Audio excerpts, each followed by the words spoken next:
on. I'll repeat it. Oh no, do we have? Okay, great. Great. I will repeat what I just said. 5:40 p.m. I'm going to call this meeting to order. This is the December 23rd meeting, the second December meeting for Manhattan Community Board 2's Outdoor Dining Working Group. With me in the room, I have the Vice Chair for Outdoor Dining Working Group, which is Stella Fitzgerald. I have Brian Pape here to my left, who is on the committee and is also on our Landmarks and Public Aesthetics Committee and is also our Assistant Secretary for the board. We have Donna Raftery, who's in the room, who chairs both SLA1 and SLA2 committees for the community board. And then on Zoom, we have Carter Booth, who's a former CB2 chair and sits on the SLA committee, one of them. One of them. Great. So we have a lot to get through. There are 27 applications on the agenda, and very quickly, so if there are applications that have a sidewalk cafe that also have a roadway cafe, I'm going to call them up together so we hear them all at once, with their companion application being sidewalk. So, and I think there's one applicant that also has a third location that we're just going to also, that's really our Tuesday if they're here. So, so really quickly, this is our agenda. I can't get really rid of this. It's gonna be in the way somewhere. Anyway, so here's what we have. There's like 3 slides of this. Yep, it's a lot. So, so we'll go through all the applications. We'll call them up. We will have a quick discussion with the committee. Then we will call on the public to either testify here in the room or on Zoom. And then we will call up the applicant to answer any questions we might have. There will be a business session where we'll discuss and vote the applications. There's no public testimony taken during that time. So if you raise your hand or have something to say, either applicant or from the public, we will not be calling on anyone there unless there's something we want to get clarification from the applicant. New business. We will preliminary discuss to calendar any new applications that we receive that are probably in the process of being referred to us right now as this meeting is happening, that our amazing district manager, Mark Diller, will let us know what that number is. Really quickly, to speak, you must wait until you're called on by me, the chair of the working group, and I did not introduce myself. My name is Valerie De La Rosa, just realizing that. There's no speaking out of turn. You will be muted on Zoom and or asked to leave the meeting in the room. Please fill out a speaker form either online or in the room to speak on, that way we know what application to call you for. We are going to reduce the public testimony to 1 minute this evening. As I said, we have 27 applications to get through. We are accepting written testimony as well. There will be no back and forth. I'm really not going to go through all of this because I think we've kind of got the gist of it. They went a lot over this last time. It says 2 minutes, but it's 1 minute. I didn't change it on there, but it is 1 minute today. After we're done, we will go into business session and everyone's welcome to stay and listen. Kind of went over that before. I would do that. What happens after the meeting? If you're an applicant, what happens after this meeting is we will send you the proposed modifications if the committee has come up with some for your application with a particular deadline, and it'll be a conditional denial that upon the receipt of everything associated with those modifications is complete, that conditional denial will turn into an approved with modifications. You see there's a chat here. There's 265.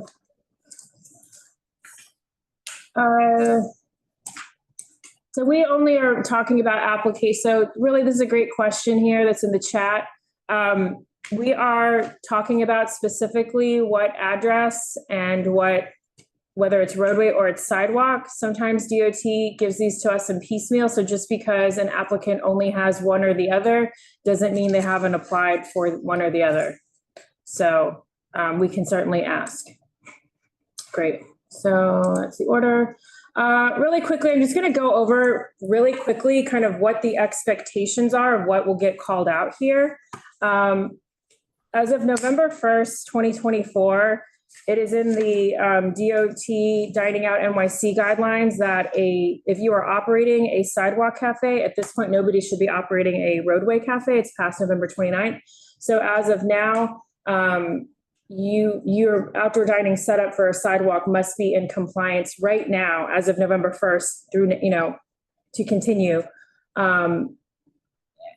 operating. So if we are reviewing your application and you are currently operating a sidewalk cafe that's not in compliance, we will ask about it.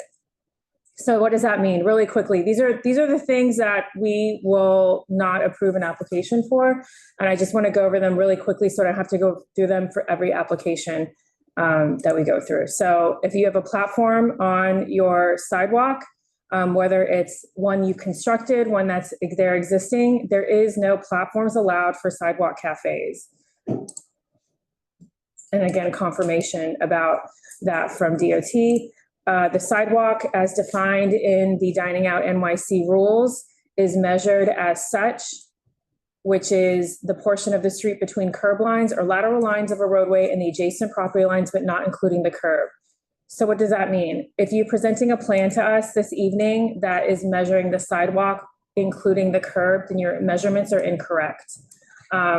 And that determines so many different things, including the size, including the width of your sidewalk cafe and whether or not you adhere to the clear path.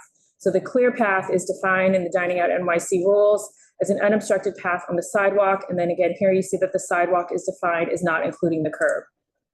The curb as defined in the NYC DOT street manual is as such here. And this is exactly what it means. So this is where this part right here is not counted in your measurement. So if it is, then there's going to be some, there's going to be some misalignment, and that's kind of where our modifications will come from. Anytime there's an obstruction that's parallel to a setup, the clear path supersedes the obstruction clearance. That's very abstract. So here's a really quick one. If a required clear path is 10 feet, because you're on a global corridor street and you have a sidewalk cafe, but you have an object that only requires an 8-foot clearance, if it's parallel to your setup, it does require that 10-foot clearance. If it's diagonal, you only need the 8-foot clearance. So, and then enclosures, again, the same thing. This is on the Dining Out NYC website. A sidewalk cafe may not be fully enclosed. Existing permitted enclosed sidewalk cafes in operation on March 16th, 2020 or 4 years prior may continue to operate. And there's all these other things in there. So if your sidewalk cafe is fully enclosed, again, confirmation here, this was from 2 weeks ago. Correct, fully enclosed are not allowed. They are actually proactively asking for addresses. We were asking for clarification. So that also includes these kind of winter storm closures. So again, this is kind of the baseline that we're operating from. As far as primary building entrances, that's also been a point of confusion for people, and primary building entrances do require a 5-foot clearance. In the New York City Administrative Code, which is cited as what is following the Dining Out NYC rules, includes the NYC Administrative Code, Building Code, and ADA requirements. It says here that it's the principal entrance to the building primarily and expressly utilized for day-to-day pedestrian ingress and egress. It is not, a primary entrance is not contingent upon the size of the building. And again, we have, again, confirmation from DOT here, any main entrance that leads into a building, house, et cetera, If there's emergency exits on a side building of a building, that does not count. So anyways, that's the baseline we're working from, and that's where our modifications are going to come from. So right now we're going to go over our first application for Raro Inc., DBA Rafele, 29 7th Avenue South. The issues that the committee has identified are an enclosed sidewalk cafe. There's currently an enclosed sidewalk cafe present on the site that was not there March 16th, 2020. And I assume that that means that there are items that are actually adhered to the building and to the sidewalk. Is that correct? I'm not sure about the sidewalk, if it was bolted to the sidewalk or not, but it's likely bolted to the building. And then again, that enclosed sidewalk cafe is not in compliance with Dining Out NYC rules as required by November 1st, 2024. So there is no longer any sort of grace period for that. The proposed modifications that the committee identified for this application is to add the manhole that's in front of the storefront next to the subway grates to the site plan. Add the manhole clearance to section 2, which is, I forget the exact checkbox, but I usually put the exact one on the modifications form. It is the manhole clearance checkbox where you check off the box and you also put the measurement, the actual measurement that you have. And then checking off the perimeter boxes in section 3. So that's the section, I believe, on the right-hand side of the form. And that's just saying that you agree to the low height, all of the different things. It's on there. I'm not going to read it to you. And then add a sidewalk cafe depth inclusive of the perimeter, reduce cafe length to 44 feet 5 inches in accordance with measurement in primary building entrance clearance, and reduce the cafe width from 10 feet to 9 feet 9 inches. Is there anyone here from the public to speak on this application? Is there anyone on Zoom? Is the applicant here?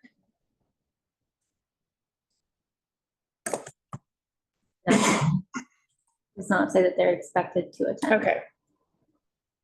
Is there any further discussion from the committee on this one?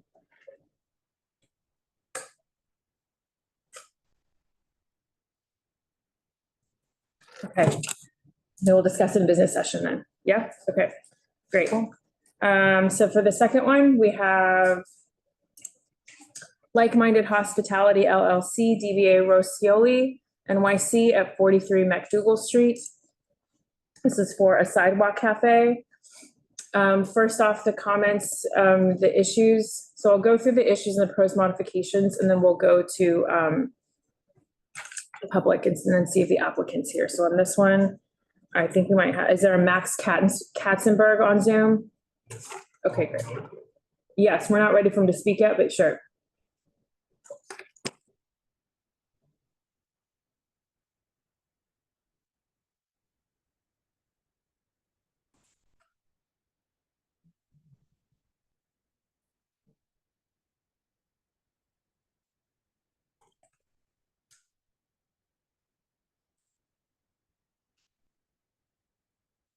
Okay.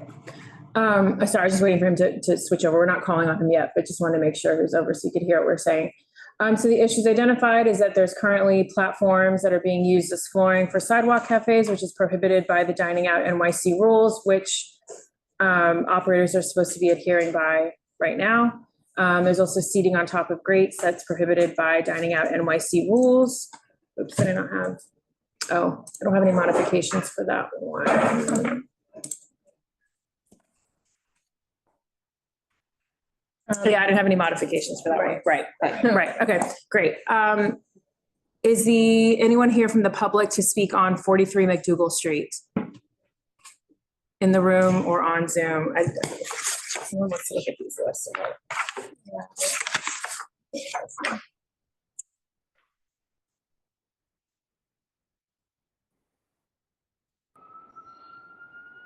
Okay, so no one from the public. Brian, do you have a point you want to make? Yes. Yes. Not only is seating not allowed on the platforms, but since the platforms come out 4 feet, there's only 7 feet remaining of the sidewalk. And so and requires 8 feet clearance. So I think. So it seems impossible. Also note that there is now a sidewalk clearance. Have like a sound something machine on or something? Okay. So you're saying that any seating on MacDougal Street is not possible because the sidewalk is not wide enough. That's the clear path. Yes, I'm saying not only can't they use the platform, but the platform is really obstructing the clear path. And so I have to, it's an existing condition with that step up. But well, anyway, it seems that sidewalk seating is not going to be allowed. Yeah. Is the applicant up? Okay. Can you hear me? Yep. Does the committee want to ask the applicant? Well, what do you propose to do with the platforms that surround two sides of your? Well, Yeah, my question is, this is like, it's gonna sound silly. Hey, it's Max Katzenberg, Director of Operations for Hi. Roscioli. Thank you for doing this research about the platforms. This was not part of any of the DOT application. So this is the first I'm hearing about this. So I don't have any knowledge about platforms as it relates to Sidewalk Cafe. This is not a constructed platform like a lot of sheds build platform floors. This is actually the footing of our building. This is masonry that's always been there.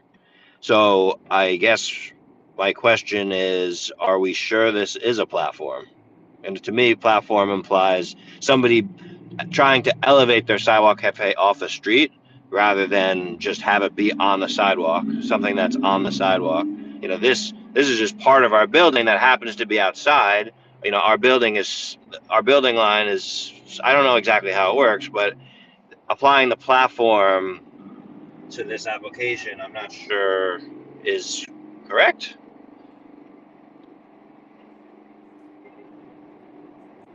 Okay. Is DOT on here at all, or is it just us? It's not really how it works. No DOT. Yeah. We're just Okay. going by what we've received as platforms are not allowed and no platforms, and that's from the rules. So we're just applying what the rules are to every application. Okay. Well, I mean, I think our position is it's not a platform. So what do we, I don't know I guess I could just talk with our SLA attorney about what the next step is. I don't know if you guys, I know it's a relatively new process. So I'd like, I don't know if you could tell me what the next step is that we could find out. Max, just as we've mentioned to you before, I think it's the Sidewalk Cafe shall be level with the sidewalk. Yeah. That's the key element. And when there's a platform, it's not level with the sidewalk. Yeah. We didn't make up these rules. Yeah. This rule has been in existence even with the previous Sidewalk Cafe program I see. that BCA had, and I believe it's a safety issue. I've never done a Sidewalk Cafe application for this property. It's possible one was done before me. Well, we discussed it when you guys had said that this was within your property line, which it's not. It's on the public sidewalk. Yeah, we understand now that it's outside. So okay. Well, we'll. I mean, I can tell you what'll happen next is, it'll go to a DOT public hearing and your planner will, and then they will decide on what they're going to, it's just going to move through the process just a little differently. That's all. Okay, so I'll have the opportunity to go to that meeting. Yeah. All right. Okay. Thank you so much. Okay. Bye-bye. Okay, great. So.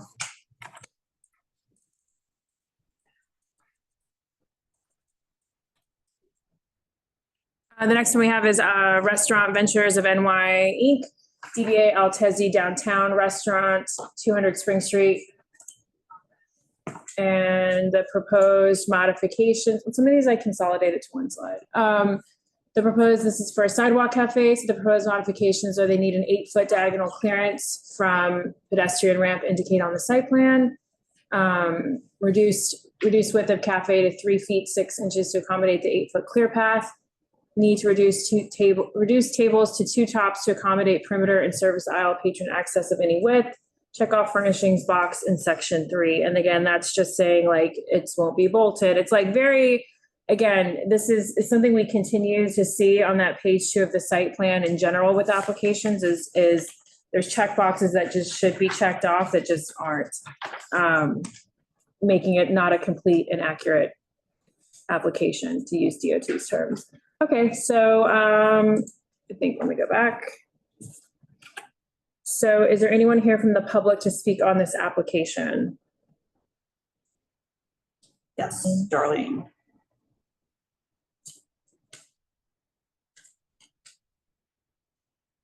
And if there's someone named, I don't know. I don't think we're expecting this one. Yeah. I was like, wait, their email. Okay. So Also, what? Valerie, if you want to make me a co-host. I'm not a co-host. Okay, never mind. So if Mark could make us, I don't think I'm a co-host either. I can do that right now. Yeah. Oh, it's on me. It's here. It's here.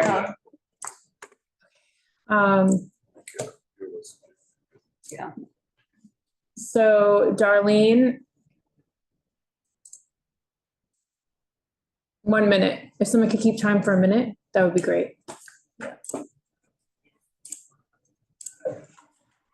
Not promoted yet. Oh, because I have to do that.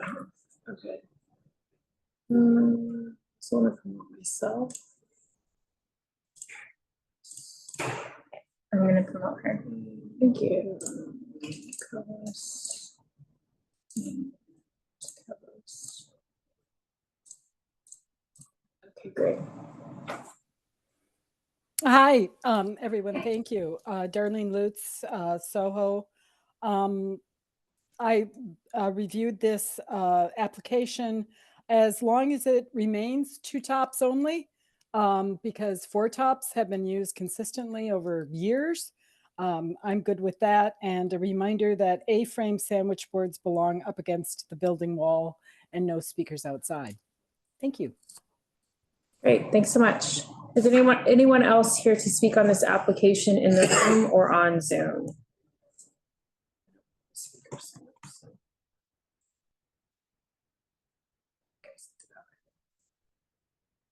I don't see any other hands. Okay, great.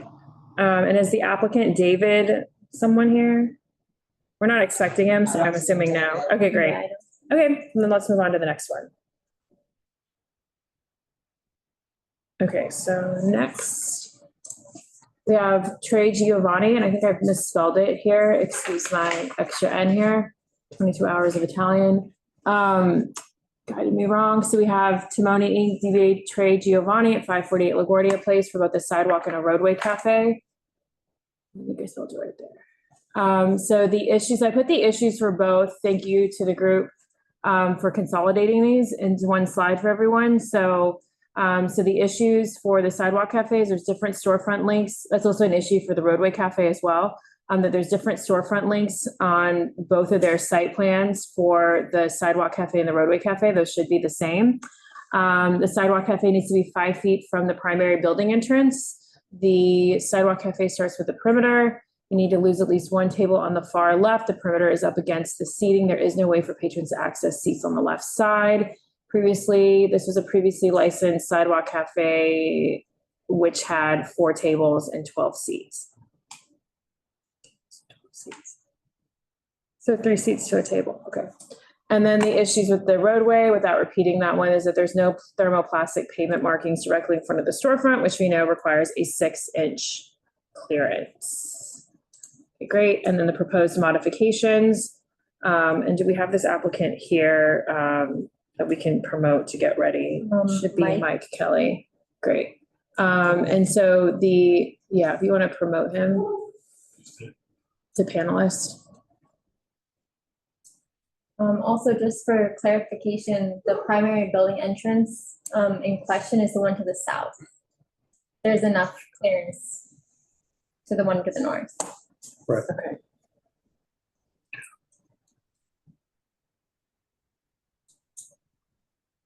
Okay, is there anybody from the public to speak on this application before we go to the applicant? For Trey Giovani, Sidewalk or Roadway? No hands. The speaker. Oh, no, I did. Sign up. No, I don't see anyone on sign up either. Okay. I didn't really go through the rest of these. So should we just bring up the applicant and talk through these? Okay, great. Mike? Mike, are you on? Hi, how are you, everyone? Hi, how are you? Yes, I am. Can you hear me? Yep. Good. Happy holidays, everybody. Happy holidays. All right, I just want to go over one thing with the primary building entrance. Sure. I know you had something from the DOT dated August 14th. The DOT had a hearing not a hearing, but a meeting on December 17th, talking about primary building entrances. I did email it to the community board. Their conclusion was the primary building entrance is large buildings, not a small building with a commercial on the ground floor and a few residentials upstairs. I think the 2 residentials next to us would fall under that they're not primary building entrances. Mike, do you have a specific definition that you can share with us on that? Because they were not able to provide one, and it sounded like it was a subjective as opposed to objective definition. And they have not shared that guidance with community boards. Yeah, and it seems to be in conflict with some of the city's guidance on what primary building entrance is. I just asked a question. I was told they were gonna have a meeting on it on December 17th, which they did. I was forwarded an email from them with the statement I just. Right, so there is no definition. Yeah, there is no definition. Well, they said a primary building entrance is a large building, not a small building. That's their interpretation of it. Yeah, I mean, what does that mean? That you would have to talk to them more about, but it sounds to me like these two residential entrances are not primary building entrances. We have not received. I know this has come up a few times about the PBEs, so I'm assuming that's why they had the meeting with all the So big just- there. Yeah, just by virtue of what you've said then is that the majority of Greenwich Village, the West Village, and many of our other communities then have no primary building entrances. That's the way I'm reading it. And Because I think most small restaurants will not be able to have a sidewalk cafe. A lot of them are 12, 15 feet in width, and they're gonna have two residents on each side. So these small Right, and restaurants are the ones gonna suffer. It sounds like if people are hearing this for the first time, either in the room or on Zoom, what he is saying is that the agency, DOT, is interpreting to operators what the definition of a primary building entrance is. Now, the primary building entrance is not defined in the rules specifically. It's defined as needing a 5-foot clearance. So I am reiterating this out loud to everyone because it is up to you to let your elected officials know that this definition of a primary building entrance and not requiring the 5 feet that is for your elected officials to obviously we are going to in our comments.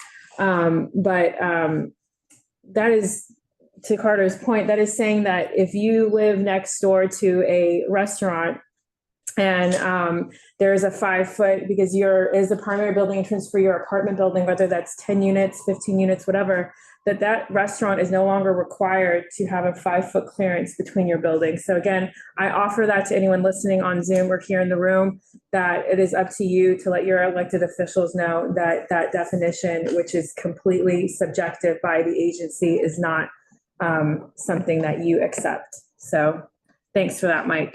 You're welcome. Michael. So, I mean, I guess that's where, again, we have not received any official in writing from DOT as to that definition. So, we will send the modifications. You don't have to sign them. You don't have to update the site plan. It'll just go to a DOT public hearing. Yes. Okay. All right. You wanna go back to the modifications? Yeah, we can go back to the modifications, but I mean, if our modification says to adhere to a clearance from it, Right. and if he's not going to agree and respectfully disagree, Michael, I think we've had a dialogue. This is clearly something for the agency to clean up. Then I just don't know how much further we can speak on the modifications, right? You were ready? The storefront length's correct. The what? The storefront length. Storefront, at least they should get that consistent between the two, sidewalk and roadway. Yes. Yeah, I mean, that's only to your Yeah, you benefit. can send me the stipulations on both. I'll talk to the owner. I don't know how much it'll affect it. And I'll see what he wants to do. Okay. Just, What? what is the roadway length of the storefront? On the roadway, it said, Yeah, I think the architect the roadway, it says 14, measurement off a little bit. and on the sidewalk, it says 1411. Well, it's interesting because the plans that were drawn up by James Tauby in Yeah. 2019 say that the storefront's 18 feet. And that's No problem. a stamped architectural plan. Oh, there we go. We'll take the 18 feet. Well, somebody should go measure. Yeah. I measured only 14. Okay, so I'm just. Yeah. That was for the previously licensed Sidewalk Cafe. Yes. Okay. All right, I'll have them remeasure it.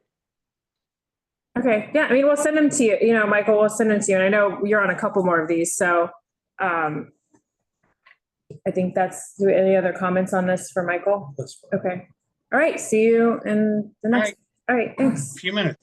okay. Let me go back, how do I go back to my? Oh, hi, there we go, okay. Yes, I can, yeah. Great, okay, so Astor Place Donuts LLC. DBA The Donut Pub at 740 Broadway. So the issues I've outlined here is that the mailbox is actually, there's a mailbox and a parking meter that are on the site plan, and they are listed as having 12 feet clearance on the site plan. However, the actual measurement is 9 feet 7 inches for both of those. Both obstructions are directly parallel to the proposed sidewalk cafe. And what's unusual about this application is the first application we've had on a global corridor street, which is Broadway, requiring a 12-foot clear path. So I can see why I would say 12, because that would, ideally, it would be 12 feet clearance. So the clear path is not met. And then the size of their sidewalk cafe, I think, would only allow, when I did the math, a 1.5 foot sidewalk cafe width, which would not meet ADA requirements. So if you were to actually, adhere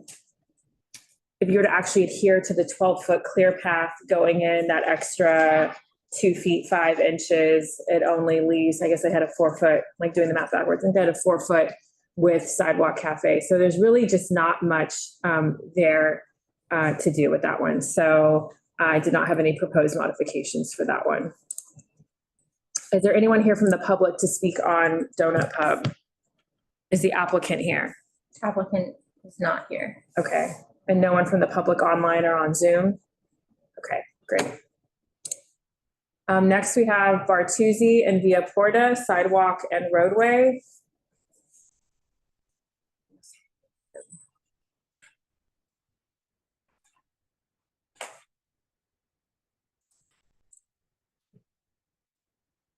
And then I think the applicant is here. There's a couple of them. So I'll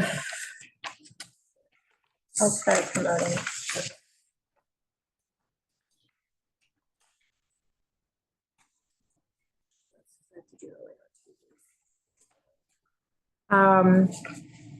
So on this one, there's some of the issues identified for the sidewalk cafe for Bartuzzi and Via Porta is a 4 top table and a 4 foot 1 inch wide cafe. Sidewalk cafe doesn't offer a reasonable service aisle. The site plans show umbrellas. I don't know if that box was checked or not. Existing planner, who does it belong to? The box was not checked. The box was not checked on the umbrella. So again, you show something on your site plan, please go to page 2 of the site plan form and make sure those check boxes are checked, because apparently we're being referred applications that are incomplete and inaccurate because they are not filled out all the way correctly. Okay, and then on the proposed modifications, reduce seating to 1 row of 2 top tables, add an 8 foot clearance from the tree bed on West 10th, remove the southernmost table if necessary, add 8 foot clearance from existing planter on West 10th, remove southernmost table if necessary, remove existing planter, check furnishings box in section 3, including cellar door certification, check off overhead coverings, umbrella boxes in section 3, and adjust the sidewalk measurement to back of the curb measurement of 18 feet 5 inches. Is there anyone here to speak on, I don't think I had any modifications or issues on the roadway. Okay, on the proposed modifications on the roadway, add the ramp confirmation. There will be a ramp available into the roadway cafe, and check the furnishings box in section 3 for the site plan form for the roadway cafe. So we'll take comments on both the sidewalk and the roadway on this one, so we can hear them together. So is there anyone here from the public? I see Augustine. So we could time for 1 minute.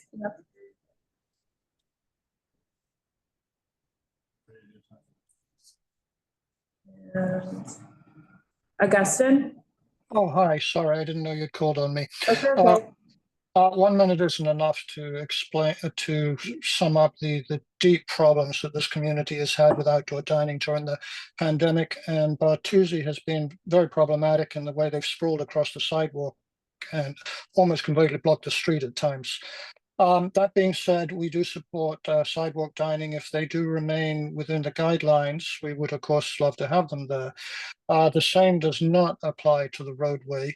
These are incredibly problematic for us. The noise, the crowding, the vermin, et cetera, the service going backwards and forwards across the sidewalk, the crowds waiting in front of them. This really does not work for us, ladies and gentlemen. We think, Altesi and Bartuzzi made got $4 million in public funding during the pandemic. That should be more than enough to make up for any problems you had. You do not need a roadway. We do not need a roadway cafe. We would ask you to withdraw that, please. Thank you. Great. Is there anyone else here in the room or on Zoom to speak on Bartuzzi and Via Porta Sidewalk Cafe or Roadway Cafe? We're taking comments on both at this time. Okay. Is the applicant here? Yes, Matt is elevated and raising his hand.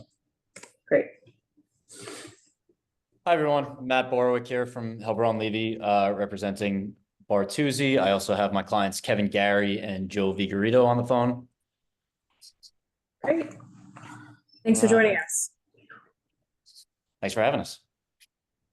So let's see, can we also move people when we're done? Yeah, okay. And then, okay, great. We're not paused, okay. Okay, so we just went through some of the proposed modifications and questions. Can you tell us about the existing planter? We can just start with that. Yeah, Kevin or Joe, if you can chime in for that part.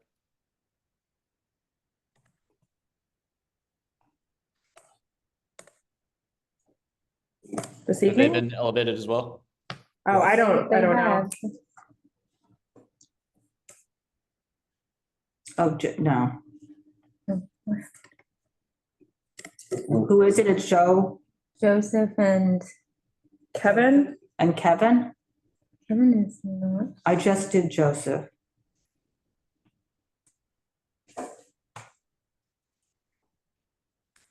Tried to do Joseph. And I don't see Kevin's name anymore. Looks like Kevin might have just gotten booted from the Zoom. Oh. I'm not entirely familiar with this planter that you're referring to, but what's the issue with it? Joseph is coming up, so Joseph is, We go to the next. Joseph, fine. I think he's promoted now.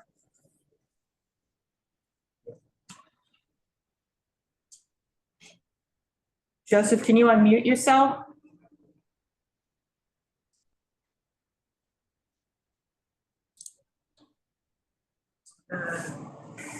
Jump to the next one and then. Okay, so maybe we'll come back when we can get that. It's unmuted. Hello? Hello? Hi. Is Hi, this, sorry. that's okay. This is Joe Vigorito. Hi, thanks for joining us. Yes, thanks for having me. The planters are, I believe they belong to the landlord of the building. They're not ours.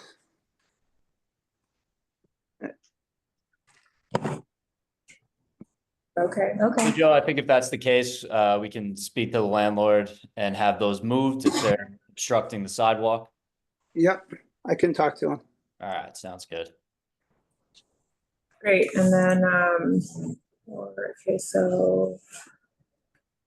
Yeah, the issue, so the sidewalk cafe, So the way Matt is familiar with this because we've worked on other applications. But what we're going to do is we're going to send this list, probably in a little more formal writing, of the modifications for the sidewalk cafe. So these are the recommendations for the sidewalk cafe based on the site plan that we reviewed based on applying the dining out NYC rules. So does anyone want to speak to these? Are there any questions from either Matt or Joseph on these?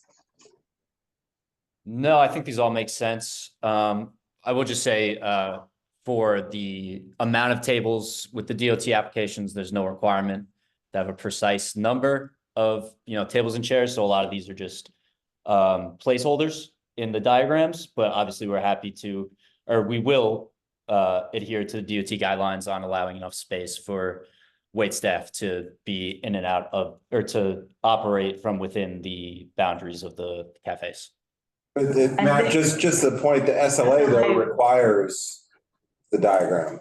And so I think it's only helpful that the plans be a little more accurate, because that's helpful through this whole process so that all parts are on the same page with this. Totally. Absolutely agree. Just when these were submitted 6 months ago, we didn't have these precise guidelines from the SLA. It's just helpful to have everything on the same page, because if there are issues down the road, they can be cleared out now. So there's no problems. Right. And I know Absolutely. you guys are handling a lot, so that's. Yeah, no, we're happy to make those modifications. I just wanted to explain why that was the case when they were submitted. Great. Okay, so we'll send those, and then let's look at the roadway really quickly. And Donna, do you have something else? no, I just want to say Laura put something in the chat about the umbrellas extending beyond the barrier into the pedestrian area. What's the umbrella? I don't know what the language, I forget what the language is on. I'd have to look that up.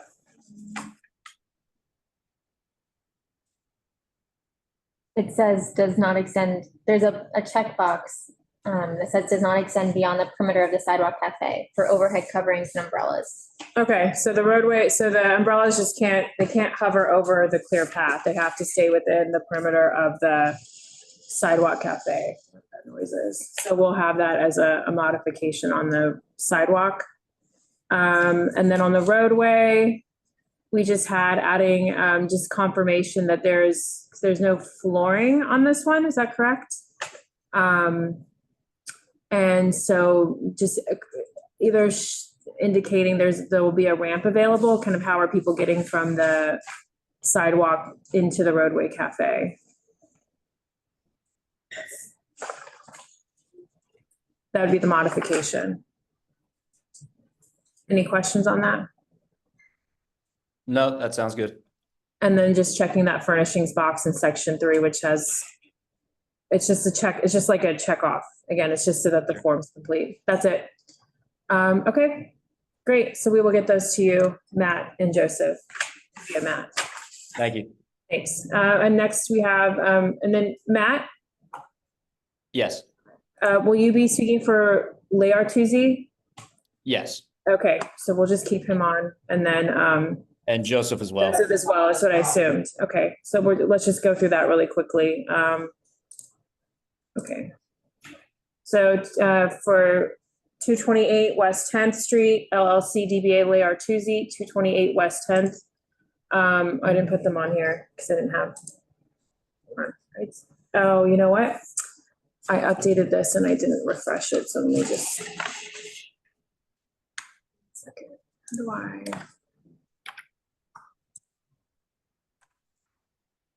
Refresh it in order to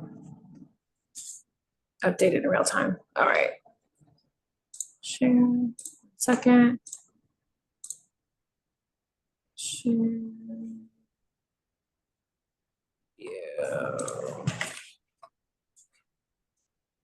Okay, so again, these are just kind of just general notes on the issues. Not really issues, but just remembering where this is on West 10th Street for the committee, that this is West 10th between Hudson and Bleecker. And it's an empty bus route. There's a 6th precinct building. It's also a shared bike lane. So again, these are not issues for the applicant, but more of just kind of just general issues that we've dealt with on this street. As far as the proposed modifications, so when we looked at the site plan as presented, Matt, it extends the Roadway Cafe into like an entrance door that's not the entrance to the establishment. And so our proposed, again, of just applying the rules and not knowing like what is best for your business here and not speaking to that in your client, but that the Roadway Cafe, the length of it extends beyond the frontage. The frontage is not the entire building to my knowledge. Right, so we did receive confirmation from the DOT that in a situation like this, if the restaurant itself extends beyond that entrance or behind that entrance within the restaurant, that a Roadway Cafe can extend in front of that entrance. Do you remember, did DOT say that it's allowed if both are true, if it extends behind the entrance and further beyond, or just if it's behind? Because Just behind. I misspoke on that Okay. first. Yeah. Okay, we've received confirmation from DOT that it was contingent on going behind and then further across. So, Like that the frontage extends to Right. the other side of the residential doorway. So for example, in our community, we have old buildings where there used to be 2 storefronts Mhm. that were connected behind the residential entryway, which is between them. And we were told that those are the only types of cases where it could extend past the residential entrance. But if it was not on both sides, that it could only be in front of the frontage. So that's. Okay, I'm happy to confirm with the DOT on this specific case, just to make sure that we have the correct understanding here. Matt, curious, we had another Roadway Cafe application very early on, further west of your clients. And I'm not sure where that one went, but I'm curious, has DOT spoken to you about an FDNY waiver at this location? At this location, no. Okay. All right. I have no other. I don't know. It seemed like we did it seemed like we did further down the street. That's why I'm asking. Okay, great. All right. Other than that, if the other modification that we had for this location was for Altesi Roadway was just how it was ADA accessibility. Is that correct? it was right to have a ramp. Because Yeah. there's flooring indicated. Or just, how are you planning on getting patrons into the roadway if they require ADA accessibility? Yeah, I'm happy to discuss with my clients and provide that information. And I just had a last question, just with the 6th precinct and the bomb squad being there and their driveway is right there. Have you guys spoken to them about the clearance radius for turns? No, I don't believe we have, but that's definitely something to consider for. Because this was a part of the issue on this specific block that Valerie was referring to, and there. I can. This This is Kevin. the I'm with, bus. This is a very, very unusual block because the bus runs down it and it's so narrow. And when there are any issues at the 6th precinct, for example, when an ambulance pulls up, et cetera, and it is there because, they're dealing with something at the precinct, the bus gets blocked, et cetera. There's a lot of different issues here. So just want to make sure that that's something that everybody's aware of, including you guys, having been there, but that's something that's come up a number of times, and we've been shown some pretty some photographs of just showing the situation when there's a bus going down there, just the widths, et cetera. And so. Okay. Great. All right, Matt, we'll be in touch on this one. Thank you. All right, great. Thank you. Happy holidays, everyone. Holidays. All right, so let me go back to Blind Tiger. So Sidewalk and Roadway, so we'll be hearing these applications together. We'll also be taking comments on both of them together. So Tiger Ale LLC, DBA Blind Tiger at 281 Bleecker Street. One of the issues that came up was how will servers access the cafe? Will they have to walk out from the entrance around the corner and take a path that is outside the perimeter? So there's 2 sidewalk cafes on this one. There's one on Bleecker and one on Jones Street. This is at the corner of Bleecker and Jones. So the proposed modifications, does someone else want to read through these, or I've just done a lot of talking, so I'm just offering it up. If not, I can do it. Okay. Okay, sure. Yeah. Sorry, I was trying to pull. That's okay. Oh, sorry. Okay, so on Bleecker Street, check off the furnishing boxes in section 3, currently unmarked, which means that the application is not complete. Reduce cafe width to 3 feet 3 inches, and that is because of the next one, which is adjust sidewalk width measurement to back of curb measurement. And that's again going back to the definition of sidewalk in the DOT's dining out MIC rules.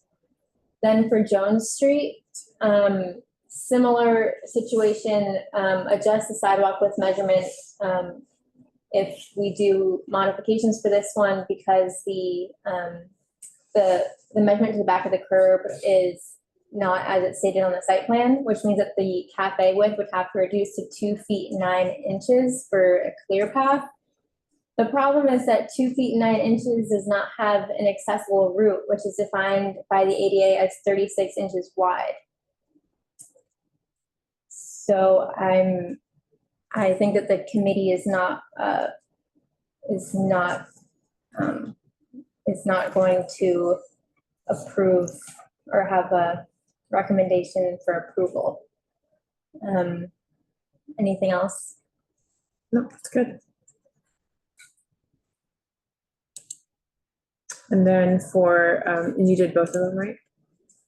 So then the issue, okay, I separated them out here. So the issues for the Roadway Cafe, so again, this is not an issue, just a statement here that the Roadway Cafe is only proposed on Jones Street, not Bleecker, not an issue, just, and nowhere else, I didn't want another slide. Also not an issue, but just so that everyone knows that Jones Street is actually classified as a neighborhood corridor. It's still, again, there is no 8-foot clear path requirement for, I just wanted to state that this is a neighborhood corridor, and that is a different thing as to what that means. And then there was a question, is the Roadway Cafe length 18 feet 10 inches or 18 feet 3 inches? It's not clear from how the diagram is labeled, site versus the structure. And again, will servers serve from the service door? Will they have to walk around the corner from the entrance on Bleecker? And then the proposed modifications for the Roadway Cafe was to clarify the cafe length on the diagram, only mark the structure, right? And then make consistent with the dimension at the bottom of the page. And then add the ramp and confirm there will be a ramp available, and then check off the furnishings box in section 3. Is there anyone here from the public to speak on this application? And then while we're doing that, I don't see the applicant. Okay. I'm here. Oh, okay.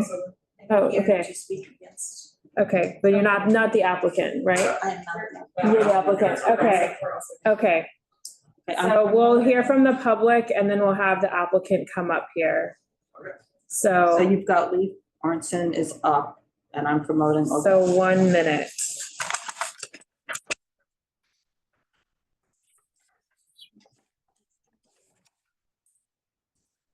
Great. Are you Jessica? Yes. Okay, so just once, maybe move. So are we having Leaf speak or Jessica speak first? guess that's up to me. Okay, so Jessica, sure, Jessica, the floor is yours. So you'll need, this is the microphone essentially? Yeah, I think if Okay, on the table, okay, great.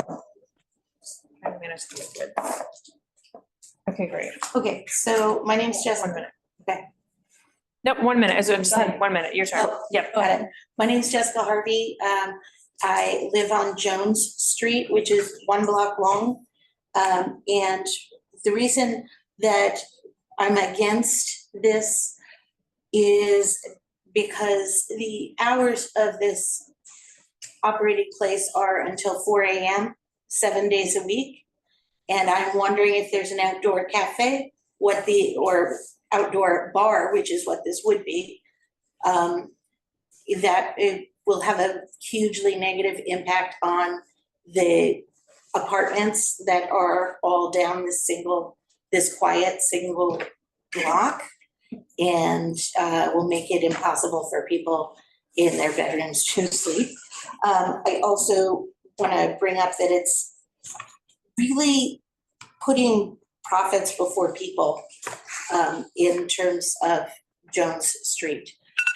And this is because of the exception for the emergency parking that would have to be made. It's not really about parking, it's about, can a fire engine turn the corner? Will there be enough roadway for a fire engine to turn the corner from Bleecker Street to Jones Street easily? Right now, that is our main way of any emergency vehicles to come through, because there's not a hospital very close by. The fire trucks are usually the first ones to come in any emergency on our 1 block. Okay, thank you so much. So those are the reasons. Thank you so much. Thanks. All right, anybody else in person that's not the applicant to speak on this application? Okay, anybody on Zoom? There were people on Zoom. Augustine. Can you hear me? This is Leif. Oh, yes, we can hear you. Yep, 1 minute, go. Okay.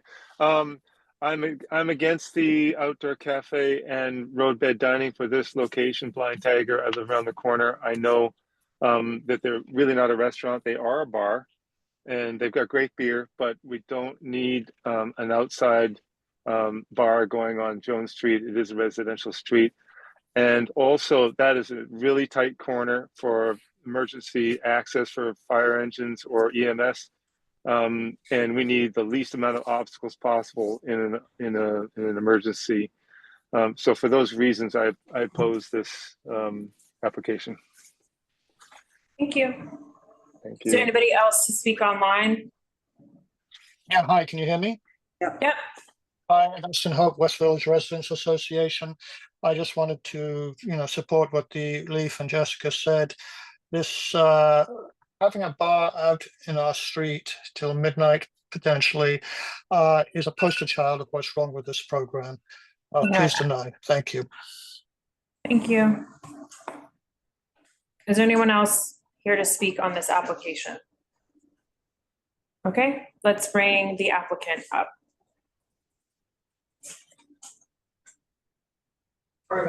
Yeah, we do the microphones up here. I guess I should move the chair over.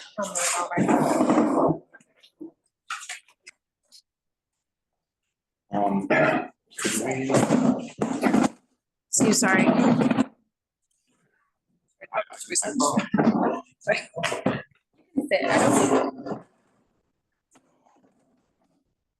Can we go back a slide or two to the right. So we submitted the application to Matthew, like the helper on Levy. The DOT gave us their own recommendations, and most of the stuff on the next slide has been addressed. It's unfortunate that they did not send us the updated application. They are not, it's not. I have everything here printed if you guys want to keep it. So many pieces. now. Sorry. The Jones Street side was reduced One table one table, for the flower bed. and the Bleecker Street side was reduced by a few inches as well.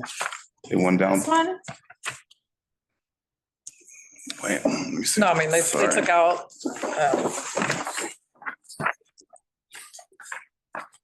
like on, these are the updated revisions that they had for, this is Jones Street where they took out two of the side, or one of the sidewalk tables because of the fire hydrant clearance. So I think that was reduced So this is. for the clear I path. think this is- We do, Is we that the do have same? this. Okay, plan. okay, you do have it, Yep. okay. The DOT think that's- version, basically. They changed all of the plans. Oh, yeah, that's that. And then. Those are okay. And then the Jones Street side, we had a like 4 feet, 3 inches. DOT recommended 4 feet. But you have 2 feet, 9 inches. Because we measured Right. the curve. Gotcha. Yeah.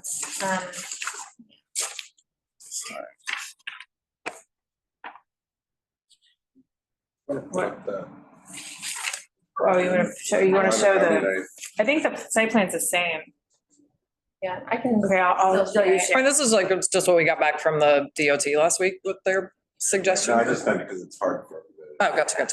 Oh, thank you, yeah. We're talking about, so.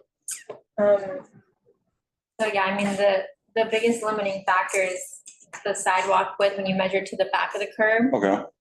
And that's where you get the reduced sidewalk cafe width of the 2 foot 9 inches. But I also had another question. What would the plan be for serving the cafe on Jones Street? Because if there's the perimeter demarcation right at the corner there, the server would have to leave the restaurant entrance, walk outside of the perimeter, Correct. and that's not allowed in the rules. The serving has to happen within the perimeter. Well, I mean, there's enough space between the building and the proposed sidewalk cafe for a server to go out either the service entrance from the back or the front entrance in the front. The tables we have are about 1.6 inches wide, more or less. And we only have 1 row of 2 tops against the side of the building. So In even, the past, we had like double wide, but obviously we would go I down to remember. single Yeah. tables. I've sat out there, yeah. so even with the enclosure, whether it be, those little Stanchions. stanchions or whatnot, there is enough room either from the front entrance to turn the corner onto Jones or go down Bleecker. From the From the service entrance, from the kitchen entrance, or from the front. Okay, so then I think that the perimeter would have to be changed than how it's shown here. Because the perimeter, if this is showing the perimeter, So the perimeter shown in this diagram was specifically made for the maximum amount of space that we were allowed. The tables themselves only go out about maybe 1.5 feet out into the sidewalk. right, I'm just thinking about if somebody who comes out here has to walk here and then turn the corner. And then there's a stanchion here. For the other The person cafe? has to be the server has to be within the stanchion. Sure. But, How are they getting? right, Well, I mean, if we are allowed, say, 4 feet from the building to the, you mean on Bleecker? yes, Oh, so you're saying that the. You need to go to the other stanchion plan. Stanchion would be here. more or less. I think we would need that added as a. On the modification. diagram, sure. Absolutely. And I think just to make this very clear, it's important that this is all laid out exactly because there's clearly a lot of issues. Of course. Right. It's better to have it laid out exactly what it is. Okay. Right. So there's no confusion later Okay. about whatever the rules are. That's why it's just better than down the road, everybody's saying this is correct and, Right. these other issues, so. No problem. Yeah, the point is we're not going to take up all of the space we're allowed to take up. We were just With the showing tables. how much space we have and with the tables. Okay. And also on the street cafe thing, the DOT issued a whatever, so we went from 8 feet to 6.5 feet. Yep, for On the, the for street. the fire, for a FDNY lane. Right, because it's pending, right? Yeah. Yeah. So, So it would go down to 6.5. Yeah. And not 8. Which is fine. What, did it have 6 in it? Did it have 8 now? The original, We originally had- the original application was 8 feet. Yep. But we are gonna go down to 6.5 Yeah, they came back. for that. Oh, so That's the stand, that seems to be the standard For for narrow pending. streets for the FDNY, yeah. Yeah, Again, if I can find no, my I know. pile of papers. pull it up here. Yeah, so here. We brought it down to Okay, 6.5. that, we have that version as well.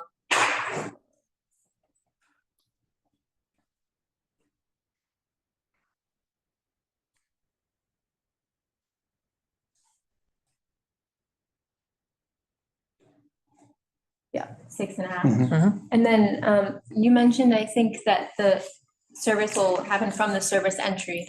Either one. Yeah, I mean, they The front could, or the side. like, that's our kitchen is like the side door. And how does the working group feel about if service happens from the front entrance on Bleecker has to turn the corner versus directly across? The way we've done it throughout. Okay, Oh, sorry, no, I just meant like, depending on where the table is, whether it's closer to the service entrance or close to the front door, the server just goes out either one. Right. But what In this about to the case- roadway? The roadway is That's- all, I mean, is that's- pretty much strictly through the service entrance. Okay. Because it's right in Because front. it's right outside the kitchen. Okay. Any other questions for the applicant? I don't know if it's so much of a question. but Okay, comment, obviously, okay. Given, I mean, just, this is what's gonna happen. Not a threat or anything, but obviously there's community opposition to this. Mhm. It's gonna get called up from the liquor licensing side. Just, you guys just think about that. and Yeah. what, you know, whatever that's gonna be, just the conversation's gonna come up. So whatever that conversation will be, but it's good to have all this stuff Right. squared away. And then we don't have to talk about that as much and Mhm. however that's Understood. figured out. Yeah. All right, Yeah, so what you're saying is that this committee does not deal with your hours Right. or other restrictions, Mhm. limitations that SLA has imposed, you know, or issues like the landmarks for historic district might add. Sure. That's not what we're dealing with here, but other committees might. Of course. It will, I mean, I'm just looking through the history, we have a long list of opposition going back to the past as well, so it's not something new and we got new letters, so just something to think about. Because I think the way these are serviced really can mitigate some of the issues. Mhm. And so thinking about that now, and you've obviously had it there before, but just to explain it, it would be helpful and make that a more expedient process. Sure. And like I mean, we manage a place, we're representatives for the owner, but we are willing to like hear options or make concessions here and there. Like with our neighbors, we have been closing early, like we never stayed open until midnight. We make concessions just for our like upstairs neighbors, so we didn't bother, you know, so we're open to all of them. But like we've been there 18 years. We love being in the community, want to try to do we'll never be able to make everybody happy, but let me know when you we're figure happy to that do out. as much as we can to make it work. Okay, well, what will happen is we will take the proposed modification we showed you and send them in a form, and you guys can talk them over. They're completely optional, but again, it just it will accelerate the process for sidewalk FAQs. You'll have to go to DOT public hearing for the sidewalk, but the roadway will go automatically. So anyways, that's it. Thanks Perfect, so much. perfect, thank you. Okay, bye. Okay, so next, let me go back to the share.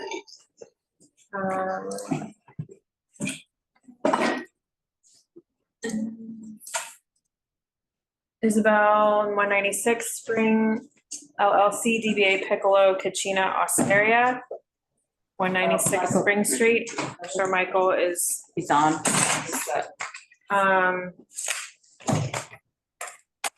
Does anyone want to read off the issues, or I can do it? Let me know.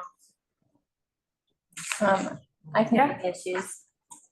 Okay, so the proposed cafe width is 8 feet. But if I remember correctly, it is flipped on the diagram. Sorry, let me- Like it's mirrored, you think? no, at the bottom of the page. Yeah, so at the bottom of the page on the site plan, the dimensions for length and width are reversed. Mhm. So it says that the width is 9 feet, 1 inch, which is not allowed because the maximum width for a roadway cafe is 8 feet.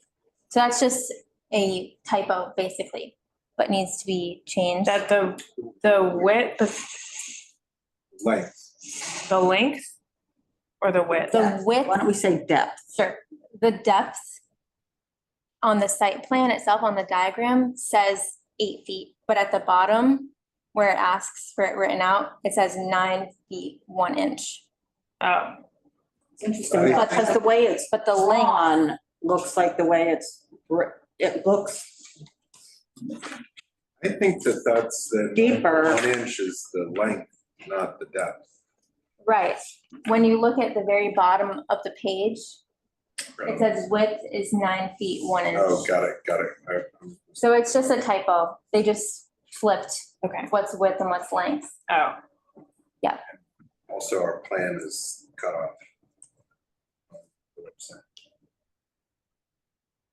on their application? No, Oh. on our website, the way it's presented and the linked document, it's cuts off. It's too bad.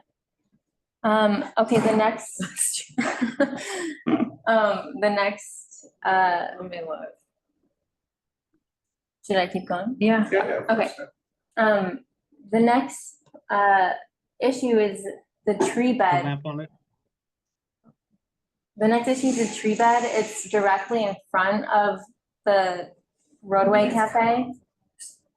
And so it does not seem, and based on my measurements, there is no accessible route into the cafe on either side of the tree bed. An accessible route is defined in the ADA by 36 inches across. So there currently is no accessible route into that cafe because of the tree bed.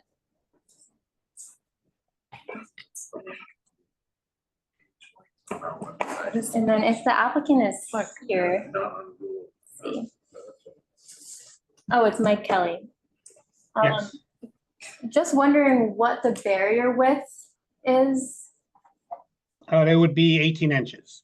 Okay, so then that's gonna constrain the accessible route into the cafe even more. I measured, let me just take a look. I measured that to the east of the tree bed, there's only 33 inches. And so if you subtract another 18, then I can't do quick math, but that's like 15 inches to Okay, access. so now we can move the entire structure to the left. This way there's more access from the side of the tree bed. This way it lines up with the building. I see what you're talking about with the width and the length. I'll have that switched around. Okay, so you're saying that there would be an additional 18 inches. Probably about 22 inches. Well, If right you move it all now, the way down to the left. on the site plan, it says that the distance between the eastern storefront edge is 18 inches. So that's as far as it could be moved. Well, we can bring it right to the building line. Right, and that's only Yeah, 18. all right, so it's 18 inches. Okay, I'm still not sure that that's gonna equal 36 inches on that side. If the barrier width is also 18 inches. Yes. Well, then we'll probably look for a new type of barrier. Because the DOT is coming out with Right. they're coming out with different things you can use, like the metal and the concrete, which is gonna be a lot thinner than 18 inches. These were put in when the only thing you could use were the 18-inch barriers, water-filled Right. barriers. So there are other options now. One is a metal and concrete, which is about 4 inches. Okay. Okay. You want to continue going? Oh, Yeah, would you mind? me. Okay, that's all we have on that one. That's all we have because we don't have the updated site plan that will show that there's an accessible route. If you provide that to us, we will consider it again. Okay, So that'll be a modification and to show that and, okay. And also, again, the modification of switching the width and the length dimensions. yes. All right, so that, okay, so we'll turn those issues into modifications and we'll send those to you, Michael. Do we have any, we kind of did not do the public. So I'll promote them now. We have Laura and Darlene. Okay, is there anyone in the room to speak on this application? Okay.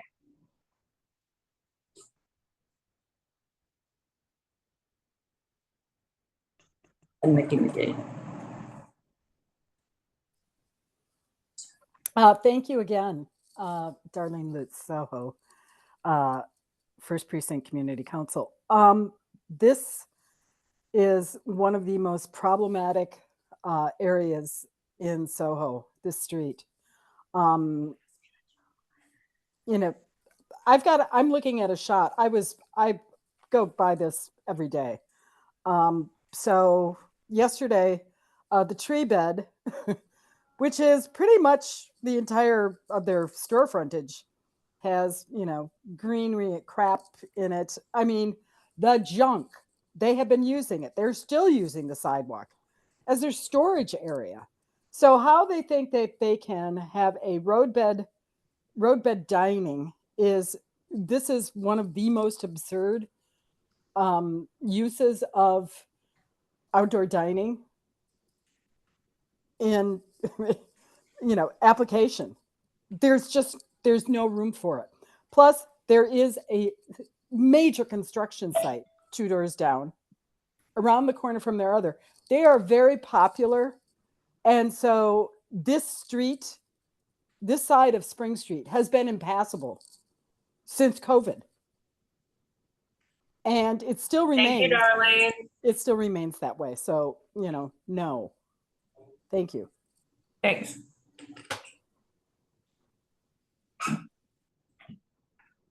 Do we have anybody else? Yeah, you've got Augustine, Okay. Mickey McGee, and Laura. Tenham. Okay.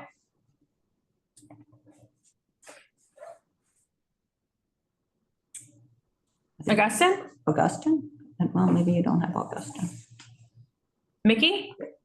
Yes, I thank didn't you so actually much. raise my hand, sorry. Sorry, let me move.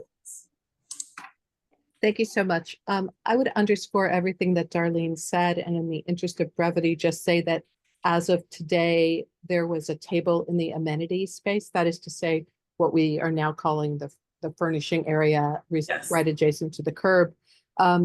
It is a tremendously out of compliance operation, and it is deeply troubling to our neighborhood. I'm very concerned about the possibility of this restaurant and others on the block seeking so-called open street seating. I know that that isn't being considered here, but I wanted to just tag it as an issue. And if anyone on the committee has information about how that will be handled in this program, I would be delighted to hear about it because I have not been able to run it down myself. Thank you very much. Justin? And then Laura? I think he did. I think he. Okay, Laura? Hi, just briefly, I wanted to put on the record that the photographs that the applicant's application show very blatant disregard of the rules that were in place. They have seating along the curb. They will have seating along the curb. They are not to be trusted. They have made this.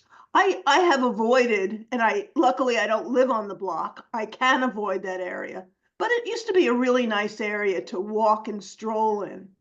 It is dark, it's unpleasant, and many residents just keep away from it if we can. It's just not an amenity. It is a disaster. And that's all I want to say. Thank you. Thank you, Laura. We have Augustine ready? I don't think Augustine is Okay. here to speak on it. His Okay. hand isn't up. Augustine, put your hand up if you wanted to Disappeared. speak on this one. Okay. Okay. All right, so I'll just allow him to talk. Okay, That's okay. sure. I didn't actually raise my hand, but I would say that I concur that with everything that has been said. Thank you. Thanks. I got caught with the pretzel line. Okay, okay, so, we'll close out the public hearing for that. So Michael, we'll send you the many emails coming your way. But we'll send you one for this. And, if you could, yes, this is not the first that I've heard about the seating, and it's like one table in the amenity zone. If they could just, we will put that in the modifications, that like, that's just gotta go. I will talk to them about that. Just because they're not in compliance all right.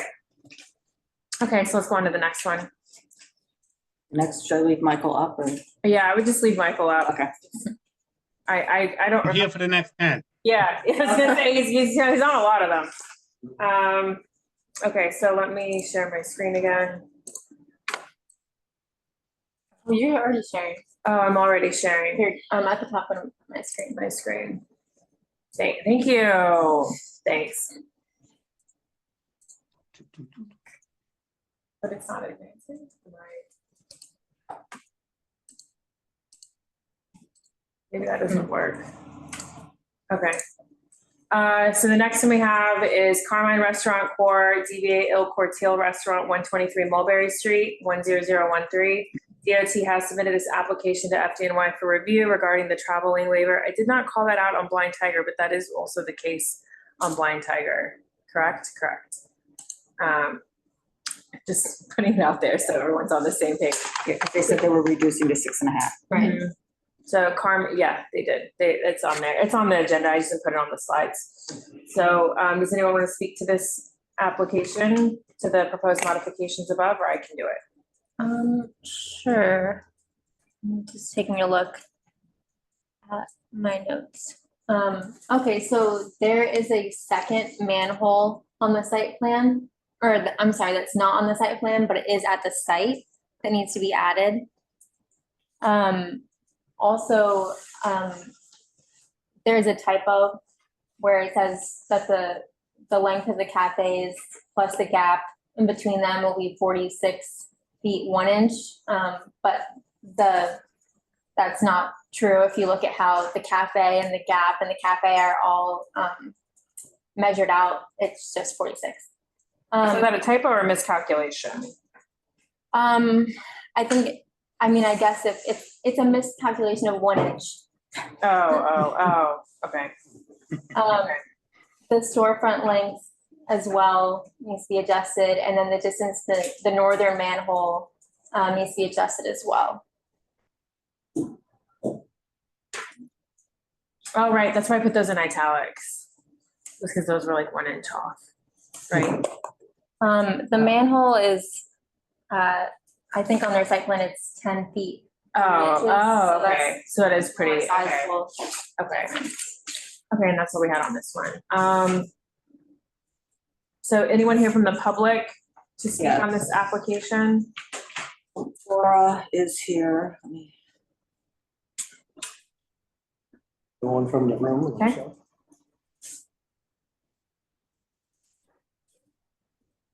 Okay, so Laura?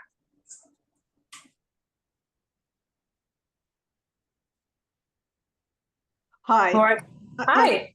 I'm sorry. I just want to talk about travel lane waivers generally on Mulberry Street.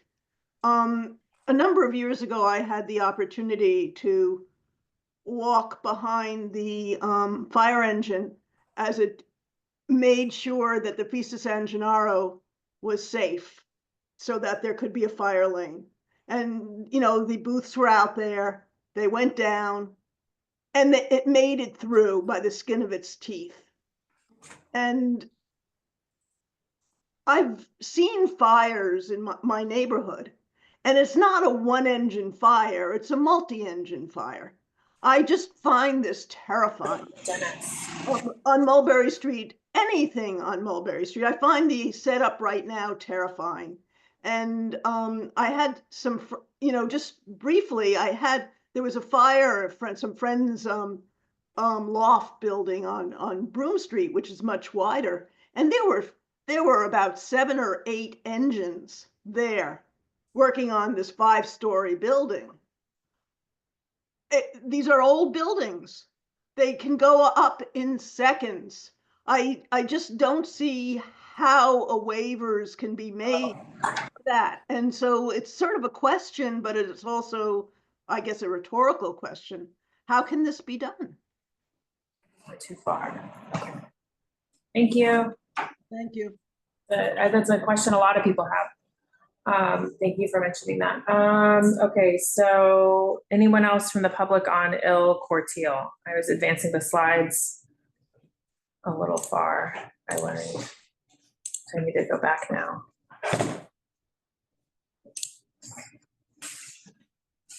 Oh, okay. Michael, is this yours? Oh, he's not here.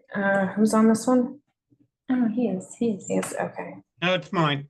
Okay. Just to be clear, Michael, the second manhole is parallel to the southern structure. Okay, we'll find it.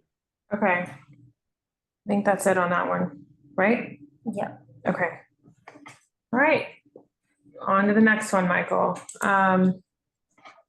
Okay, so it's weird that I can't. The next one we have is H&M Restaurant Inc., DBA La Bella Vita, 163 Mulberry Street.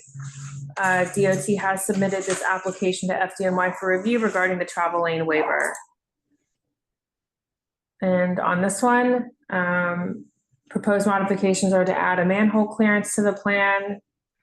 It's 2 feet 9 inches. Adjust the location of manhole relative to the cafe. This was. It's not required. It's not required, but it would show this the complete plan, the context, and then add where temporary or permanent ramp for ADA access will be located. Or provide confirmation that there will be a ramp. Yeah, or I don't know where provide, we fall on yeah. Right, or it's just a modification that says that they've confirmed that they will have a ramp available, et cetera. Okay, I think that's all we had on that one. Yeah. Is there anyone here from the public to speak about Danico Restaurant at 164 Mulberry Street? Oh, wait, you mean? Oh, sorry. This thing clicks ahead. For La Bella, H&M Restaurant Inc., DBA La Bella Vita at 163. Then why did that one say 163 on the cycle? Please raise your hand if you're in the room or on Zoom. Look at this. It's 164. Nico's 164. Mm-hmm. Just as. Yeah, speak up, please.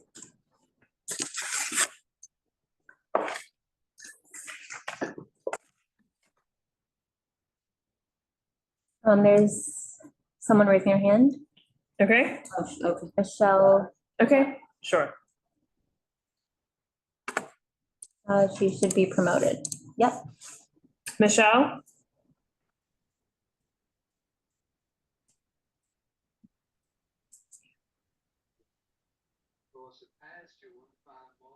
Michelle Campo? Hi. Hi. Sure. Yep. Hello. Hi, how are you doing? You having fun yet? Yeah. Anyway, I got here late. I'm sorry. But as for this, and if I can glom everything else on Mulberry Street together, there's no room for outdoor roadside dining. And a lot of times, when there was such, and together with a sidewalk cafe, it was like walking through the restaurant. And it was loud. And this, they want to adjust the location of a manhole. That's beyond my concept. I can't even understand that. No, what I mean is, adjust where it is on their site plan. Right now, it shows that it's not in the middle of the cafe, but it is, or it's not, how do I explain? Right now, it's to the northern edge of the cafe. It's actually more towards the middle of the cafe. Another drawing is wrong. Right. It's about the drawing, not about the physical manhole moving itself. We would not ask that. Right. But if it is, well, it seems to be close to a cafe, and manholes are not always passive. Can I say structures? Things sometimes spew out of them, so that's kind of, aside from adjusting how it's drawn on the sketch, I don't know, it all of this seems very iffy to me, all the modifications, all the and the lane waiver is insane. I live in the area. I've seen where the fire engine does not come down the block. The timer go off? Yes, it did. Okay. Thank you so much. Okay. Okay, so next. I just wanted to say, I have a concern with this because it's directly across the street from another structure on a narrow street.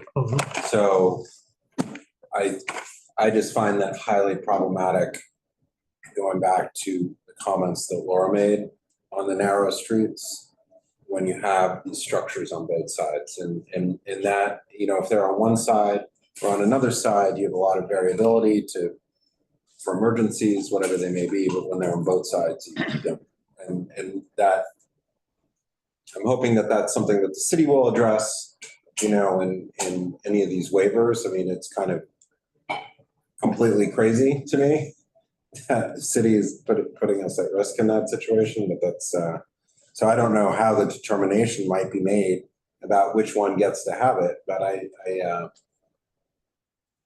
just think that that's. Yeah, do you think it's, well, they're presenting them all in this block to us, which is interesting at once, which I wonder if that means they're going to consider them in that density at all. I don't. Well, this, I mentioned this to Michael before, that there needs to be, this area really should be coordinated together to have a safe outcome.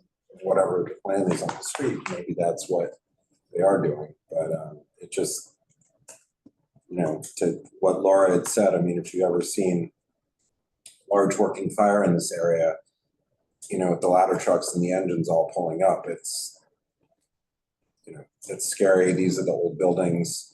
They're all over 100 years old. They're old tenement buildings. It's all situations. So.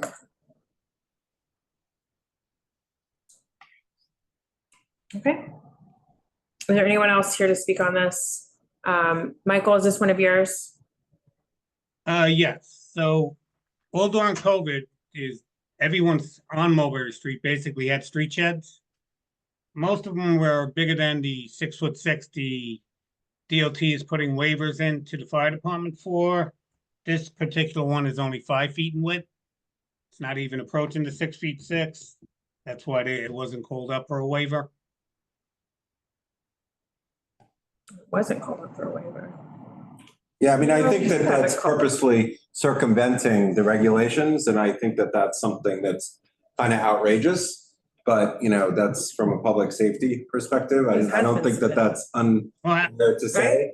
But I mean, if you guys, I think that the FDNY should actively review on narrow streets like this if there's sheds on both sides, and if there's a way to circumvent that review. I just think that that's, I mean, that's crazy. Michael, sorry, I'll let you respond to Carter.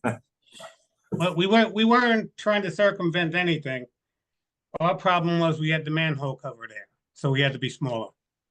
I just wanted to bring up that the width of this cafe is 5 feet. And the waivers the DOT is applying for with the fire department are 6'6" on Mulberry. Right, but just to be clear, you won't have a 15-foot emergency lane if there is a structure across the street. I don't know how the fire department and the DOT figured it out, but that's what they came up with. So it's interesting. So on the application they sent us, it does say that they have submitted it for FDNY for use. So then what does that, I mean, I'm just kind of speaking out loud here, not specifically. I mean, yeah. I just think they need to be on one side of the street or the other. It's not against any particular business. Yeah. It's just that we're not the ones who should be deciding yeah. Okay. which one is which. Okay. So we'll send these modifications over. Okay, so let's go to the next one. Thanks, Michael. We'll see you on the next one. Next one we have is 164 Mulberry Street Core, not to be confused with the one we had at 163. DBA Danico Restaurant again, I just said at 164. DOT has submitted this application to FDNY for review regarding a travel lane waiver.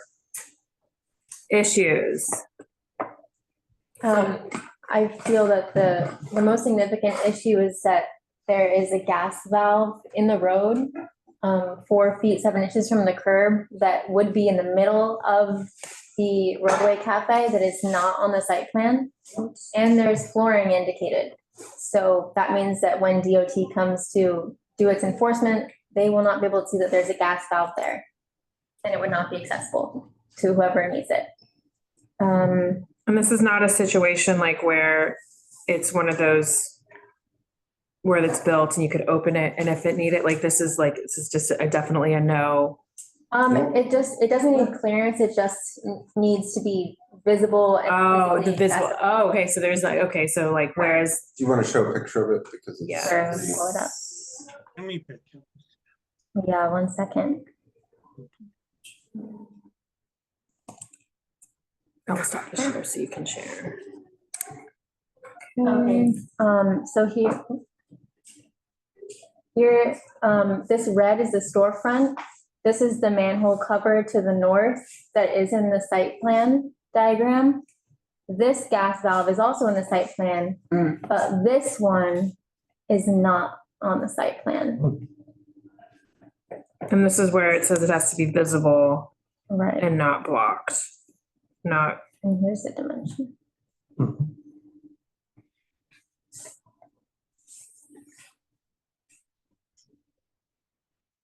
Okay. Let me go back to the share. There's something in the chat. Is this an authorized? I mean, we really can't look at individual authorized, whatever this is in the chat.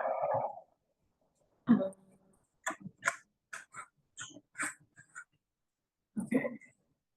I do appreciate, I will say that, Laura, I do appreciate using the word cafe. I personally am over the word shed. So I have high affinity for that. Okay, so do you want to continue? And then we'll. And who just put the message in the chat? Laura Tenenbaum asks if it's an authorized enclosed cafe. I don't know, but it is. No. Okay. I need to show that picture. Oh, never mind. I don't need to. Or here, you can show it. It is currently enclosed. And this is another modification about the storefront length. Which says that it's 25 feet. Multiple times I got 24.4. Not that significant, but it does matter. So that's an enclosed sidewalk cafe, and it's not, again, like, we can make that part of our modifications. It's not going to affect DOT's decision on it, but we should put in there they are operating, and we will put it as part of our modifications. Like we did for Oleo. Mm-hmm. Yeah, but do you want to make any points? Yeah, no, I was just gonna say I looking at the old licensed sidewalk cafe plans. Mm-hmm. And it does say that right? 25 foot. Okay. Well, I don't know. I mean, obviously there's inconsistencies, but. That's fine. sure if somebody went out and measured it.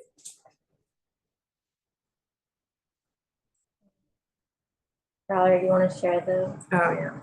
Sorry. I know, I was just finishing the last slides. Michelle Campo has her hand up. Okay, so let's go to public testimony, then we'll ask the applicant, which I think might be Michael. Okay, Michelle? Hi. Hi. Hi. So same reasons as before. Sorry, this seems to be a very redundant kind of procedure.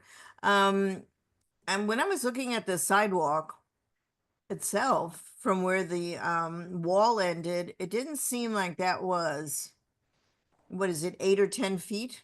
That seemed a little not as much space. And to cover up a gas valve seems really scary to me. As far as Danico goes, well, they've always been, okay, maybe if they're not totally in violation, they've been always flouters of the law. If you don't like shed, how about shack? Because I think of them as shacks. But yeah, I wouldn't trust them. That's my personal take. Thank you. Yeah. Is there anyone else from the public who wishes to speak on this application? Thank you, Donna. Sorry. Okay. All right, okay, anything, so let's go back to this. Michael, hello? Hi. I will talk to the owner about not putting a floor in and having a ramp. And there was one other thing that didn't make it on the slide. The manhole cover to the north. Right now on the diagram, it looks like it does not impede on the storefront. It looks like it's just in front of the residential entrance to the north, but it actually does partially go into the storefront area. Write that in the slide somewhere. What do I say? Adjust location of northern manhole. It's partially in front of the storefront. Okay, hold on.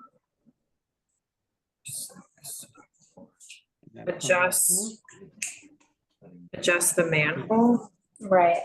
It's not the second to last bullet point. Oh, all of a sudden it's there. Well, no, I had an issue. It's because I had an issue slide, and then sometimes I have an issue slide, and sometimes I have a modification slide. Okay, sorry. It's there. It's all from everyone's notes. Okay. What? Again, just the offsets. That's across from. The road beds across from one another. Okay, so we'll send these to, yes. Okay, thank you, Michael. On to the next one. Go back here. R5. This should just have one asterisk. The Gray Dog Mulberry Inc., DBA The Gray Dog Mulberry, 244 Mulberry Street. DOT has submitted this application to FDNY for review regarding travel lane waiver. This just seems to be the trend this evening. So the issue is the 8-foot emergency travel lane on Mulberry. That's a question for the committee. Can we mute anyone else that's on there? What is it going to do? Maybe move people if we're not gonna. I'm done. So the proposed modifications are to adjust the storefront length to 19 feet, adjust the cafe length to 17 feet 6 inches. For the next door, 1 foot 6 inch clearance. Why is it 18 inches? Because there's another. Right. So we're getting into that. There is right now. I'm looking at the wrong side. There is right now an 18-inch clearance, but with a 19-foot storefront, it'll need to be reduced from 17.7 as it is now to 17.6 for the cafe length. It's just a 1 inch difference. Okay. Next, check the box for easy removable fire grade and wind resistant overhead coverings in section 3. Please tell me if I get chocolate on my face. Add location of temporary or permanent ramp. Again, that's for the ADA accessibility. Is there anyone from the public to speak on the Gray Dog Mulberry? I see Laura Tenenbaum And, and one other person. Is there anyone else in the room? Okay, and Michelle, okay, great. So Michelle, Pete, and then who else? Michelle Campo, and then also now Augustin. Okay, so we'll do Michelle Campo, Pete Davies, and then Augustin Hope. There we can see everyone. And Laura Tenenbaum. Okay. Oh, I don't know why my screen's flashing. Okay. All right, should I say everything again? Because it's the same as I would have said last time. I think this is definitely non-feasible for any kind of emergency vehicle, especially with something across the street. And it's just, it's like disaster waiting to happen. I mean, I live in the area. I've seen fire engines have a problem, even just turning a corner when there was a shack there. So with all this stuff and with one right next to the other, and with older buildings, I think newer buildings would have a problem with it also, because the fire equipment will not be able to handle this. And that's the primary, concern here, like as I see it again. Thank you. Thank you, Michelle. Pete Davies, and then we'll do Laura Tenenbaum. Hi, yeah, thank you. Yeah, I live nearby and I traverse this block regularly. It's crazy. It's the narrowness of the roadway here. You invariably see trucks and other vehicles inching their way along this block, having to adjust their outdoor mirrors, having to do this, having to do that, just to get through in a normal situation. I'd be curious for CB2 to find out, what is this process by which DOT and FDNY come to some agreement to waive a safety thing? Is there a brown bag involved in that? Given the situation at City Hall now, I wouldn't be surprised that there's a brown bag involved in this. So that is, and then there is a manhole cover directly in the center of where they're proposing a roadbed dining situation in front of Gray Dog. So this is just, it's a wreck, and it shouldn't be allowed, and it's not safe. Thank you very much. Thank you, Pete. Laura Tenenbaum. Laura. Hi. Hi. Hey. I've already said what I wanted to say about the width of the road. No waivers should be in place. I just want to give a little bit of clarity on that. I once had a conversation with a local fire chief about why he gave an okay on a bike lane on a very narrow street in our community. And he said he didn't. He wrote and said it would not be safe. And he was told that the higher ups wanted it. And therefore it happened. It's political. And that's why this is happening. And it's outrageous that the lives of so many thousands of people are being put at risk by this waiver mechanism. Mulberry Street is too narrow. One of the things, look at this applicant's photographs of the shed, shanty, cafe, whatever it is they had in their roadbed. It overlaps the sidewalk, as did many on Mulberry Street, just to make room. And I wanted to say that I stopped walking by that area after the roadbed constructions stopped the flow of water in the area. So that the last day I walked on that block, there was green, slimy water floating around the sheds and stinking up the whole area. I think it had started out of actually being wash water that one of the restaurants threw out. May well have been these people, but it's an impossible situation to have these things in the roadbed. It really is. Not on Mulberry Street. Thank you. Laura, I just want to point out to you that this block of Mulberry is the narrowest Yes, portion it of is. Mulberry Street at It is. 24 feet. And the section we were talking about earlier, I believe, is it's either 24 and a half or 25 feet. Yeah, but it's still, if you look at the photograph I linked, from where the two La Mela and what was it? I can't remember the other restaurant are sitting. I mean, it looks like a greyhound dog couldn't fit through there. It's ridiculous and it's not safe. Thank you. Thank you. Is there anyone else here to speak on this application? All right, let's move on to the next one. Wait, Augustine? Yeah, hi, can you hear me? Yeah.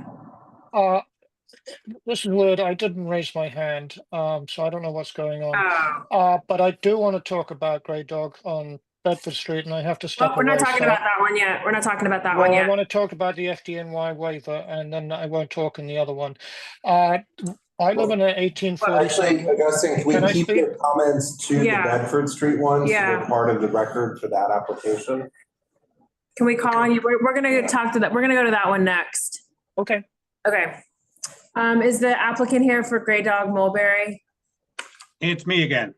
Oh, hi. I forget. I don't have them. I don't have all yours memorized. I want to just add something. If the sheds are not there, there's cars parked on both sides of the street. I don't like the word shed. They also do take up room. Yeah, but they don't require an FDNY waiver. No, but we are. We're asking for it. But to just blatantly say that just because the shed's there, nothing can get by, there's also cars sometimes parked on both sides. That's all I want to add in. If they hit the car, it's not gonna kill somebody. Right. Okay. Is that it on? Stand up. Okay, Pete? Again, I don't really want back and forth, but Pete? Yeah, I understand. The trucks do not inch their way up Mulberry Street when there's cars on both sides of the street. Trucks do inch their way up Mulberry Street to get past the sheds. The sheds take up more width than the cars, and now they're asking for a waiver to give them additional space. So I'm refuting Mr. Kelly's statement. Thank you. Again, no back and forth, just, okay, so with that, let's move on to the next one. So let me go back. Oops, oh gosh, I think it's. All right, so the Grey Dog Carmine, DBA The Grey Dog at 49 Carmine Street. DOT has submitted an application, this application to FDNY for a review regarding the travel lane waiver. So one of the issues, again, we are talking specifically about issues with the site plan, so that there's the regulatory sign within 50 feet, a stop ahead sign in front of the storefront. I can show. Want to speak to that? Yeah, you want to show a picture? Great. Right. Okay, so this is the Bedford side, and this is Grey Dog. And this stop ahead sign is not on the site plan, but the Roadway Cafe is planned for this area right next to it. And right now, on the application, it says that there will be overhead coverings and vertical screenings, but these need to be not exceeding 46 inches in height.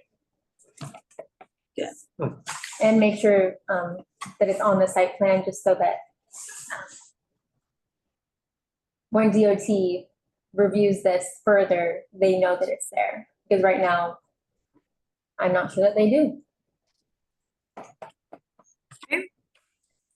And this is the stop ahead. Okay, got it. I see it. So do we have members from the public to speak on this one? I know Augustine, so I'll call on Augustine first, but is there anyone in the room to speak on the application? Okay. Am I on? Hi. Hi. I did want to talk about the fire lane waivers. I live in an 1847 building. Fire is a constant threat. It's something that we have to be concerned about. Several hundred of our members also live in buildings that are not rated as fireproof by modern standards. I think everybody is scared of what could go wrong. And we have contacted the FDNY and DOT and electeds about this issue. And of course, we haven't heard back anything from DOT or FDNY. So please ping them anytime you can on this subject. The fire lane waivers are absolutely outrageous in this historic community. Thank you. Thank you. Is there anyone else here to speak on Gray Dog Carmine from the public before we go to the applicant? Do we know I was just looking, do we know the width of the road there? I had different measurements than a picture that was sent in by somebody, but the picture that was sent in was 24 feet. So that means that when there's alternate side parking on part of the street across the way, part of it is no parking. So for where there's no parking, the travel lane will be 17 feet 7 inches, but where there is parking, it will be 9 feet 7 inches. Because the cafe width is proposed to be 6 feet 5 inches. Okay.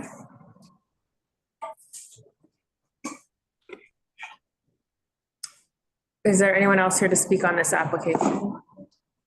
Michael, this one's you as well? Yes. I just want to say one thing. The stop signs don't have to be on the plans, but we can put it on the plan. That's not a problem. The DOT knows that we can't go over the 46 inches. And the owner had a shed that went all the way down. So instead of going all the way down, he kept it to 20 feet. All right. Are you okay with these modifications? Yes.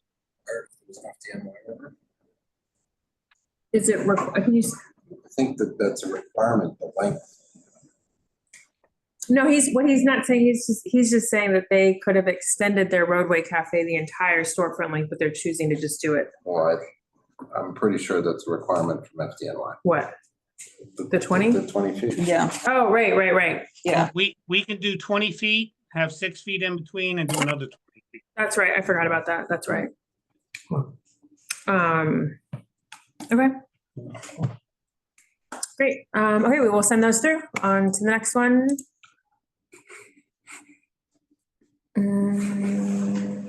I'm still sharing. I have to go back to this.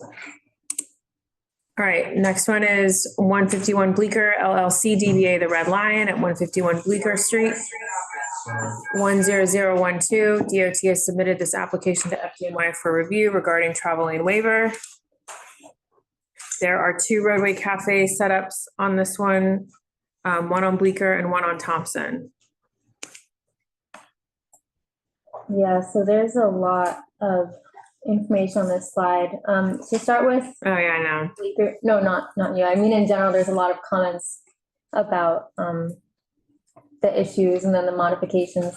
On the Bleecker Street side, there's a manhole that exists that is not on the site plan. It's at the eastern edge of the storefront, and it is partially in front of the storefront. This means that the cafe length will need to be reduced to adhere to both the clearance from the manhole and the clearance from the fire hydrant to the west. This is Michael. That covers the first few. Adjust distance from curb to thermoplastic marking. So I understand that the sorry, the DOT rules, say that there needs to be a 6-inch clearance from the part of the thermoplastic marking that is closer to the curb than the travel lane. I think that's what That's what I said, but I think I may have then revised it. I think that's when it's a buffer for a bike lane. Right. But this is not a buffer for a bike, right? So which marking are you? I can pull up a picture. I think that was just the one slide. 6 inches from pavement marking can go up to, but not cover markings used for buffer. So if it's marking the roadway, it has to be 6 inches away from it. But that's marking a bike lane. Then it doesn't have to be 6 inches. I think Well, it's that, both. I think that in that Yeah, case, that's that- when it's a floating parking lane and there's a buffer between the floating parking lane and the bike lane. Then it doesn't, then it doesn't have to. Yeah. The full length, there's another photo. If you're measuring to the outside edge of the thermoplastic marking, it's 8 feet, which I think is where the confusion comes from. But to the inside, I measured 7 feet 9 inches. And so you need to have 6 inches clearance from the inside, which would mean that the roadway. Michael, you're muted if you're talking now. It's just the difference of 3 inches.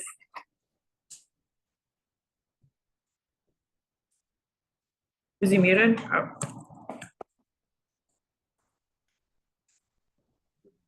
Yes.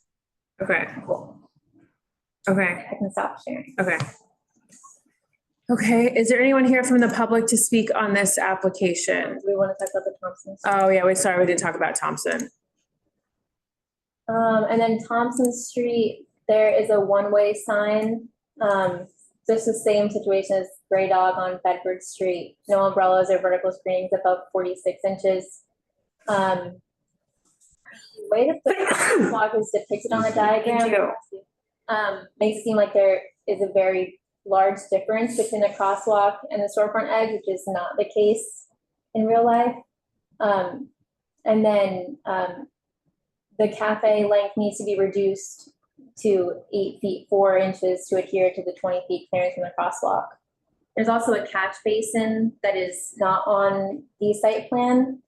The clearance is fine, but it does need to be added just for completeness. And then there is also a manhole on the Thompson Street side. The clearance is not an issue there either, but it should be added to the diagram. And that's it. Okay. Is there anyone here from the public to speak on these applications, either in person or on Zoom? Whatever street width on Thompson is 26 feet, The street width on Thompson is 26 feet. and the street width on Bleecker is 32. Yeah, so it wasn't clear where they were getting the waiver for both or just for one. I'm assuming on Thompson. Well, yeah. But I don't know about Bleecker. Markings for the bike lane. Oh, okay. All right. The waiver, I'm sorry. Yeah, The go waiver ahead. was You for know? Thompson. Yeah, the waiver was for Thompson. Okay.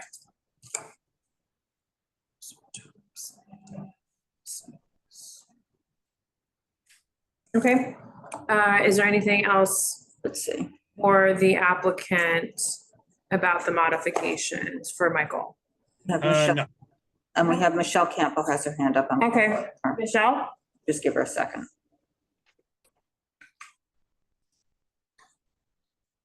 Okay. You're good. Okay. As far as my understanding, Bleecker Street over there is rather narrow, as is Thompson Street. Now, and you want a waiver. I know even on Elizabeth and Spring Street, when we had a fire on Spring, the ladder couldn't go up to the second floor because of the, because of the shacks on either side. And the engine could not turn the corner from Elizabeth to Spring because of the shacks. This seems to be the same kind of situation. And, you know, just to adjust the way it's written, a schematic on a piece of paper doesn't make a difference in the horrifying reality of this. I mean, no, this seems extremely scary to me, and it shouldn't be. It shouldn't be happening. Not that it shouldn't be, you know. I'm sorry, I'm getting tired. Yeah, I think this is I'm sure we're. Okay, great. Thank you. Is there anyone else here to speak on the Red Lion? Somebody speak. I don't see anybody. Okay, and we will close that public hearing. Is there anything else from Michael? Nothing else. Okay. On to the next one. So next we have La Mila, which I think is also Michael. La Mila. Yeah, back to Mulberry. La Mila Ristorante Italiano Inc. DBA La Mila, 167 Mulberry Street. Again, the same kind of block as the other ones. DOT has submitted this application to FDNY for review regarding the travel lane waiver. Issues. Is the restaurant two different storefronts or are they connected behind the residential entrance? That's our question. And then the proposed modifications. Anyone want to go through those? Sure. Storefront length, I calculated by measuring each individual storefront and then, I mean, it goes back to the question before about the residential entrance in the middle, but the whole way I measured differently from the site plan. There's a manhole that exists in front of the storefront that is not on the site plan as well. I can show a picture of that too. Here it is. This is the northern edge. Was it in the photos they submitted? That's a good question. I don't know. This is more of a DOT. How do they not call that out question then? Yeah, and so because of this, the cafe length of the northern cafe will need to be reduced.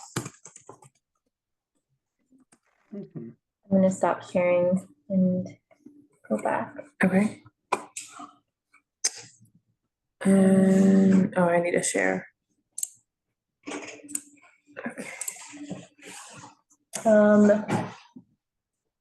Yeah, so because the manhole, the northern cafe will need to be reduced in length. And then question about if the cafes, it matters because if the storefronts are not connected behind the residential entrance, then there definitely needs to be a gap between the cafes for the residential entrance. I don't know if you know the answer to that, Michael, if they're connected. Yes, they are connected on the inside. Okay, good to know. There were three of them. There used to be three storefronts that were all connected on the inside. Okay. Right. Okay, is there any public comment from anyone in the room or on Zoom on La Mila? Michelle Campo?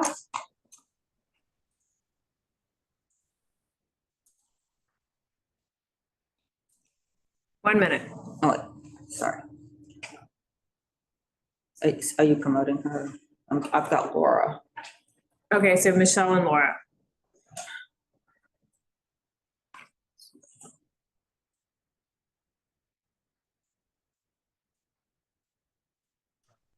I'm starting to bore myself with my repetition. However, this is, and it's true, and it's La Mela. They are one of three restaurants and they're all connected. And I didn't know who made this application, but to just ignore the fact that that manhole cover was so apparently there, is that just, if you don't pay attention to it, it kind of goes away or it doesn't matter? Or I don't understand this. I mean, it just seems bizarre to me. And there will be, you know, I'm sure applications on either side of the street for waivers, travel lane. It's a bad no, this is not good. Okay, thank you. Yep. Laura? I think we just saw an application for across the street. This will make, and I know you're discussing it. I just wanted to, again, put it on the record that the residents are aware of this as an issue. La Mela, I think, Michael, tell me if I'm wrong, they have an outdoor garden, right? Yes. Again, no back and forth. Again, there's no back and forth. If you could just. Oh, okay. I just wanted. Yeah, sorry. I mean, I could say I know that it's. No, I wasn't it's trying fine. to. I wasn't being I know. controversial or arguing. I just wanted confirmation. Just to say that's not anything that's been looked at before, but they have an enormous one in the back. We had, if you ever look at the history of it, quite a community board meeting about that. It was the then mayor's favorite restaurant, and they got a sweetheart deal. Community board. We had press there, cameras, the whole thing on that hearing. But anyway, that's just not anything relevant to this application. Just that they've been active in the community for a while, and they do have a big footprint. I don't think they need to have a bigger one. Thank you. Thank you. Okay. So can I? Yeah. This is the reduced storefront? Is this the change? Yeah, okay. Yes, this is 2 out of the 3. Okay. Looking at the plan or going north, that used to be the other part of the restaurant. But can I just say something about the Mulberry Street applications? I respect everyone's opinion on it that were against these, but I didn't hear anybody that lived on Mulberry Street complaining.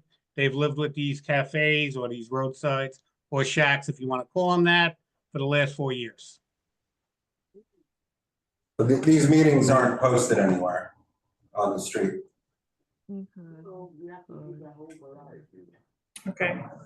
Thank you for that, Michael. I think we still have one more with you. 2? Yes. Okay. One more. Okay, one more. Okay. Then I'm gonna go make a martini. Oh, for me both. All right, so, all right, let me go back where I can, oh, wait, why did I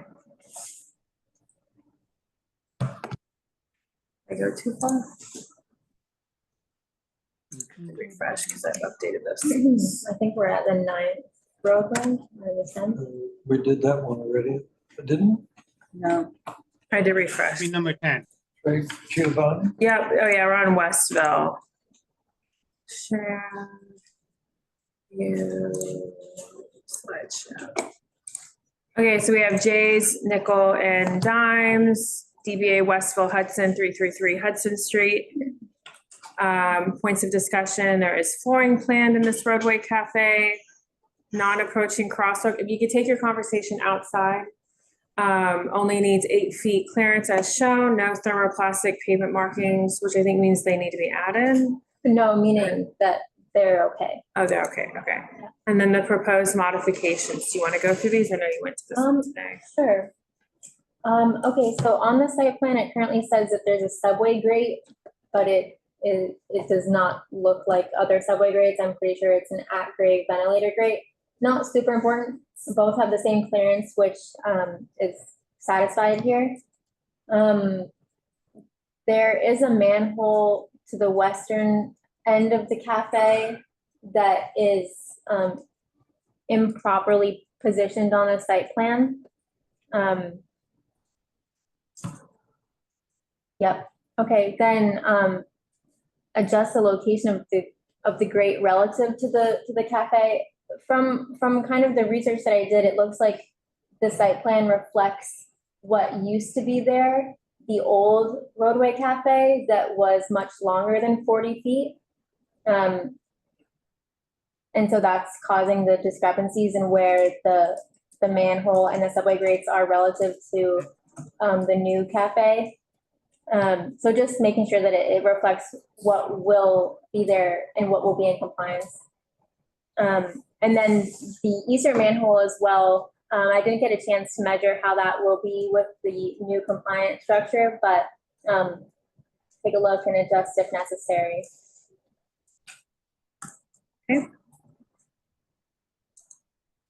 All right, is there anyone from the public here to speak on Westville Hudson, either in person or on Zoom? Okay. That's the one on Zoom, okay. Is there anything you want to speak to Michael about specifically? Michael, what are your thoughts on these modifications? I will go over them with the owner. I don't see any problem with any of it. Okay, cool. All right, were there any questions on that? No. Okay, great. Thank you, Michael. All right, good night and happy holidays. Happy holidays, we'll be in touch. All right, so next, let's go to Quar LLC, DBA Entwine, 765 Washington Street, 10014 for a Roadway Cafe. Proposed modifications that the team communicated is add ramp / confirm there will be a ramp available into the Roadway Cafe, which tells us that there's no flooring planned for this one. Was there anything else anyone wanted to add to this one? Okay.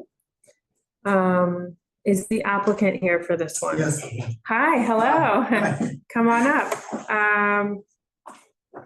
Oh yeah, and is there anyone here from the public to speak on this application? I forgot to. I don't see any Person on hands. Zoom, okay. So that's. Go ahead, Ram. Yeah, hi, yeah, so we just want to know that you have a plan and or are you going to have a ramp to get people from in front of your storefront into the Roadway Cafe since there's no flooring? Sure, it's nothing on the floor plan. We had engineers design it, I guess. There is a empty space there, wait, should I Okay. share? Yeah, share. Thank you. Yeah, we'll add that. There is an empty space, we just need It's all you. confirmation, and To add the then, ramp? yeah. Yeah, Um, we should add the ramp, and no problem. depending on the barrier width, it looks like there will be, an accessible route of 36 inches here. Mhm. So that doesn't seem too concerning. Yeah, that should be done, yeah. Okay, We so can- what we will do. This will be sent to us, right? So This we will send you a modifications form that just says what we've talked about here, and then just the instructions on how to comply. Okay? Done. Okay, great. Thank you. Thanks. Okay. Okay, so then we have. Did we get through? Oh, I did this thing again, right? I didn't share. Hi, happy holidays. Okay, so. La Piccolo Bianca.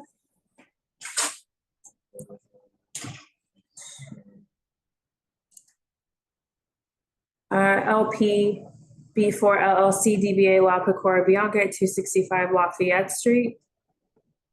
Did I copy paste that? Did I not add those there? Or did I just? There's not too many, I can just say them. Yeah, why don't you say them and I'll put them in. Okay, just like the last one, either add a temporary or / permanent ramp to the site plan or just confirm that there will be one available. Also, to label the hydrant on the site plan as a hydrant. Right now, there's no label attached to it. And then, Let me see. from my measurements, the hydrant is closer to the Roadway Cafe than shown in the diagram, which shows that it's exactly 15 feet away. So my note is to reduce the cafe length so that it does adhere to the clearance. Okay, I want to add the issue slide because I think that's important. One thing to note on here is that there is no waiver issue. I think it's because Lafayette is. From my measurement, the travel lane was going to be greater than 15 feet. Oh, great. And there's across the street is a bike lane. Oh, that's right, that's right. I forget. Okay, so let me just. And I don't think that the applicant is here. The applicant is not here.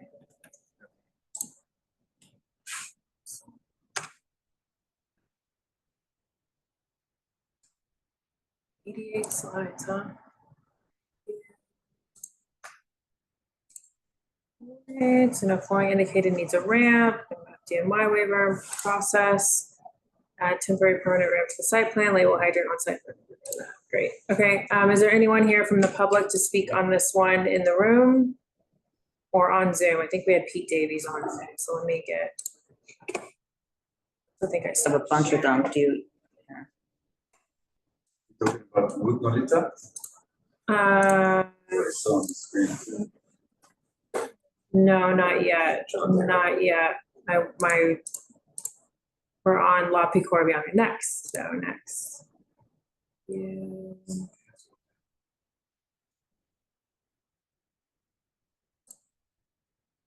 Okay. Okay, so no one's here to speak on, oh, Pete and Laura? Okay, so Pete and then Laura. Sure. So I apologize for my confusion. The way this application is submitted to us online, somehow it gets screwed up visually and you can only see half of the map of the diagram. So if they are proposing a roadbed on Lafayette, which I can't tell if they are or aren't, their current, or the one that they had up there forever was way too close to the crosswalk. The one they have on Prince Street resides atop a Con Ed manhole cover, which can be seen on Google Street Maps going back to 2013, which I was surprised to see the other day, now that they've taken that shed down, that there is a massive metal plate underneath where it was. Apparently there was work done on the manhole cover area and now has a plate over it. So there's no indication that there is a manhole cover on Prince Street at the location where they want to put their shed. So that needs to be looked into and modified. And they say they are not going to have heating elements, but they do have heating elements. In fact, they were turned on the other day when I stopped to look at the metal plate in the street. Now, perhaps they're saying, well, that's within the property line because of the indentation. I don't know. There's a lot of stuff about this application that is confusing, that hopefully the applicant is here and can answer questions. So thank you very much. Thank you, Pete. Laura? Thank you. Pete covered much of what I was going to say and more. But this space, when it was designed by a prior restaurant, had been designed for sidewalk cafes, and it worked pretty well along Spring Street, on the Spring Street side. It did not, during COVID, these shacks did not work well for the residents who, like me, walk there almost every day. And honestly, I was a little surprised to see them putting an application in for this, because there's always plenty of room inside. I don't think that this is not an overflowing restaurant by any means, shape, or form. So it's sort of an imposition on it. And again, couldn't tell what the Lafayette Street, whether that's covered or not in this application. And that's really important, because it really did, because of the curve of the street there, the way the whole street curves, it really was visually interfering with people walking down the street and what they could see ahead of them. But thank you. That's it. Thank you. Thanks. So I've heard the feedback on, I'm sorry? I think the applicant. Yeah, I know. We'll get to them in a second, but I'm not sure on what iOS but on Maybe it's on the phones. on No, no, Sonoma, it's the same thing. I'm on Sonoma 14.5 on Mac, and I was able to see the. It's on Explorer, whatever, Safari. So it doesn't work on Safari. It is not pulling in the whole thing. Oh, that's so strange. Okay. You can download it and it's there, but when you view it, it's. Okay, so we'll figure out what that was. All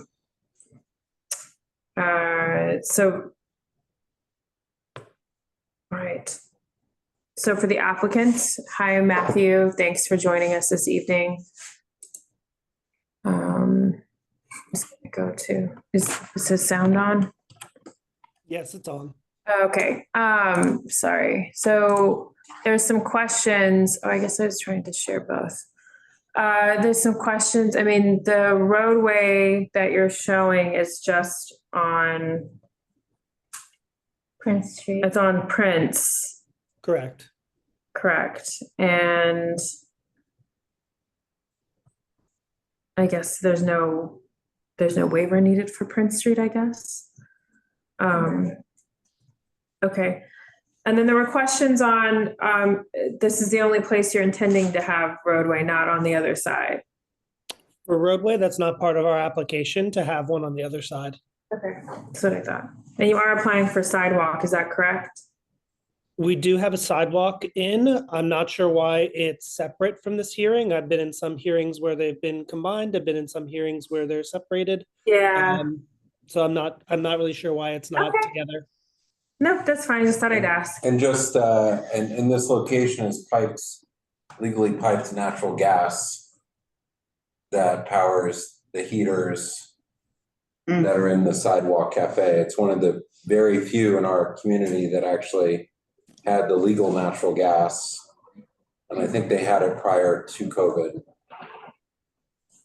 I'm not 100% sure on when they came in. I know we do have them, as well as we have the ones in our interior, like recessed into our space. But we don't currently have anything that applies to the roadways. Yeah, no, right. I was just saying to answer the questions from the sidewalk. I think that was when Cafeteria had installed that in the past. Okay. So these are the modifications that we're proposing to you, which are to add a temporary permanent ramp to the site plan. Since there is no flooring in your roadway, just so it's clear as to how you plan to make it ADA accessible. Or confirm that there will be, like if it is a temporary ramp, but like confirm.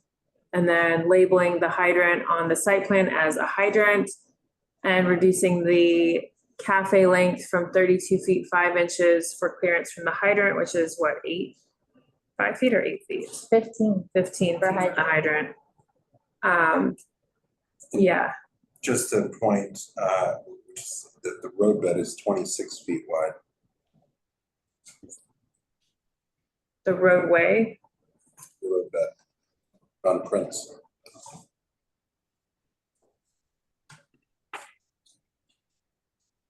All right, so we heard public testimony on this one. So what we would do, Matthew, is we'll send these to you in a document that's modifications, and you can decide if you would like to agree to them. And then there's an explanation that says that agreement means signing and notarizing this form of the modifications form that just lists exactly what you see, but probably in a little more formal language, and then updating the site plan, and the return of those together to us is what would go in with our recommendation. Great. Yeah, thank you. Please send those over and I'll go review it with our team. Okay, thank you. Thank you. Okay, so the next, we will go to the next application. It is Root Nolita LLC DBA Shushu Nolita at 371 Broome. Yes. DOT has submitted this application to FDNY for review regarding a travel lane waiver. The proposed modifications are to, there's a question mark on this one. It's a question mark because it's not It's It not doesn't- exact. It does not affect their, Oh, does not okay, affect your cafe length. okay. It's just not accurate on the site plan? Right. 67, wow. If you had, We have a 20 and a 20, and we cancel the one on Grove. yeah, it does not affect the cafe. The second line is. Oh, right, because there's two. Is because of the hydrant. Here, I can show my screen. Great. All right. So this point here is the edge of the storefront. So 15 from the hydrant, then the 19-foot cafe, 6-foot gap, and then to the edge of the storefront, I measured 5 inches less than the 19 feet proposed. So you want me to change it to 19, to 18 and a half, 18 and a half? You don't need to change both, but just so that it doesn't, so that the southern one doesn't go past your storefront, and then it ends directly at the storefront edge. Really? Because in my measurement, I have a little bit more extra room for garbage. Oh, that's My not in the site imagination, maybe. plan. This is what we had. Yes, so, So this is the edge of the Okay, southern see. one. okay. I'll read, so you want me to reduce 1 to 18? The measurement I have is 18.7. 18.7? Yeah, it's So not that 187, big okay. of a change. All right. And then another thing, sorry, The one on Groom Street is not gonna work, right? we I don't used to have have a one on, beautiful, I used to have a beautiful, now I think it's because the white marking, it's, the crosswalk. right, it likely Oh, was. yeah, That's 20 so feet. weird that I'm left nothing, I'm left Right. with nothing. Got it. They go in an angle and then 3 of them are just huge. Is there Very anyone strange. here from the public to speak on this application? Just the last thing Oh, go ahead. about, We are loved in my neighborhood. the way that the site plan is marked, the distance between the manhole and the cafe, it's just not clear right now. It says it's 11 feet. I know that you mean that the manhole to the curb is 11 feet, but the way that it's drawn is just a Yeah, little bit. 11 feet from here, 25 to here. I didn't know how to Right. do it. I'm not an So architect. 11 feet, but the clearance between the cafe and the manhole will be 5 feet, 6 inches. Sound good. Okay. Sound good. I just need to work on my drawing. That's what I'm saying. Right. And I just promoted Laura. Okay, so Laura's here to speak. Yeah, is there anyone here to speak on the application?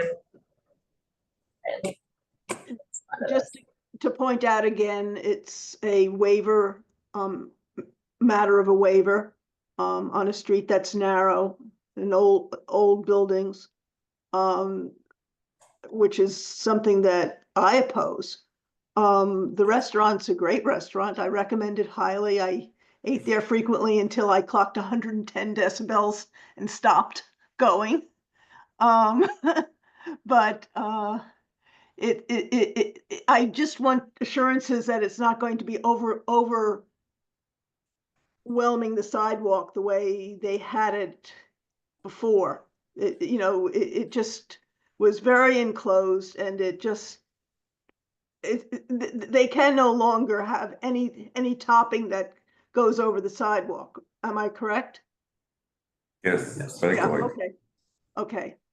Because unfortunately, we don't get to see the design for this, what they're really going to be putting in there. Everything is so standardized now. But anyway, thank you. Okay. Is there any other comment on this one from the public? In the room or on Zoom? Okay. Great, thank you. Just so you know, technically, all through COVID, you weren't supposed to be serving alcohol outside because there's a restriction on your liquor license stipulation. So you do need to return to us to rediscuss that. So it was a specifically meaning to the community board. Oh, So that okay. was Yeah, Michael definitely Kelly is my the guy, so I'll inception give of it to him, right? From the inception of the license, that was when there was no outside there. So that's specifically on there, just so you know that you're here. So. All right. Great. Okay, next. Let's go to WT, DBA WT 217 Thompson Street, 10012. DOT has submitted this for application to FDNY for review regarding the travel lane waiver. Point of discussion, the diagram shows vertical screenings. Proposed modifications are to check off the vertical screenings box in section 3, add manhole clearance in section 2, correct manhole label on the site plan, and reduce the cafe length from 12 feet 6 inches in the diagram and at the bottom of the page. I remember visiting this one, and there's like the tree. I just wanted to visit that. I don't know if I got all my photos uploaded, but I remember the tree that stuck out to me, so I just want to look at that really quickly. They have the tree in the site plan. You want me to share it? Sure. Is there anyone here from the public to speak on this application at 217 Thompson Street? Hi. Hi, how are you? Welcome. So we're just gonna see if there's any public comment, and then we'll.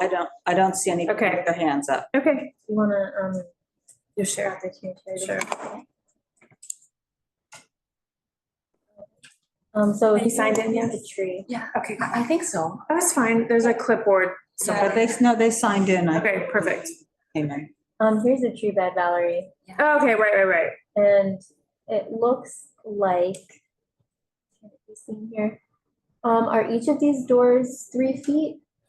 No, there are only 2 doors here, and it's gonna be a sliding doors. Okay, so these 2 is it? doors are fixed. So Is that okay? So first of all, it's like one of the most beautiful site plans we've seen. But where our concern is that one, you're gonna get dinged later if this goes through because of it appears to be completely covered and with doors, because you can't have anything over a certain height for the Roadway Cafe, which is it's just one of our concerns. Which part should we remove? So all the sides aside from. All the sides, so it cannot be closed. Like it's gotta be like. Okay, no problem. Like just with the covering. And then I don't believe there's any sort of signage, because it's right there in the middle of the street. Like there's not really signage that would preclude, right, the height limit. I didn't. Yeah, and so, like where the barriers are low here, and you can have that vertical screen against the roadway, but it just can't be fully enclosed with doors. Okay, we can take that. So that's what we would ask for, So that we to don't need be. a door or anything. And that will make sure that the entrance to the cafe is accessible, because then this whole thing is space will be open. Yes. Um, And the other note, like this kind of, see how it's like, it does have like but it's open. And then just with the covering really light, and then just the low barriers. But it's beautiful software that you're using to illustrate it. I don't know if that helps, because then we can see that it's fully enclosed, so I don't know. But any other comments on? I think it's just, It's very detailed, lots of, everything, it's really beautiful to look at. It makes it so, we look at so many of these, so it's a very nice drawing. And we correct the storefront length already, and correct the here 1 feet and 5 inch. is the storefront 19 feet? Yeah. Okay.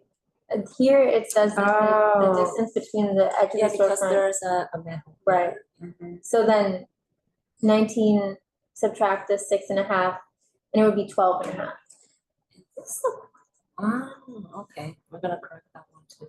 Well, no, because look, it's 6.5, and then there's the 3, okay.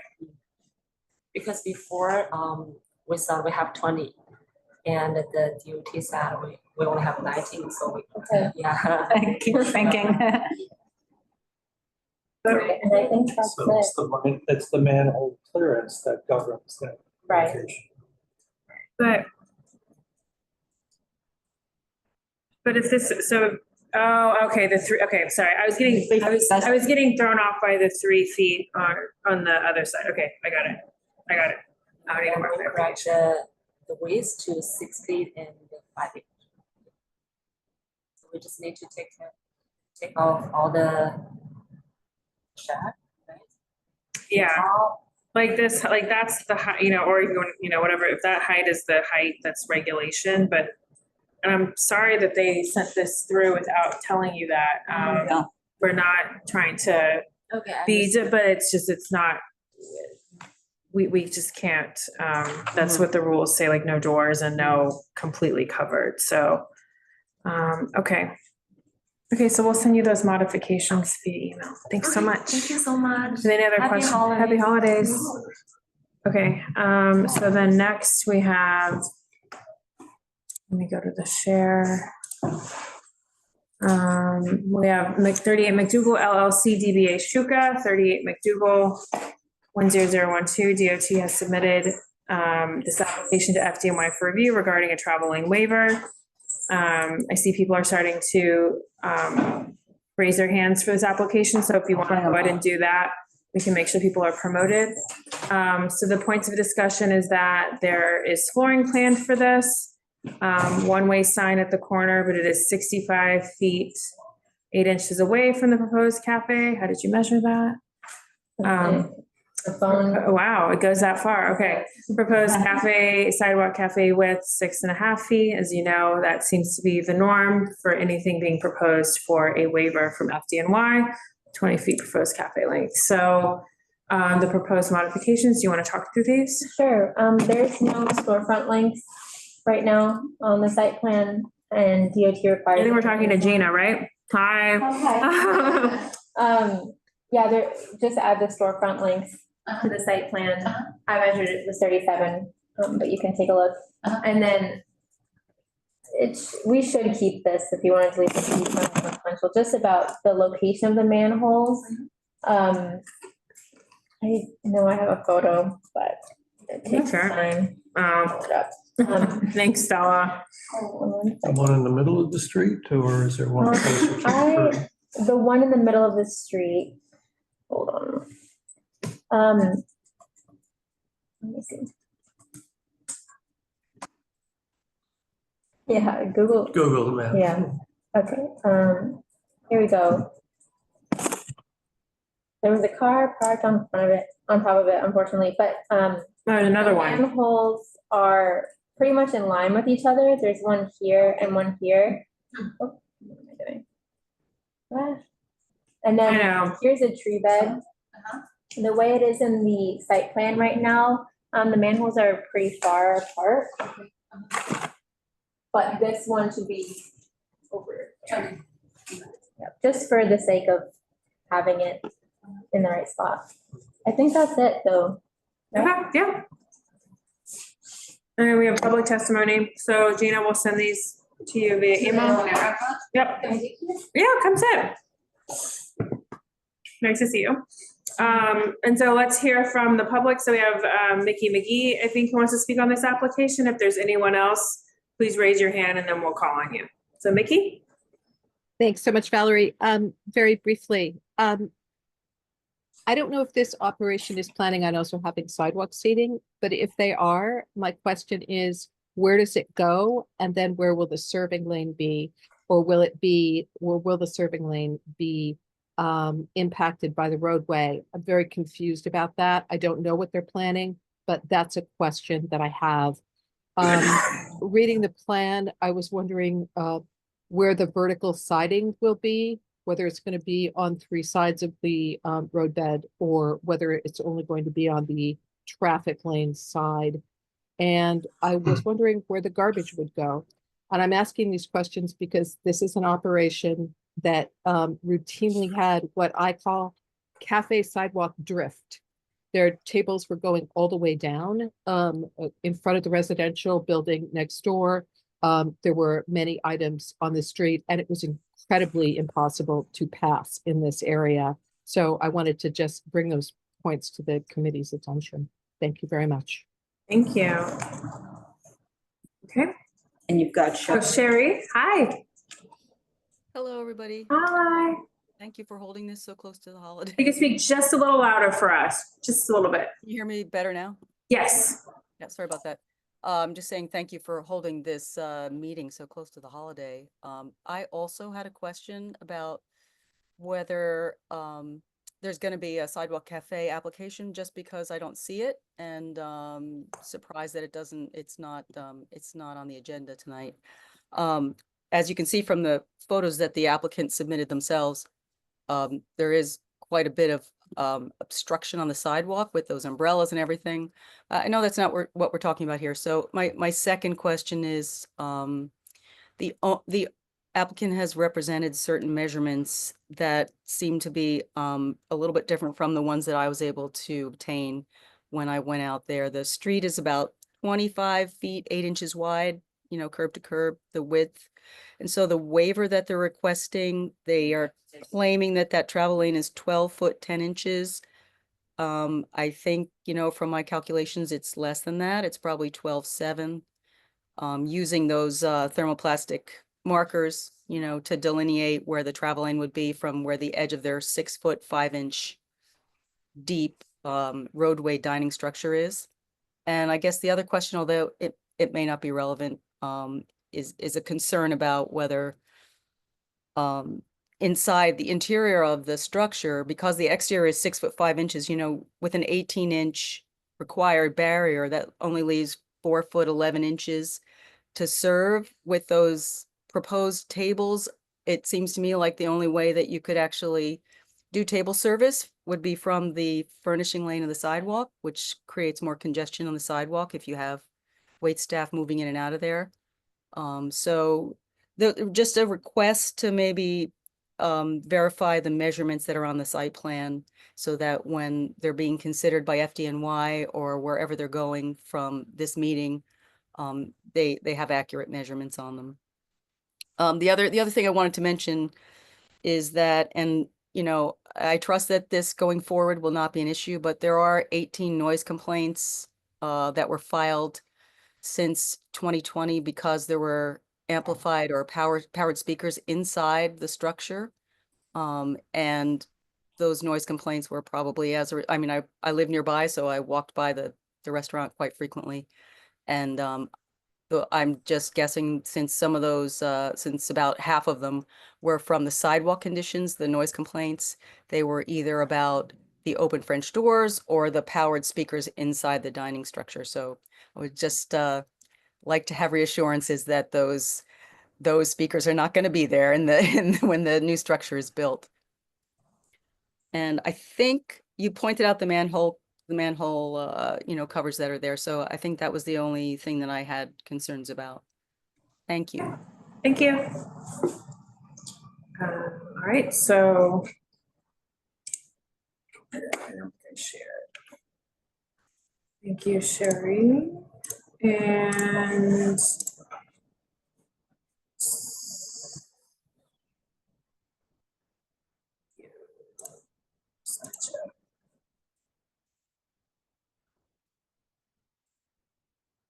all right, so we went through these, right? Yeah, any other comments to that? Questions for the applicant? One more hand up, let me. Okay. David Rosenberg? He's being.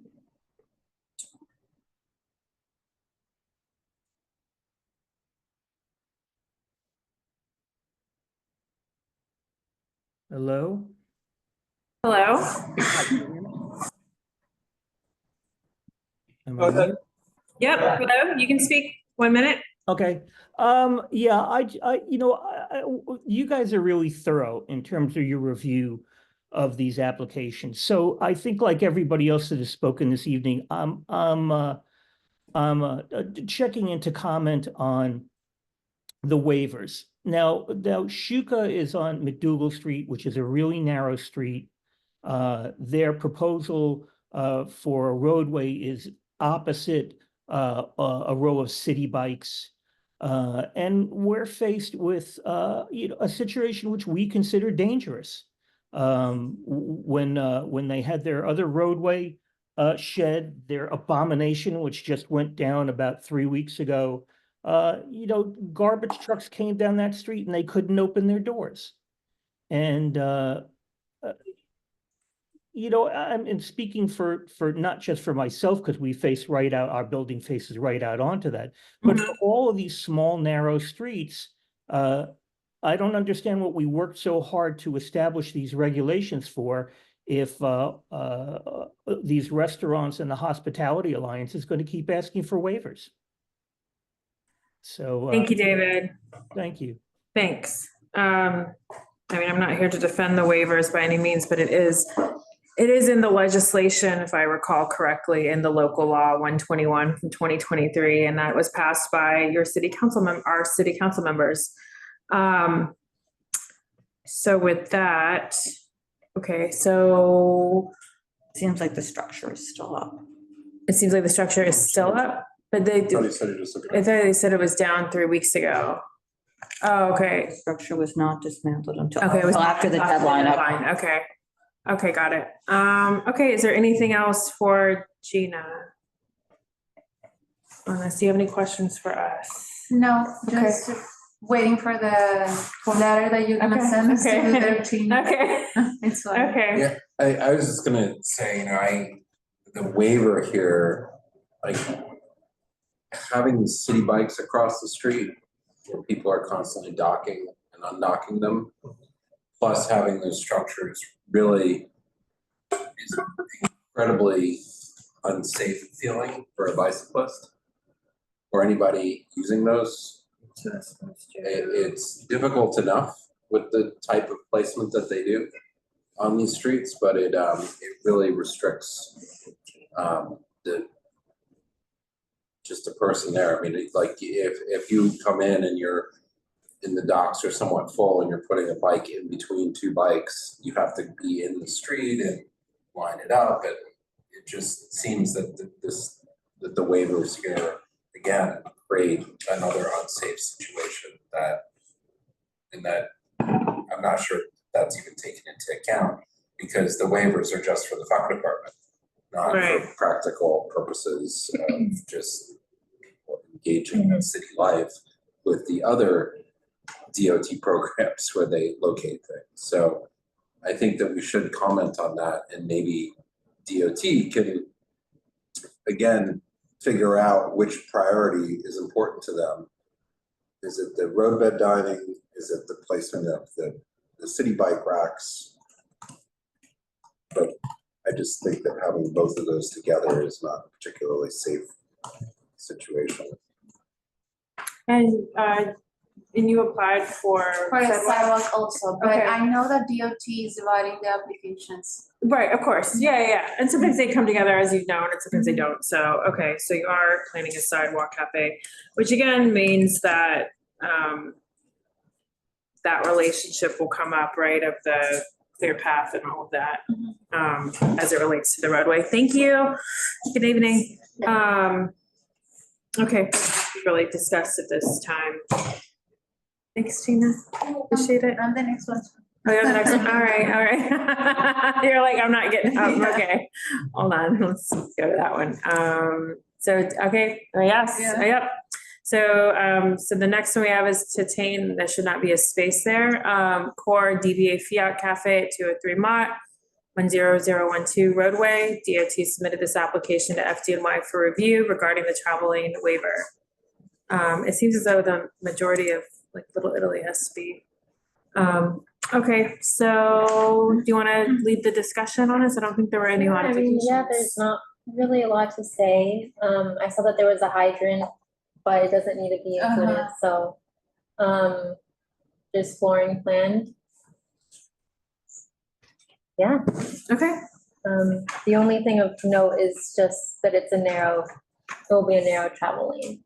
Yeah, actually, the DOT asked us to reduce a little bit this one. Beyond to 6 feet? To 6'5". Oh, to 6'5", right. Because it was wider. Right. Yeah, that's the plan. That's the plan we have. 8 feet originally? It was, Yeah, okay. We've seen them take one down to 6 feet only, but they said the standard is 6 feet and 5 inches, huh? The only one. It's the only one, right? And it was one across.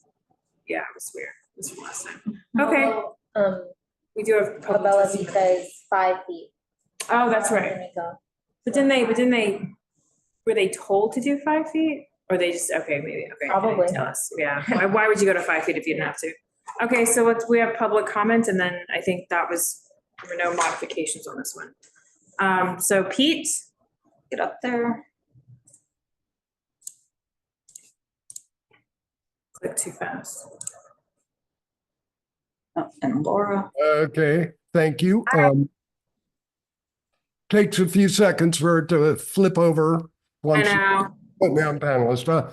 Okay, my question about this one is the information that we were given earlier in this meeting about the determination that a primary entranceway doesn't exist for a lot of our buildings. Well, that is, if you look at the administrative code, the definition of primary entrance clearly states that it should be applicable. So I don't know who this,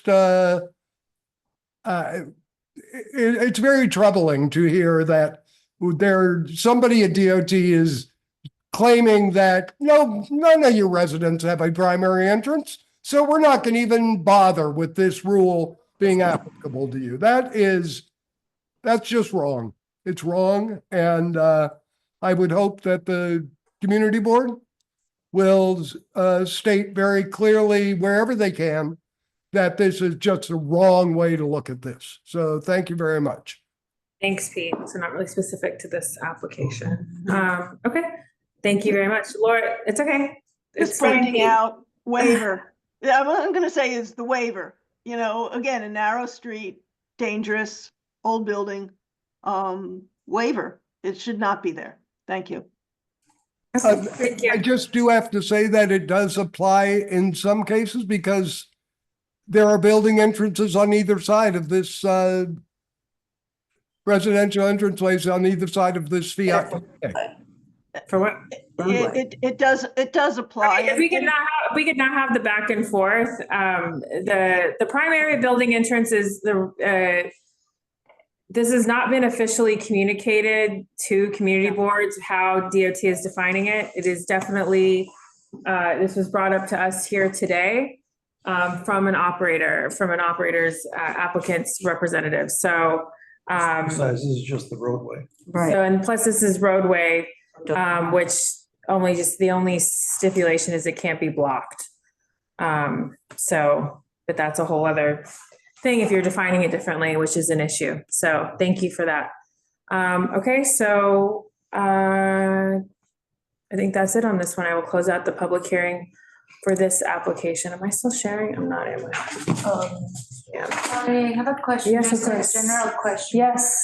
If one applicant, like if a restaurant, for example, doesn't want to make the changes on your comments, what happens next? So it depends, right? So if it's a sidewalk cafe, it'll go to a DOT public hearing. So to DOT public hearing if it's a sidewalk cafe. Sidewalk cafes are not required to go through a DOT public hearing the way roadway cafes are. So DOT is looking for one of 3 answers from us on a sidewalk cafe, which is approve with modifications, or a denial. So if there's an approve with modifications where the applicant does not agree to the changes, then we could still say approve with modifications. And it still could go to a DOT public hearing because there's no agreement, which is why we have the form and do the sign thing. But you see that you give us like a limit date to Yes. send everything. If we didn't send like the information on time, what happens next? So check in, because we either it's a really tight deadline and we only have a day to process it and send it through, or we have a few more days. And But if an applicant didn't send it to you, do you send it as a denial or? it will be, Okay, yeah. So there's like, again, which is why like on like this, we got referred right last week, I think. So the reason why we do it like this is so that there is a little bit of a buffer to give to the, people like you and any other architectural professionals that need time to do that, need time to talk to their client, lawyers, and then the applicants themselves who are doing their own plans. So we try to do that so there is that time. But we do submit things to our full board with a conditional denial. That once we have that conditional denial voted on, I know there's, I think, an answer outstanding with you on one in particular. So I apologize for not getting back to you on that yet. Is, for instance, we vote on the conditional denial, we can't make any changes to those so we can't make any changes to the modifications afterward, unless it's like, the clearance and the rules is 6 feet and you said we needed 12 feet, like that, like that's an error, but like anything that changes beyond that, like we can't make the change to the modifications. So that's, so it would just, again, it would just be denied and then it would go to the DOT public hearing. That's it. Cool, thank you. Thanks, guys. Thank you. Okay, so our last one is Tartinery. I don't think I'm sharing. Bye, holidays.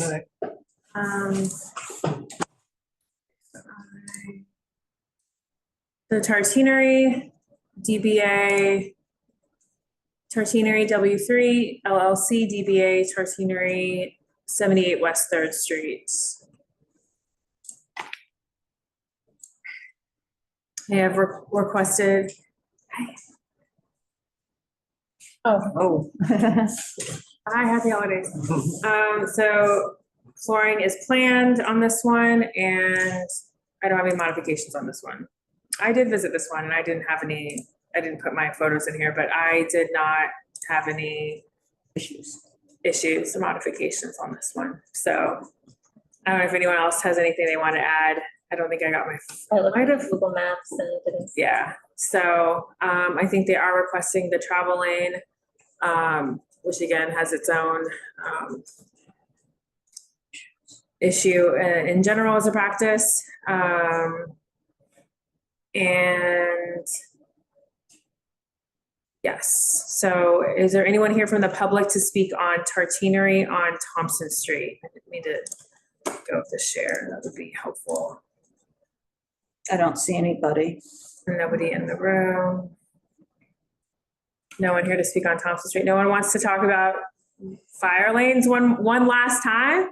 All right, so with that, I will close the public hearing on that. We will go to our business session.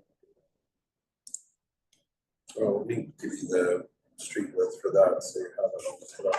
Okay. What's the address again? Oh. 78 West 3rd. Is that? Yeah. So it wraps around. Good job, we got through 27. Good Yeah. job, everyone. Good job. Good job for your So fast. research. Time in the cold. What? It's not the West 3rd Street though. Yeah, no, I know, it's, is it Thompson, right?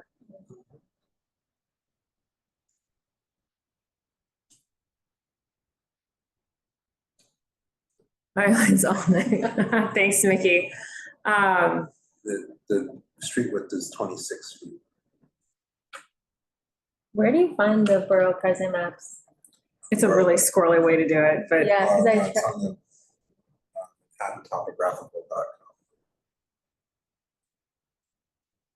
So, you should go during open house to go see the big map. Okay, so business session. I'm like, should I just take notes on the slides or on the notes doc? I like the notes doc. Like, why try to reinvent the wheel? so we did it specifically. I'm just pulling up my document. Hold on.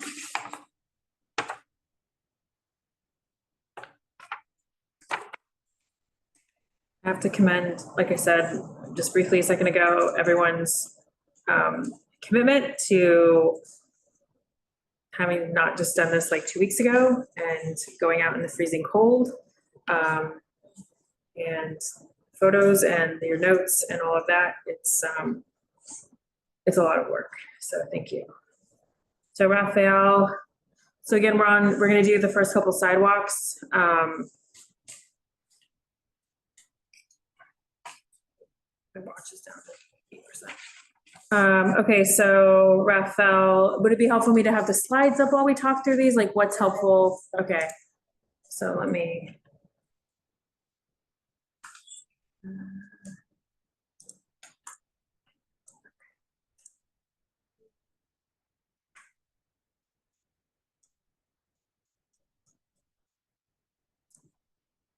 I'd just like to make a Yes. just a general Good. comment.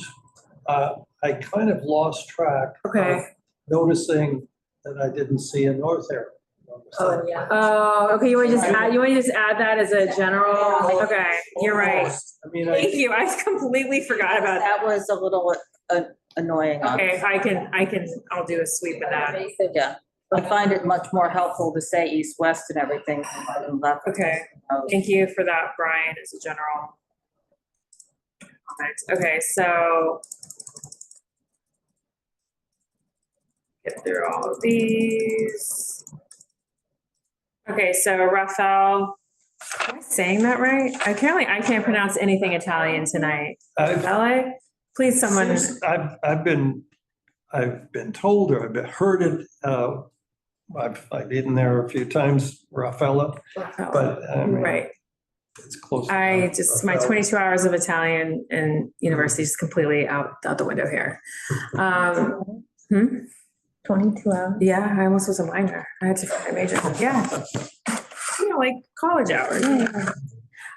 Okay, so we've established that they have this illegal sidewalk cafe. This is for a sidewalk cafe. So we can, what do we want to do here? Do you want to, I don't think they were here. We do make the notes on our records that they are operating an illegal enclosed sidewalk. So we did not have anyone here from them.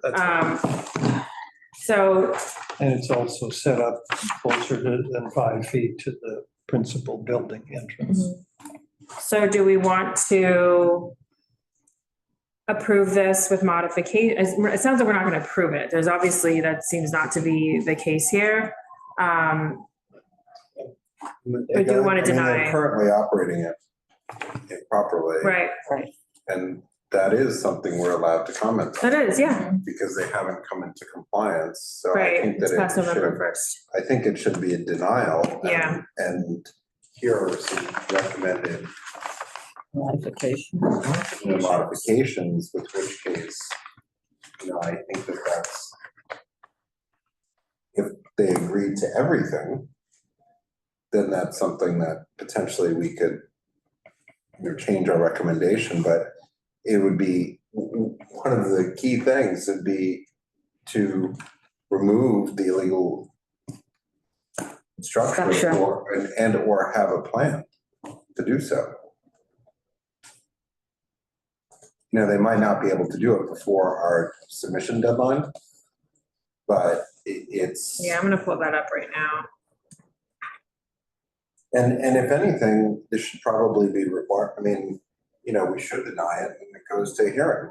That's what the hearings are for, right? Yeah. I just don't see what's the point of bending over backwards for someone that didn't show up and is operating. Now, they're not required to show up, but they also are operating. But we also want to get this into compliance. We want to get it into compliance, yeah. But, So this one, so this one's. We want to lay out the steps to get there, even if we still recommend denial of it. That's true. So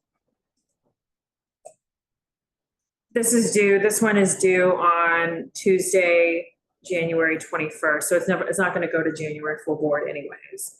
We could we could choose to not submit our feedback until. Well, presumably, we're gonna have another meeting before then. We will have one on the 14th where we Right, could see, so we so could I- send these and propose I them. think that we deny it, and if they do return something, that we could reconsider it.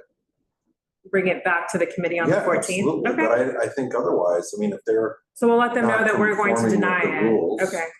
now, Mhm. and, if they're not gonna change this stuff, I mean, what are we? Okay, There's let me nothing just. to change, make but a- I am willing to, in this particular case, Because it had a pre-existing sidewalk. well, just for any number of reasons, right? One is if they're gonna take the steps to fix it, Right. do it.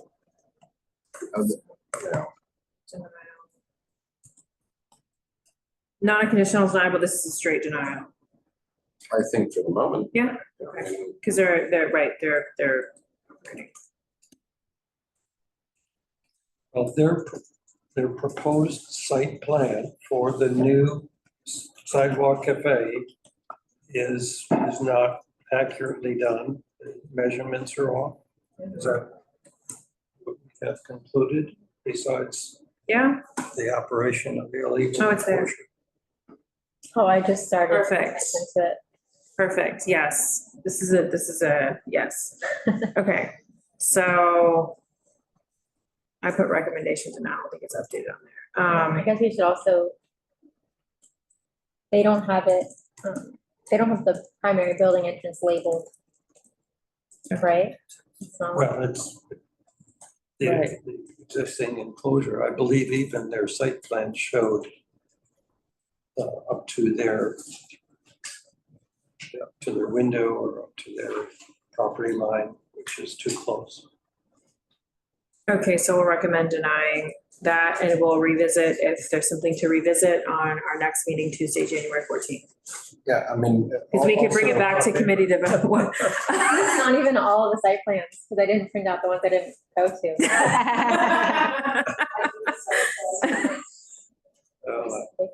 Wrapping paper for holiday I gifts. mean, this particular structure Mhm. is sort of in denial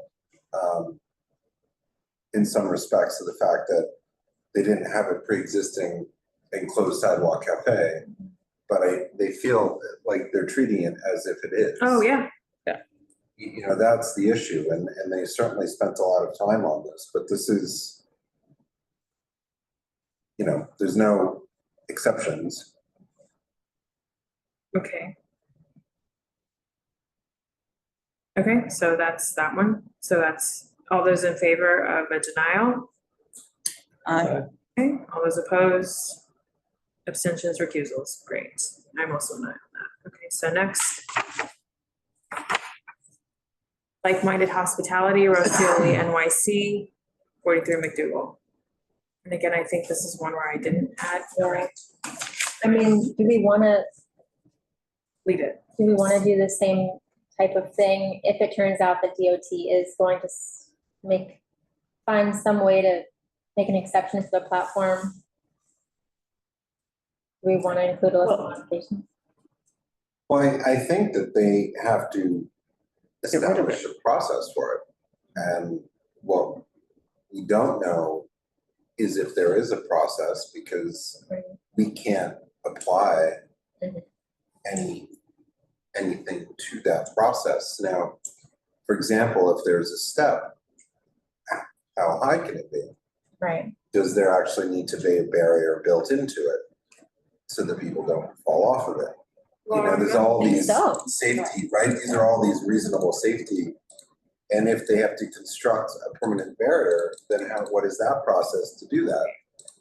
And I'm not in opposition to that, but that's not what the rules are. And this is gonna come up, we have some, I think a SLA application coming up with the old loading docks as well. So this is. So there are places that have the old loading docks. This is what was, the first we had heard about a sidewalk being sloped, so they would need a special waiver as it relates to platforms. And that was the first we had heard of a waiver.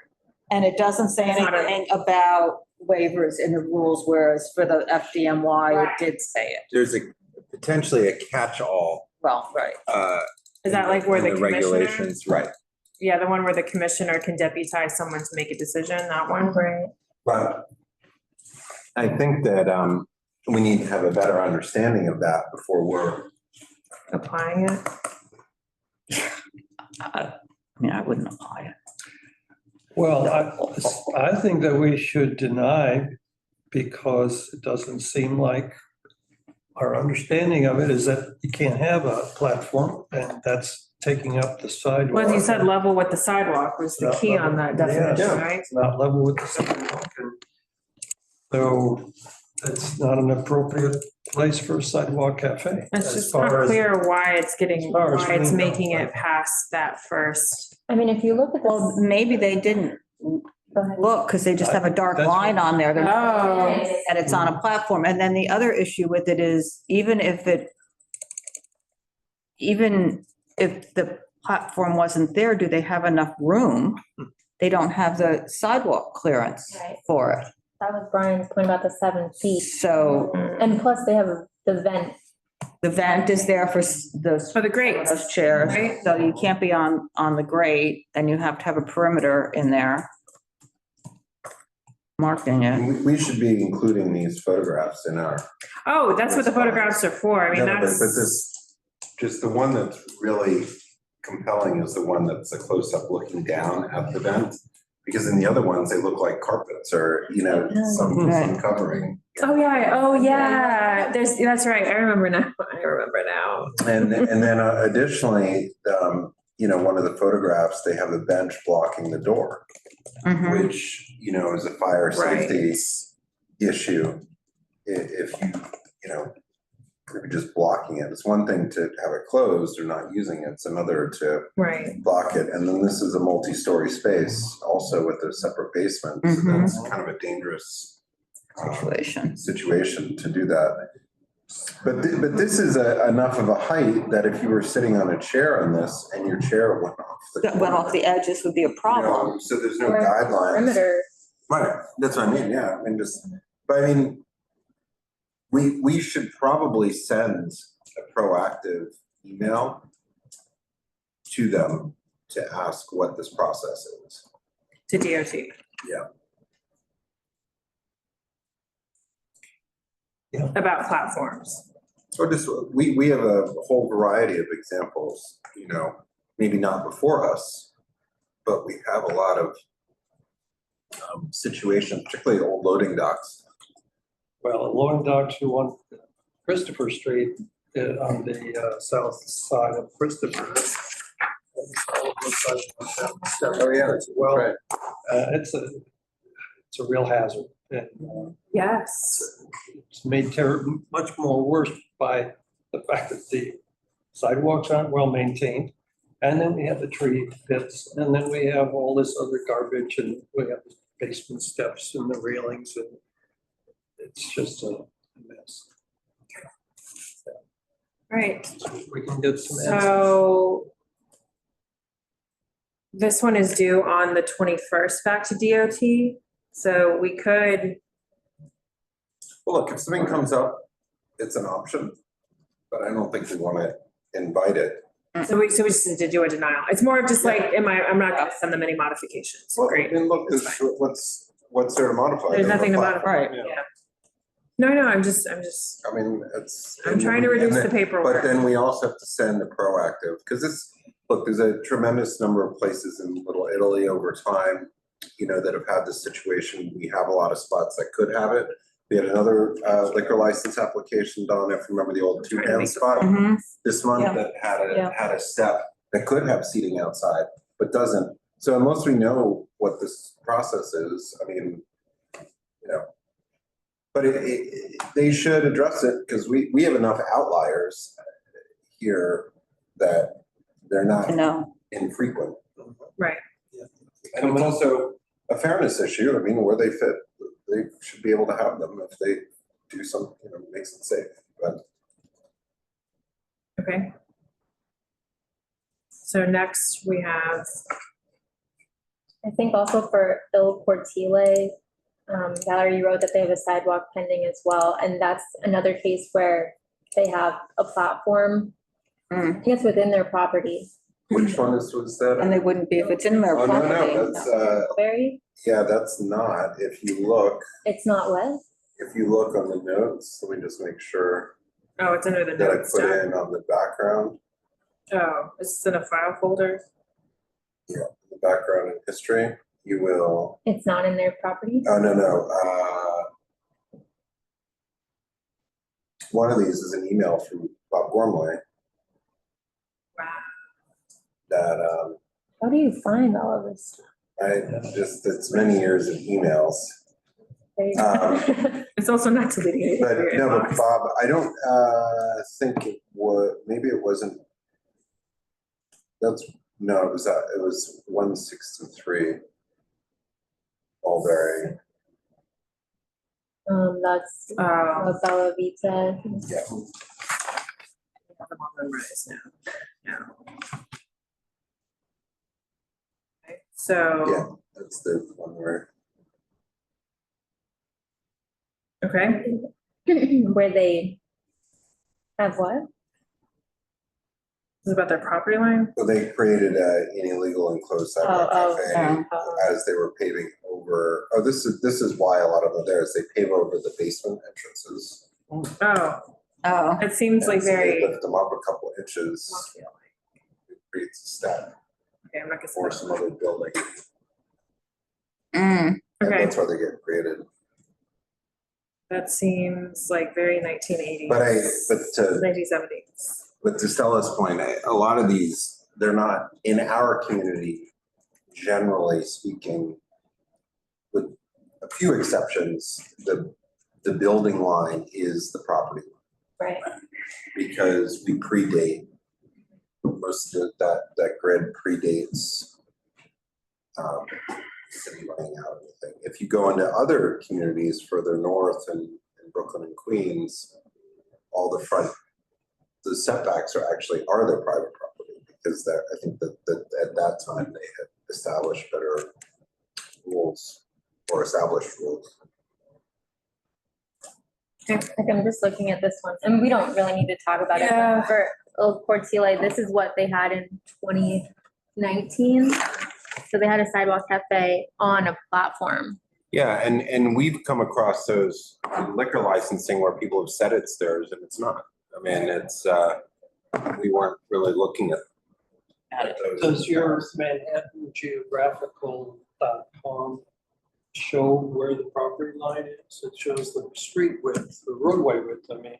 Yeah, well, I texted, I'll just show you, you can see what, it's just this technically. You know, it has all the measurements. It's very narrow. It's use. It's not, but what does show. Doesn't show the location of the building. What in does show relationship to the property. but what does is the tax map, which you can access through Zola. And the tax map has the building superimposed on the lot. Pretty much. Yeah. It has the Mets and the bounds overlaid with the buildings. So that. Okay. So what was the last one? It was 123, right? 123. MacDougal? Yeah, no, For what? for Mulberry, right? Oh, yeah, Well, yeah. we were jumping We're on around. this one. Okay, Yeah. sorry. We're on Yeah. 200 Spring is the next one. All right. Yeah, Altesi downtown. Somebody.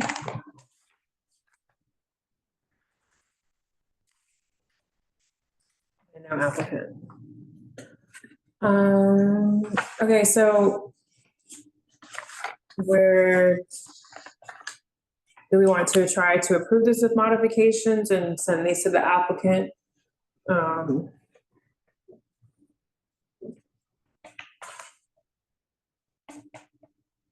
Yeah. Yes? I mean, we can't punish them because they didn't. Well, of course not. So Okay, we try.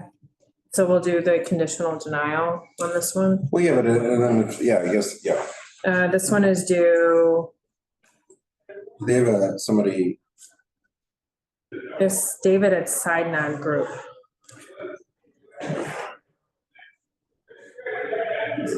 Altesi. So this one's due on the 21st, so same thing. Let's see who else they have on there. I just went by the contact name. Okay. Okay, so next. Trey Giovani, -1N on here. Sidewalk and Roadway. So this is Michael Kelly, so we'll send these to him. How do we want to vote on this, a conditional denial? I mean, yeah, but this was the primary building entrance, so it's gonna be an issue. Right. That he raised, so, you know, he seemed pretty adamant that was a different definition. Yes. So how can we do a conditional denial if we think it's correct? I just bring that. Okay, so it's your denial, well then, I mean, we can just do the denial on this one, or not send a modification. It's one less. Well, I one think less that we thing can to do send. a conditional, but we should also understand that, you know, this is really about a definition that we don't have an answer to. And we have some vagueness of, big buildings without a definition of what that actually I would like to means. point out, that the building that is shown on the Dining Out NYC website for primary building entrance as an example with no other context given. Right. Is actually a school in Brooklyn, PS 671, I think, designed by Michael Graves. This actually is a school. They're literally showing a building of a school there is no clear. School next door to your So restaurant. it's a school that they're showing when I Google image search that, like the spy that I am. Which just made it even more ridiculous in my mind. Yeah, and so I noted that the building entrance on the left side of the storefront is actually a walkway between buildings to a courtyard in the back with residences. Right. Yeah. That's right. So that needs to go in there. Yeah. That needs to go into that modification form about what that doorway is. Because if that's serving other buildings, that is actually an incredibly important emergency corridor to get to them. Yeah. Right? That's a really clear, because that's an access way to your rear building, which is not that's where all emergency. Anyway, we should bring that up. Sure. Yeah. Yeah, I think. The other thing that's, I think, when you put a full-length road bed structure or, cafe, and then you don't require a waiver for the building entrance, you start to create service issues for a building because you don't have appropriate access to move anything in or out, including people, equipment, any normal, servicing of the building.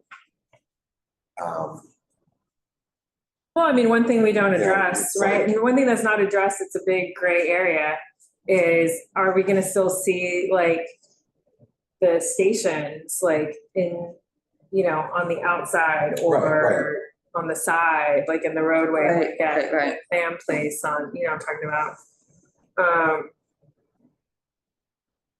But I think that we should bring this up because you know what, they may agree to that waiver as a result of that, because I think that this is suddenly, it's an entryway for multiple buildings. Well, because this one is, go ahead, Brian, go ahead. Right now, I feel that we, as a committee, should be operating on the definitions that we have been given and we understood to be what we should apply. And you presented that at the beginning of this meeting. You gave the definition of the clearance for principal building entrances. And it was. And the administrative. Yeah, and that's what our understanding of any building entrance that served other occupants besides the restaurant that we were dealing with. counted as a principal building entrance for all the other occupants of the building. And I don't see how anybody could ever take that away from the definition. And what are all those apartment residents gonna do? I mean, it's just crazy to say, oh, your building doesn't have a principal building entrance.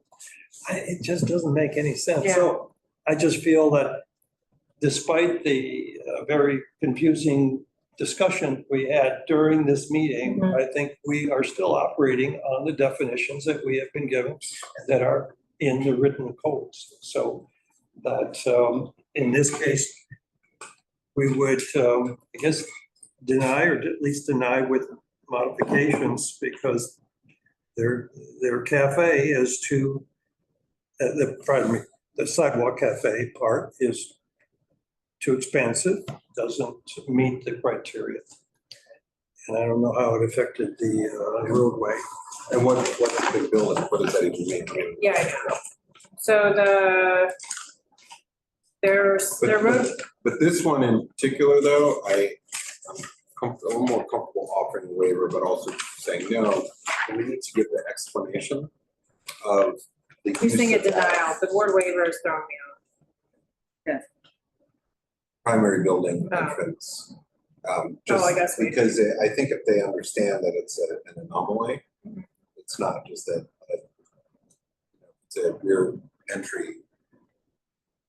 And I know that this building, because we've seen it with the SLA application on West 3rd, we've heard from people who live in that rear space before, a long time ago. But I that's why as soon as you said it, I immediately knew what that was. We don't have many of them. We're talking about the sidewalk or the roadway at this point? Well, we're talking about the primary building entrance. Okay, so sidewalk. You know, and this would be the same, you know, with the certain residents on Carmine Street next to the pizza place, where you go to a rear courtyard that has multiple homes and apartments access through it. I mean, we have a number of these types of things. So a sidewalk is due the 27th, so we do have time to revisit on the 14th, and it will be voted on by the full board. Well, then maybe we pose the question and just say that we hear the modifications. We don't think that we think that this is a primary building entrance because in fact, it may be a whole different type of entrance, right? That's not accounted for. Right. Okay. Yeah, I personally would, if I was just reading the code, I would apply that definition of a principal building entrance to this gate leading to the back courtyard. To me, that fits the definition. But you're right, we need to get this settled by the authorities that give us the definitions. Well, they also could be finding that they're changing it because it's being applied. Probably only, huh? Too expansively. Well, I understand. But that's not political pressure being applied. I mean, we heard it from the architect, Mr. Wiggle, who called it out as being draconian and that. But then they need to define it properly. I mean, you know, there just needs to be a definition. All right. So that's the sidewalk. But what? The other We thing need to is vote on people these have to just keep in mind that the universe of where you can apply for sidewalk seating was dramatically expanded under this new program. And you have all these non-conforming uses, which are in residentially zoned communities, and the residential entrances are the primary building entrances. And you have a non-conforming use in a residential neighborhood. And so the predominant access into these buildings are the residential doorways. Not the other way around. If it's on an avenue, I can understand, you know, a little bit more discussion on that. But, you know, in a commercial area.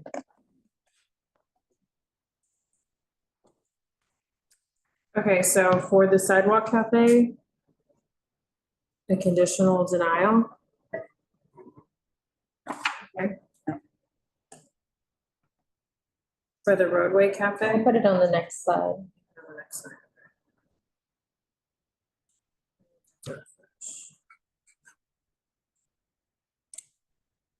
Should let me refresh.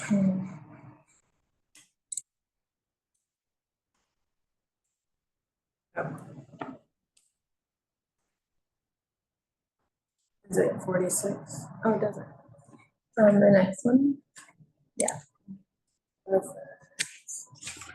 Oh, great. Right. You don't have to go into view mode. You can just keep it like this because then it will update. Okay, great. Okay, so we just voted on a conditional denial for the Sidewalk Cafe. And then what are we voting on for the Roadway Cafe for Trey Giovani?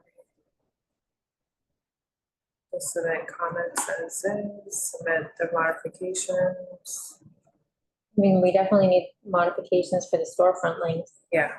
Oh, right, it's not consistent. And then the Okay. maximum clearance. Okay. So that's approval with modification. Yeah. All right. So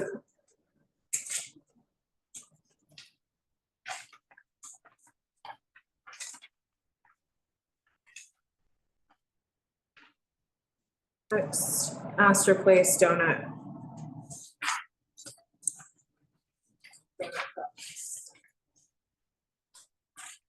I didn't have modifications. There was no room for it. Huh? There's no room for it. It'd be 1.5 feet. Again, that's where I don't yeah, I'm not gonna get into it, but,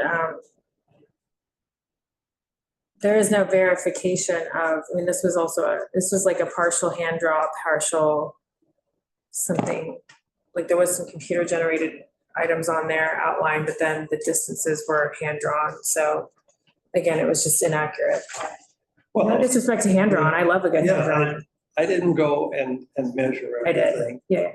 But I stood there next to the door and I just looked at if in fact all of your measurements as to where the cafe can start, where the perimeter of it is. It was narrow enough that you could only serve from the doorway. This is something we've found in a number of cases. If you've got a narrow strip along the building for a cafe without a service aisle, that means you can only serve from the doorway over the shoulder. Well, I mean, and as someone who's been at this location, maybe to charge my phone and have a donut, it's just self-service at the counter, so they would just, but there's still no room there. Well, they say it's 4 feet and you're saying it's not, so. No. like I mean, no, the they're box saying idea. it's, no, they're saying that the clearance from the mailbox is 12 and. No, I understand. Yeah. My point is that it's not the 4 feet. You're right, it's not. Right. It reduces to non-reasonable Right. width. And again, this is probably a space that's more appropriate for a bench. Right. Well, it's definitely appropriate for, I mean, not for right, a sidewalk cafe. right. It's- And there I was don't- like a I don't think sideways we need to connection. Discuss it much more. Yeah, not more. Yeah, it's a denial. Great, done. Thank you. Deny, right? Great. So all those in favor to deny, Astor Place? Yes. Yes. Okay, great. Bartuzzi and Via Porta, sidewalk and roadway.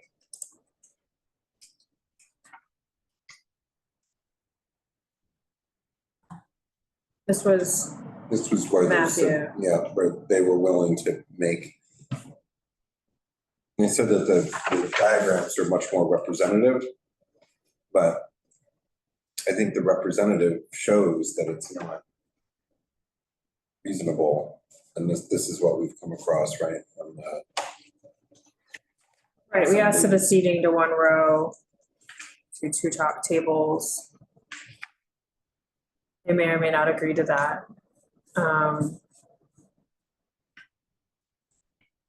You want to go to the next slide?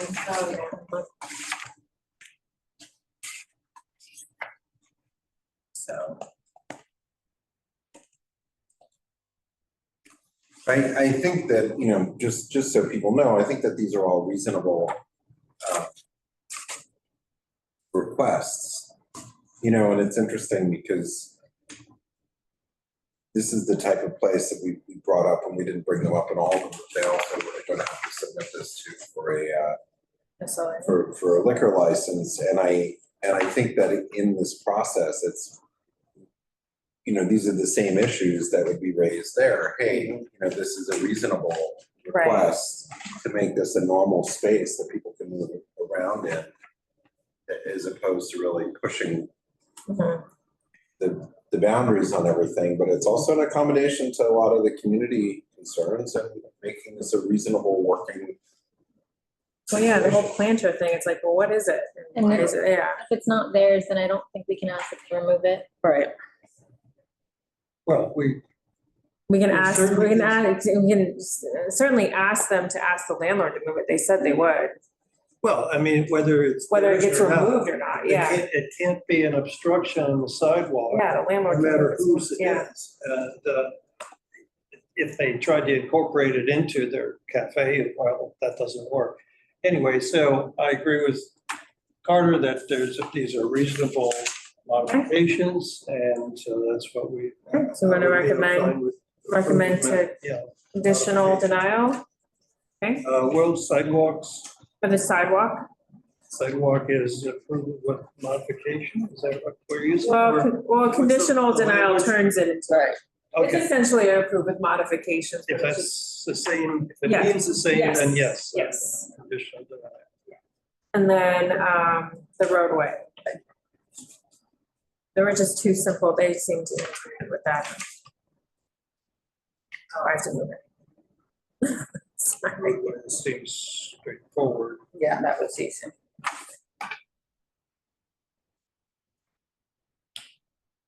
Add some modification.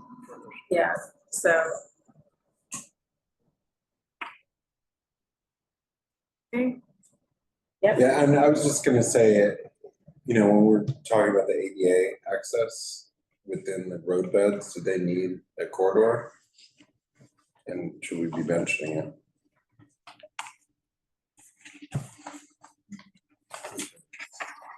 Just a question, Yeah, I because mean- this layout is a pretty, We haven't. we've seen people utilize this rough dimensions in multiple different ways in their representations.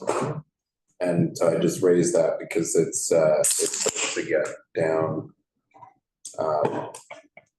If you're using the standardized stuff, this is that corridor becomes very narrow. So if you, 18 inches or 10 inches or whatever for the barriers. And then, you know, two tops.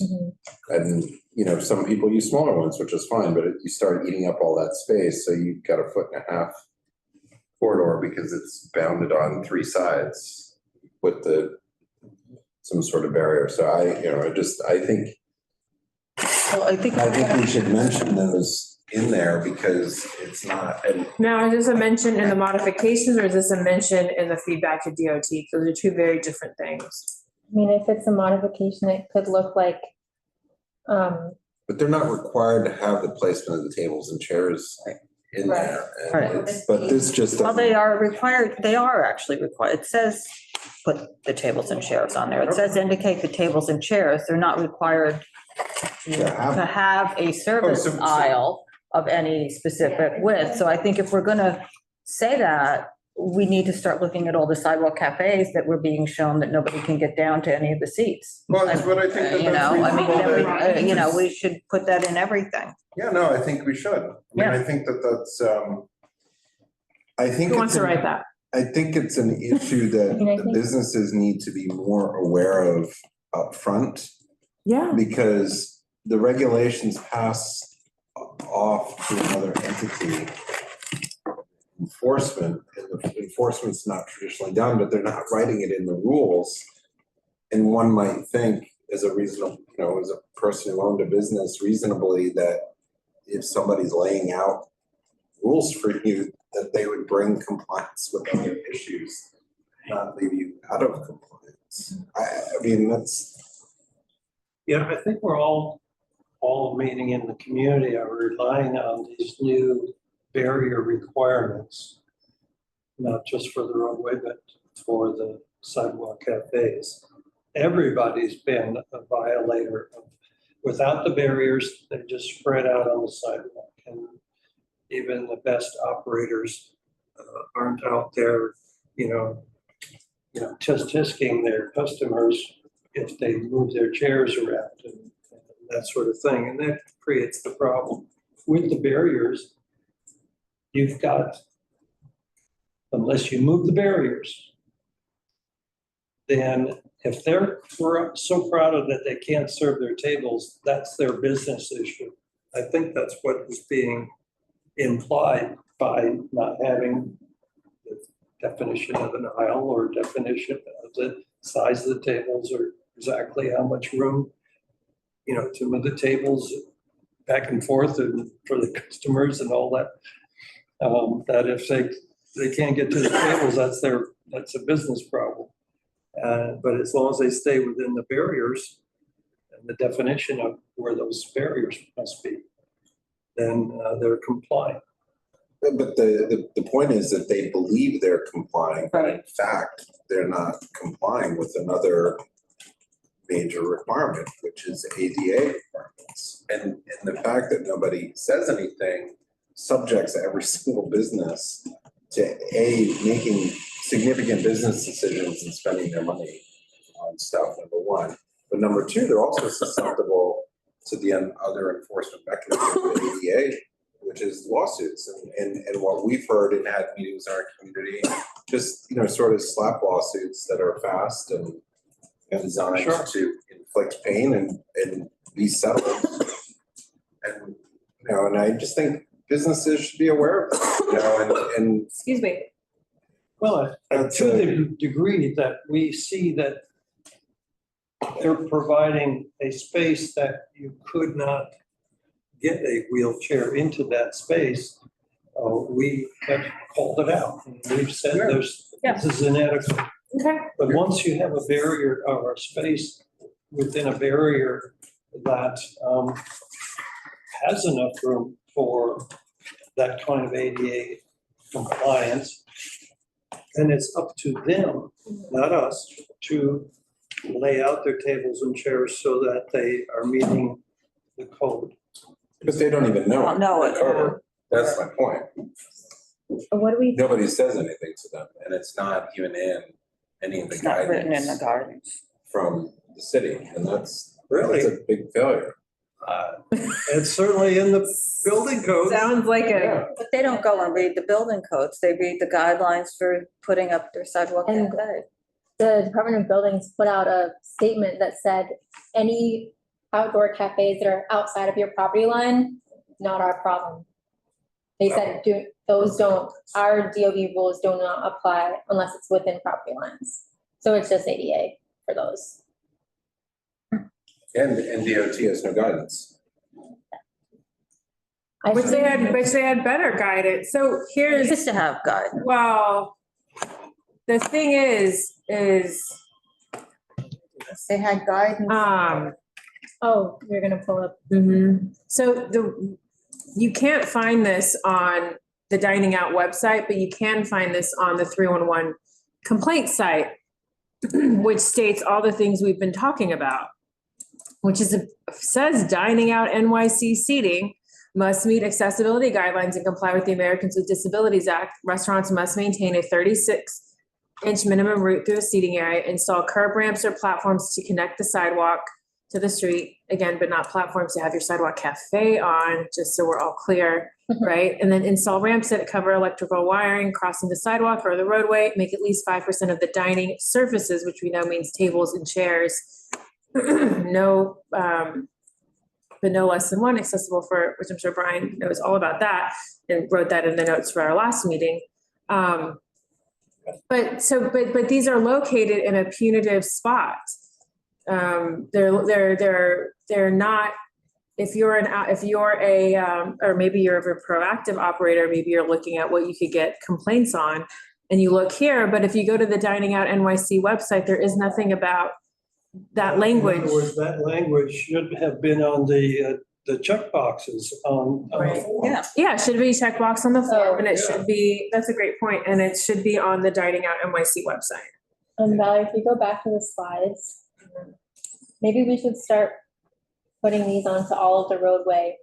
Okay, great. Yeah, that looks like, okay, oh, just putting those on there. Yeah. Putting it on each modification form. Okay.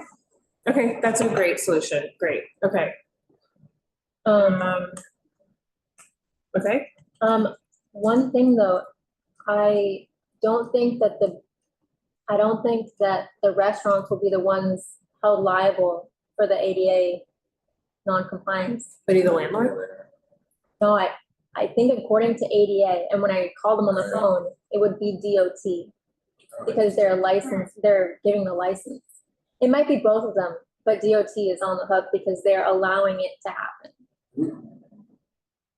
Send an email to DOT about this. It's Michelle, the general counsel is, she's the one that, I forget her name, it's Michelle, starts with a C. I mean, we should. Michelle Craven. confirm that, but from what the ADA rules say, like the Title II about public entities. Here's Michelle Craven. There's a specific part about any public entity that has contracts and licenses with private entities. And that they're on the hook. All right. So. There you go. I think DOT knows that. Definitely. Okay, great. Great, okay, so we have the standard language we'll add in. Yeah, I'll put it. So then that's Bartuzzi, and we did conditional denial on the roadway, so then we're halfway through. A little more, Bartuzzi roadway. Again, we're hearing this one because it was the third one of that same applicant, so. Again, I was just pointing out, I made a note to myself. Halfway through, like a quarter of the time. Yeah. Oh, sorry, I read 13, sorry. Sorry, yeah, I was a little faster. Okay, so I think, so what did Michael say on this one, that we'll present it, like, on the roadway cafe link?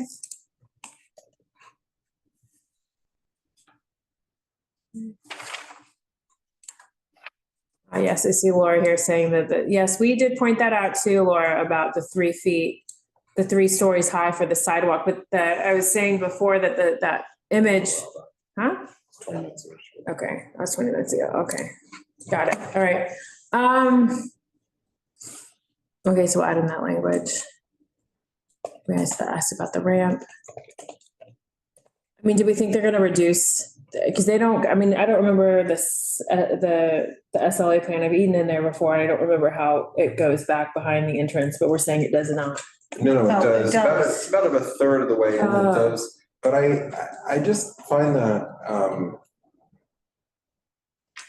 that becomes very difficult in servicing the buildings. You block all the residential entryways. I mean, that's the antithesis of. Why are they allowing it if they go behind? If they go behind it, like why are they allowing? It's sort of the antithesis of coexisting, and that's not anything written in the rules. It's something that they've been subjective on. Right, and I understand, the example of it extended beyond on both sides. Right. I mean, I get that. That's not. I'm sure. I get that, but this seems to be a little bit.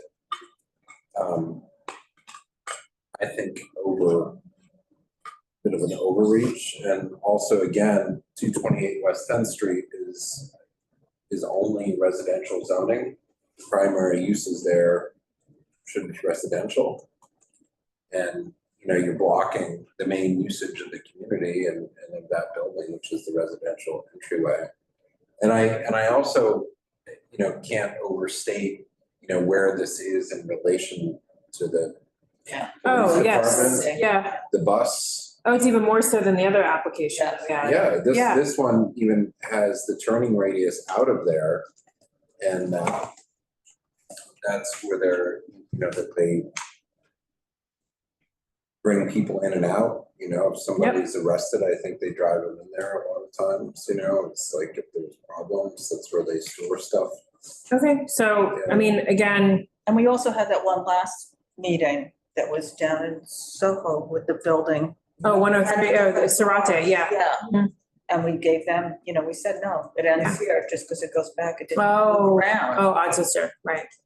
I'm definitely comfortable Okay. applying Not the partisan. given Yeah. definition of where I mean, they entrances also are, say- fronts, doors. And they also say storefront frontage, and behind the door is not the frontage. I mean, I can see again, there's a door in the middle, your frontage continues over to the other side of it, but the frontage ends where this doorway starts. Yeah, yeah, I can imagine a building where there's a narrow part over here and then there's an L-shaped.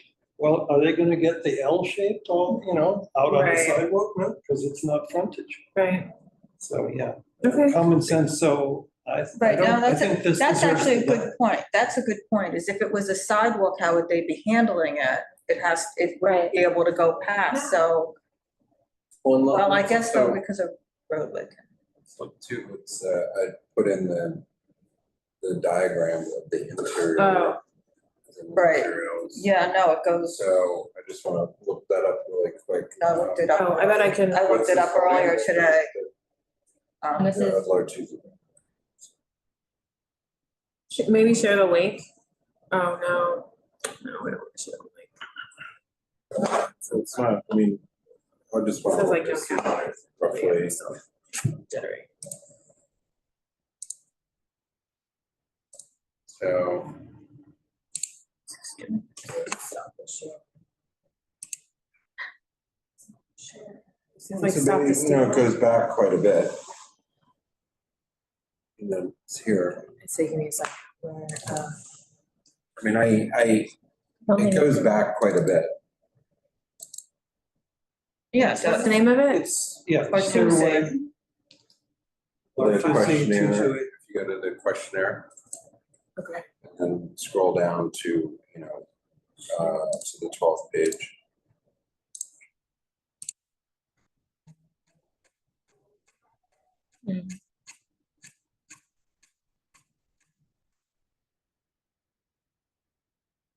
Ground floor on the left. Oh, yeah. but Is it the, really that small?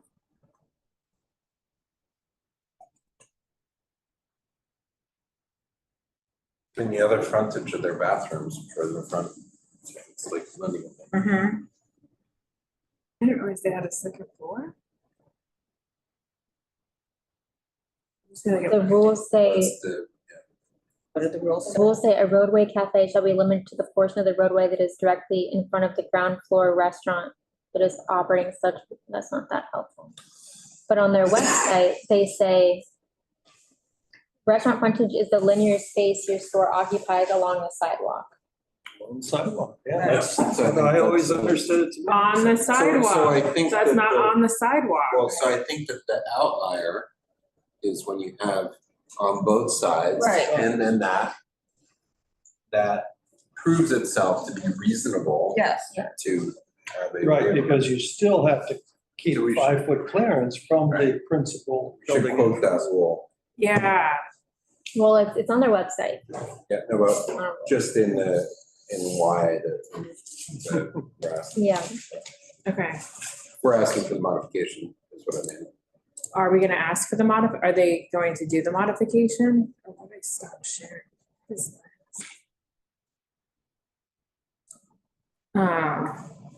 So that narrows the Well- Broadway down to just that, what, did we say 14 feet or less?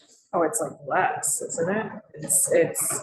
I don't Well, remember. we certainly saw some that were less than 10 feet. So even this evening, we saw some 10 feet wide.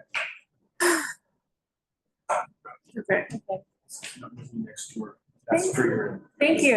Oh, thank you. Your new business. Thank you, thank you. All right, so should we, Yeah, okay. So are we gonna try, I mean, I'm not particularly okay with it, but that's just me. You want to Yeah, just with the- deny? I just don't like having these set up around police stations, important things. I mean, you know, this, just to give an example, you know, we've got a bus, got a bike lane, police station, have the bomb squads connected as part of this. You have a block that was frequently closed, you know, to access to the public through the last 4 or 5 years for a number of different reasons. So there's just all these different things. Now, if they have a really narrow sidewalk cafe and, you know, they can figure out the turning radius, well, I guess that's okay. But I don't think anybody is required to ask the police department here. And, you know, nobody's asking the MTA. And their concern is just can the bus get through. And the real, you know, one of the other things of what blocks the bus is, you know, just the ambulances pulling up to the precinct and they park in the driveway. And then you can't get the bus by it. And, you know, it's so for all these things, but I just don't think that this is holistically reviewed. And that's more the issue. Mm-hmm. And that was the same case with the other one. One on West. The one a little further down the block, whatever. Right, which Who knows, maybe they were just applying to get. I don't know, yeah, I mean, I don't, the Roadway Cafe had the hearing as required, but the Sidewalk Cafe, which we denied, never had a hearing. Well, they probably. Right. Okay, so. I guess I'm okay if it's modified and reduced. And that we comment on that there's no, you know, review by the other emergency services in the city. It's just the fire department. Call it that it's not being. I like this recommendation. I'm looking for that kind of basis for denial. Okay, I mean, if that's the case. Okay, so do you guys want to deny this one? I'd like to. Yeah. Okay. I think it'll make DOT look at it again. Okay. More than if we called it out with a conditional denial or. Okay, so we'll want some modifications. All right. Next. Next is we need to. Blind Tiger. You're right, we're not halfway through. Blind Tiger, Sidewalk and Roadway. I will say one thing on this one. That they have a history of operating their sidewalk cafe. They have in the past operated with smaller tables and chairs, et cetera. And they have previously, there's been a sidewalk cafe looking at this going back a number of decades. The contention has been from the residents, not necessarily, you know, it's a busy thoroughfare, but the new rules take that into account. And if they can meet that with the narrower tables and chairs and people walking around, I think, you know, they've followed the rules. The rules are not, you know, sort of subjective. They follow the rules. I think that the discussion, and you know, and I said that at the meeting, is really about the usage and the other impacts, but not in if they are complying with people being able to walk through them. I mean, that's the biggest thing. But the flip side is, you know, is it accessible? You know, and you know, the other considerations. But it seemed they've done this before. This isn't, you know. Are people happy about it? No, but not because of its setup. So if they continue the perimeter from Jones Street around the corner, then it basically becomes one sidewalk cafe. Right. Which means that the ADA is satisfied because the Bleecker side is wide enough. Okay, so that's I think. Seems to be. Okay. And I think that's the way it should be set up, is it going around the corner, right? Yeah. That's what they said they were doing. Yeah. Because that's the only way to access it really Yeah. realistically. Right. Okay. So that's on the sidewalk. So all those in favor, conditional denial for Blind Tiger sidewalk? Yes. Aye. Okay, and then the roadway.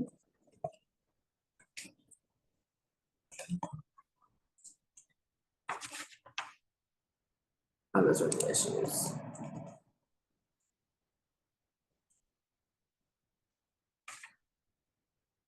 Is it for us to say whether there's enough turning radius for the fire trucks?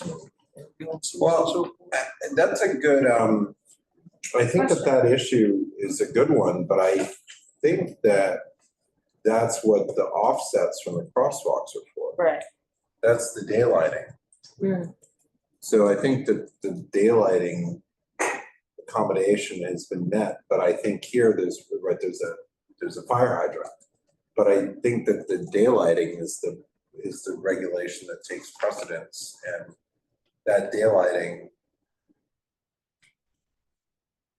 has been done. And whether or not there was a sidewalk cafe, they'd still, all throughout the village, you have all the no parking signs off the corners, and that's so the fire trucks can make those turns.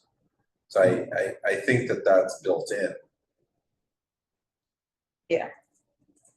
Here? Yep. And the direction of normal traffic would be on Bleecker Street to make this left turn. It has, the radius is seemingly there. Yeah, I agree. Seemingly, as long as not too close to the corner. Well, they've got over that 15 feet. Yeah, I mean, it's over the 20 it's way feet, over right? the 20 feet The 20 because of, feet's the- because is of the where the daylight. fire hydrant is. Yeah. Adding in all this, so yeah. And if that was an issue, they would have already put something in there. And this actually maybe forces more clearance. Yeah, I think Because it of the does. 15 feet I mean, just fire looking, if the diagram is accurate at all, it looks like it. So I'm okay with it. Okay, Yeah, me too. so conditional denial with the modifications. Okay.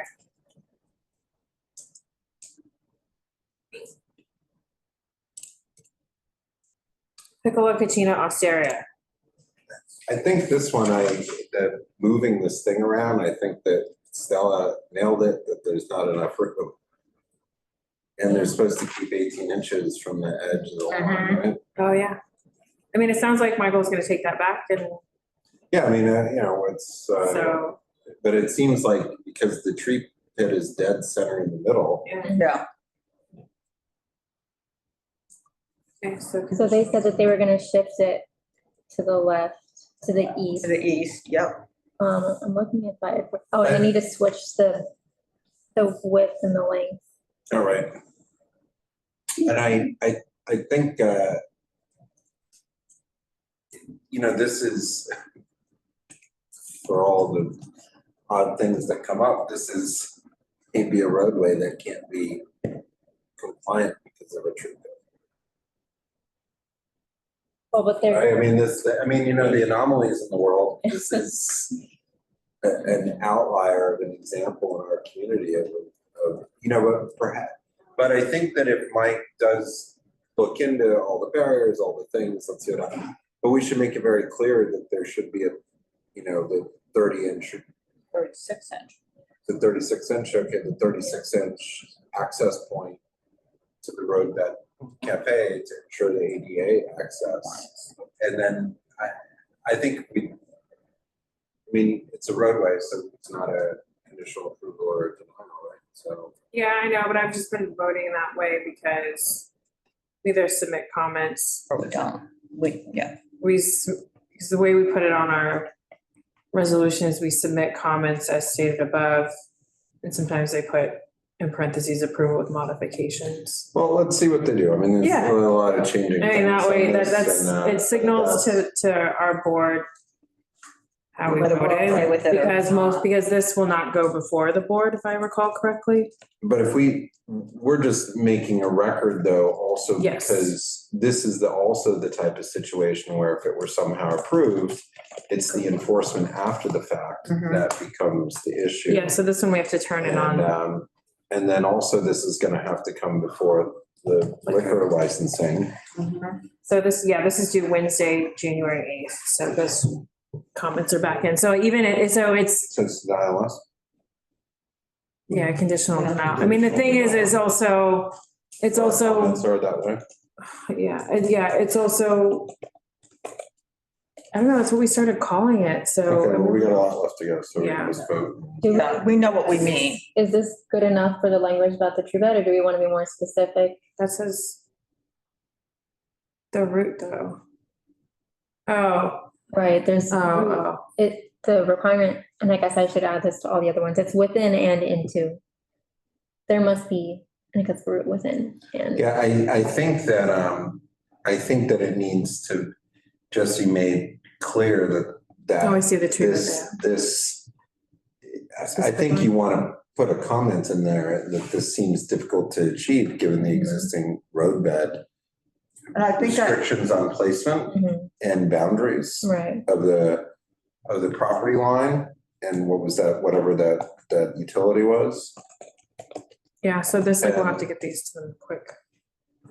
Just because they can't shift it in either direction, and that access point can't come through the tree. right. So if you can't move it, They can shift it to the east though. they can, Yeah. yeah, okay. foot and well, a if they half, can, but that still then might not give them, then they have to. whatever it is, yeah, I mean, that they just have to, well, they're either gonna say something, or it's enough clearance, right? I mean, Right, if anybody wants to go and walking by here with the tape measure. Yeah, Oh, man. All right. Call it the fiscal. Okay, great. Next, Okay. okay, so we voted on that conditional denial. All those in favor? Aye. Il Cortile Restaurant. So on this one, we don't need to ask for these two, is that right? I put them in italics because they were the ones where it was like 1 inch off. I mean, the manhole one is more. That was, they This have it one. as 10-3. Okay, oh, so that's more than one. okay. I mean, So this one I don't- yeah. I mean, it's not, it doesn't matter because it only needs a 1.5 foot clearance. Oh, Okay, I guess the idea is that enforces that they won't go beyond, the cafe length won't go beyond what it should. mhm. okay. This is the one, where the sidewalk cafe plans are marked under 125 Mulberry. Even though this storefront is 123. It's filed with the city because I think that they have multiple entrances, so it's, and so the sidewalk cafe plans have noted that, the previous sidewalk cafe plans. Well, that's interesting. So, what are they doing for the address here? They're calling it 123? Yeah. Yeah, I mean, It's this is- interesting because But this it is a historical issue that No. goes back. But my only point I was going to say is if you look at the plans themselves, the plans say EXG Restaurant 125 Mulberry Street. They put on the DOT thing. Oh, do I have it wrong? So they're saying, well, I don't know that you have it It's wrong. possible. No, I think it's 2 storefronts. Right, I'm just saying that they labeled it 125 in the plan. Right, I am fairly confident if they filed their liquor But- license as 123 Mulberry Street, Yeah, everything gets filed under 123, because if you have a mismatch, yeah, you yeah. can't. It's you know, 123 here and then there's 125 on their plans that the DOS address. is 123-125. Yeah. And then the plans are 125. And then, to Stella's point, this is an unenclosed sidewalk cafe. This is the roadway, but you had asked about something on the street on The this. platform, Yeah, Yeah, or, and then or is that what you're talking about? it doesn't show, but it does say an existing step, so that may not have ever been called out. Those crackers at the end. Oh, which ones? These ones? These? That these ones are there, and they've been a little neglected. everything bagel. I just buy the everything bagel dust and then it goes on top of everything. Okay, so thank you, Stella, for the snacks. Okay, so next one. Oh, wait, we vote on this one? So we're making a note of the illegal cafe. Sidewalk cafe. Yeah, our old sidewalk cafe resolution from 2009 specifically says, whereas there is a raised platform, which although they are not allowed, is present on the sidewalk cafe plan approved by DCA. So, you know, it got approved despite. You know. Okay. It was never called out in any of the original application materials, so. All right. 2004. So conditional denials and La Bella Vita, 163 Mulberry. Well, we had to talk about the road waivers. In general? No, but just is this offsite from another location? Right. If it is, it shouldn't be approved. Those really need to go into our public comments. This is offsite? No. If they're across the street, if there's, Another one. I just need to mark all these on our. Okay.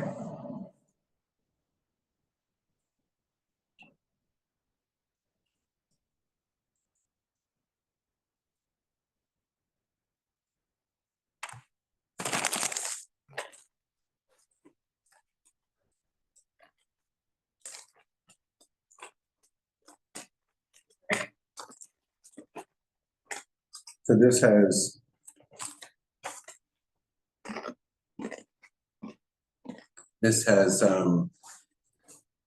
across the street from a portion of it is a sidewalk cafe for Buena Notte at 120. And then we have Al Tea House, which we just heard recently, you know, is across the street. They don't have a structure, but I mean, we just have to call these out. Oh, this is for Il Cortile? Yeah, we just have to call these out on all of these. Very proud. And then they can figure it out, but So they know that we're getting to be, it's a whole row. yeah, and I mean, and this is, oh, we made it 5 feet, so we don't have to go get a waiver. I mean, that's like ridiculous because it's just, they need to be planned. Well, the thing is, he's saying they don't need a waiver. It's that, well, but the It just DOT needs- sent it. to No, go I waiver. understand because the street's too narrow here. Mhm. This is where I said that Mulberry was, what's this between again?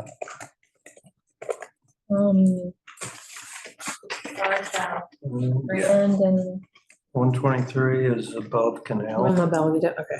between Canal and Grand, I guess. I'm starting They made it 5 Between feet Kenmare, to get away from the manhole cover. That's why it's 5 feet. right. Oh, Sorry, that's, I'm in the wrong. They applied on July 25th. Okay, yeah, that's between Canal and Hester, which is, Great Dog Mulberry applied on the 23rd. Anyways, doesn't matter. Okay, so that's 24.3 feet roadway, the roadbed width. We just put that in there. I mean, 100 how you know, many we're feet? not in the business of picking which one gets it. How many feet? 24.3 feet. this is for Il Cortile. Okay, so then we'll just do the flip for Danico. We'll also, we'll, No, all of them. but that's what I'm saying. Yeah, all the ones on Mulberry Street. Okay. Okay. Okay. This is also an open street, and I just don't know why this isn't run as an open street. Right. Where You they wouldn't just need an close the evolution? whole street, Oh, yeah. where you don't need all the barriers and stuff. Right. And they put the tables and chairs out and remove them. That, to me, Would make a lot more seems like sense. a much more practical way to operate here. But, you know, look, this is what they want to do. Would you want to put that in the So- comments? Well, that's not what's before us. Okay, we're not here to create the solution. Okay, so conditional deny, great. Confirmed, yes? Yes. 164 Mulberry Street, Danico, so same thing, we'll put the recommendation to call out. I think, did we jump? 163? Went on Il Cortile, then we did La Bella Vita, and now we're at We did? 164. No, we didn't. No, No, we didn't do that do one. Oh, that's what we're doing now. No, 163 is the one we're on. You want to do this one? What's the next one? 164? No, 163. This is 163. Yeah, we didn't do that one yet. I thought that's what we were doing. No, we were doing the one before it. That one. That's my. Oh, dang, understanding, too. 123, 163, sorry. However, I think everything that we said about crowded Yes. Mulberry Street is going to apply to Yeah. 163. Okay. Okay, so conditional. And then this one is, where is this location again? This is, That's down on the next block or it's the something. next block north, right? Above Grand. So that's,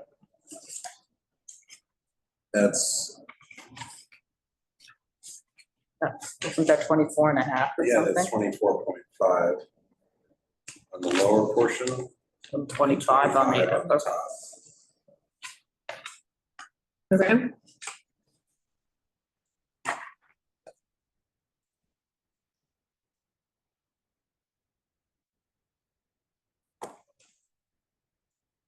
Again, this is just directly across the street. There's no offsets to the understanding we've heard is they require an offset. So They require an offset. like you can't have two get across the street from each other on the narrow roadway. So they have to be offset. So it's staggered. I thought that was side by side. Yeah, I didn't, So some of the other stuff that we've heard about. I thought it was what Stella said, so I didn't think they addressed offset that way across from each other, did they? On the website, it says offset if your neighbor's cafe is directly adjacent to yours. Okay, so what does adjacent mean? Yeah, I mean, I think that for the narrow street On the waiver, same curve. I think it's for the narrow street waiver, it's across, if you have something across the street. That's also why they have the 20-foot length restriction that we heard for Grey Dog, that you can't be longer than 20 feet long. You can start again, you just can't have, so you can't have a 45-foot, but you can have 20-foot with a 5 or 6 feet in the middle. Got it. There's no offsets for sidewalk cafes. But this is the roadbed. I know, just Yeah, saying. It's good. All right, great. Next, definitional drive, everyone agrees. Danico, 164 Mulberry. Same. Same, okay. Yeah, got all the same problems. Okay, so we'll send these modifications. I think this is also Michael. All those in favor? Aye. Aye. Great Dog Mulberry, again, I don't know why I have to double answer.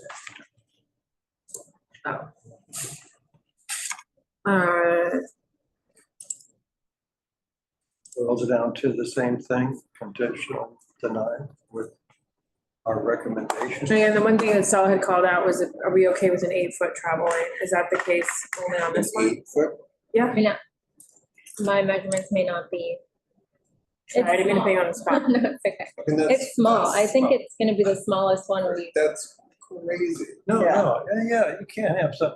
So Michael was saying, hey, Absolutely there's not. usually cars parked here, but it's actually no standing trucks across the street for a portion of the day. So what happens is that you have all these roadbed cafes on this block. This block is a nightmare. Knowing people who live on this block. Oh, yeah. It's like, people won't even talk about it anymore. But this is the one that's, One of my friends will not talk to me about this anymore because it annoys him to no end and nobody, and as he puts it, nobody cares. I'm looking it up.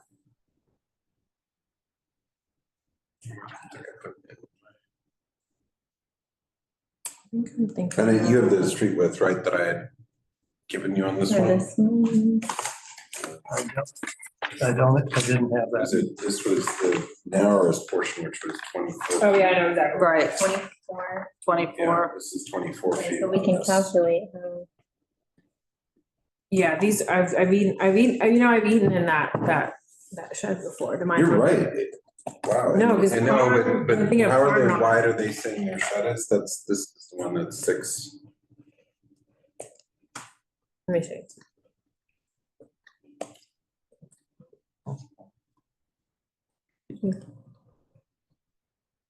So if it's 24.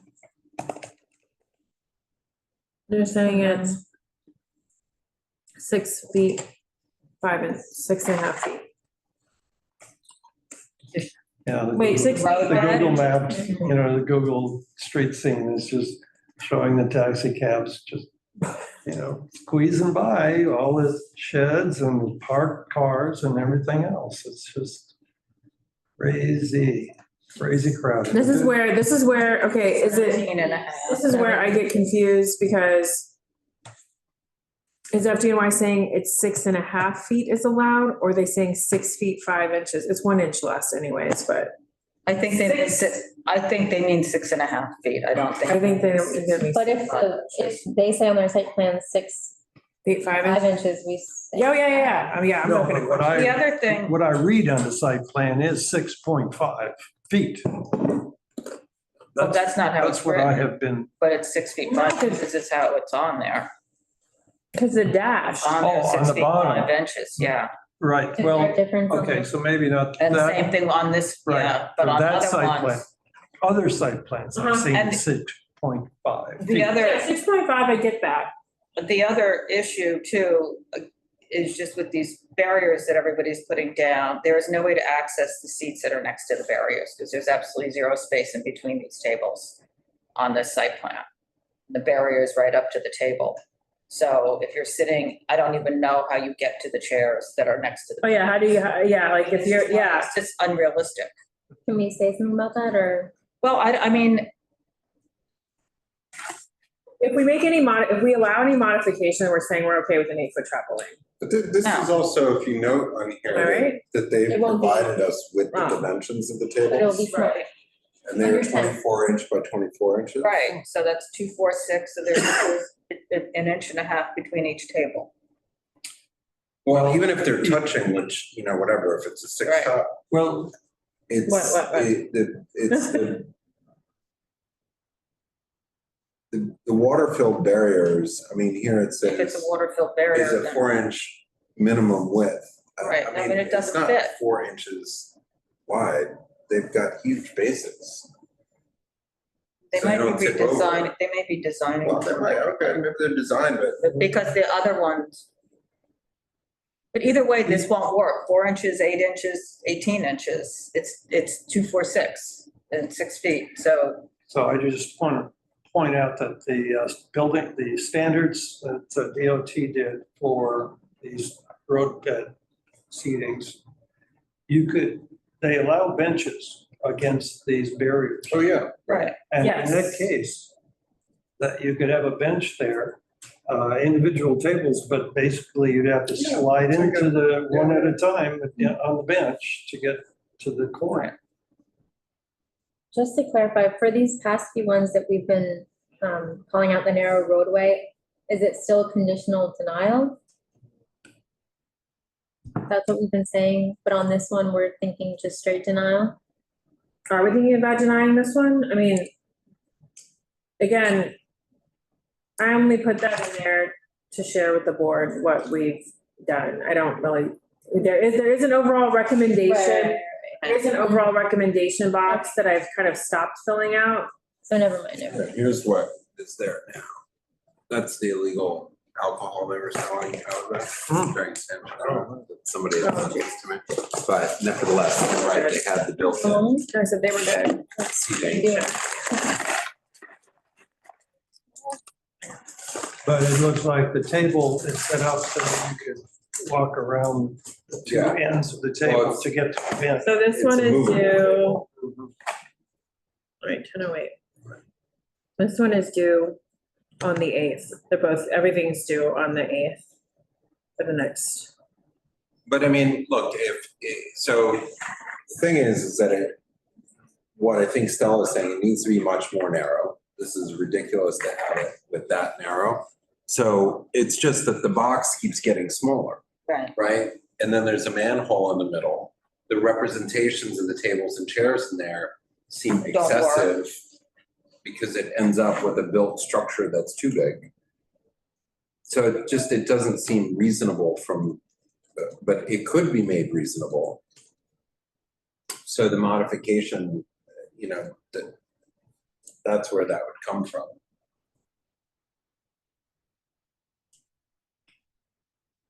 I mean, you know, my concern with these is that they're just gonna put tables and chairs right on top of the manhole. You know, when they're operating. We could add that like in store.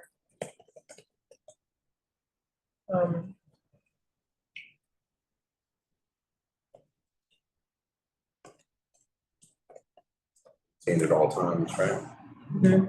Okay. Next. So conditional denial. Okay.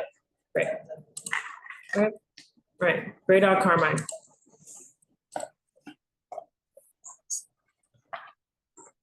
Eating too many cookies here. Oh, they're so addicting. Traditional, or sorry, Gray Dog Carmine. Send. Well, so they got a 20-footer out there on Bedford, which love to not have any shed on any cafe on Bedford at all, but once again, conditional, but if they're Same problem, you can't get to the chairs that are next to the barriers. And do you want to deny it? This, I mean, there's again- the ADA accessibility on here. There's none. I mean, there isn't any if you look at their layout, so. They've got, the tables are. Yeah, those are 40, 60 inches tables. So do you want to send modifications or no? Because again, then we have to write them, then we have to track Or you them, want then to we have to input them, and then we have to. I mean, they could make ADA accessibility by getting rid of some of the tables. You know what I'm saying? It's not that they can't have it, they just aren't illustrating that they have it. We could add to this standard language, we could add even if it means removing tables or something like that. We want to add that to all. Do we want to send modification? That's a good question. I just don't understand why they don't put the roadbed widths on here. So that they're illustrated What do you mean? as part of Oh, the the roadway, roadbed the road, widths. the Yeah. road, Yes, road. yes, road. they said it was too dangerous to ask applicants to do it. Or to ask, oh, for them to measure. Yeah. well, but they wouldn't have to measure it if we have that data from the Well, yeah. city maps. Which for our areas is almost always accurate because we haven't had significant changes from when that map was created, but that's not the case in other areas. So there's Okay. some disclaimers. So on next- front of them. So wait, what are we doing with this one? Yeah, are we gonna deny, or do we want to send modifications to them or not? Because Well, if we what's don't, the- then we just deny. Well, I think though that I think it's important to call out the issues, right? And this is an interesting one that I thought this was very interesting because there's, 100% clarity on stop signs, right? They cannot be blocked, period, that's it. And there's a warning sign for a stop sign, and that's a really important element on a lot of streets in the city because we have so few stop signs that it actually becomes a very important warning sign so that people can anticipate it. Right. Because we have. Then what's almost the point of it all- if you can't see it? Right, and so, and from a safety perspective, that's a very dangerous intersection with the narrow sidewalks. Suppose you go to 7th Avenue, that intersection. No, right, but I mean, just right Yeah. at the first stop sign at, Okay. what's that, that's where Roscioli lives, Leroy? Leroy. But, you've got a crowded bar on the corner there, on both corners, so people are always milling around, so the stop signs are really important, so I think that needs to be called out so that they don't have anything up there. So conditional. And I think that Oh, this is 46, I 36. think that what happens is that, they had, in the past, had kind of cordoned that off to people because the cars were so close. Right. To that seating, so. Okay. I mean, I'm not particularly in favor of it, but if it's gonna go ahead, I think that all these things need to happen. So, I think it'd be remiss not to point them out, to have them corrected. So this means conditional. Yeah. And that was the same for the other Grey Dog location. Right. So I'll just start putting that in the overall recommendation. Yeah, for both of Broadway now. these push the boundaries of really what shouldn't be there, but they're getting waivers and this and that to exist. And so all these issues start piling up. Yeah. Okay. The Red Lion, 2 frontages for Roadway, Bleecker and Thompson. Why do I just have so many issues? Huh? It just had so many issues. I mean, double. I think I just called the issue. I think I just called the proposed modifications issues, right? And we don't have the sidewalk cafe in front of us. Right? No.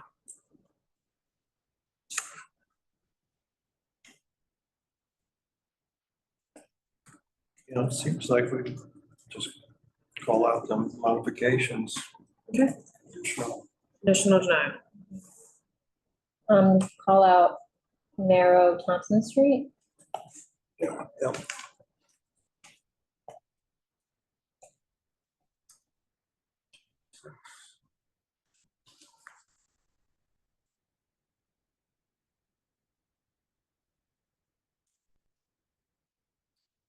Bleecker's too narrow for everything that's packed in there too. The parking on both sides, the bike lane. Evening traffic. Yeah, I mean, that's another artery. Like, 26 feet. Bleecker's 32 feet, Thompson's 26. Still, we got Yeah, more that stuff. is, do we have 36 feet on for Bleecker and 20? 32 Bleecker and Bleecker's 26 Thompson. Okay. So conditional denial on this one? Yes. Okay, great. Lamella, They did confirm that they are connected. what? I went to the next where it says, is the restaurant 2 different storefronts that are connected? They are connected. Okay. So that means we can get rid of this. Technically, they don't need, they can cover it. Okay. for what? Lamella, Because it's connected on the inside. Yeah, but because it has a waiver. has a waiver for that? They can have they need to have a gap of 6 feet, but that gap doesn't need to align with. Oh, that's right. You're right. That's correct. Yep. Whatever. Yep. Okay, The residential. so recommendation, conditional denial, we'll send these modifications to Michael. All those in favor? Aye. Those opposed?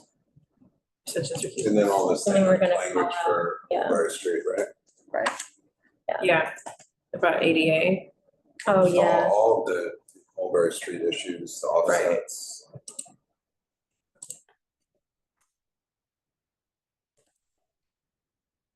Westville Hudson.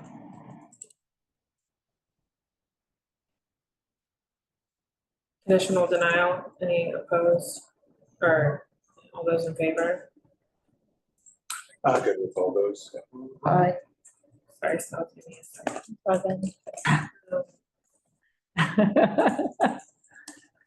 Okay.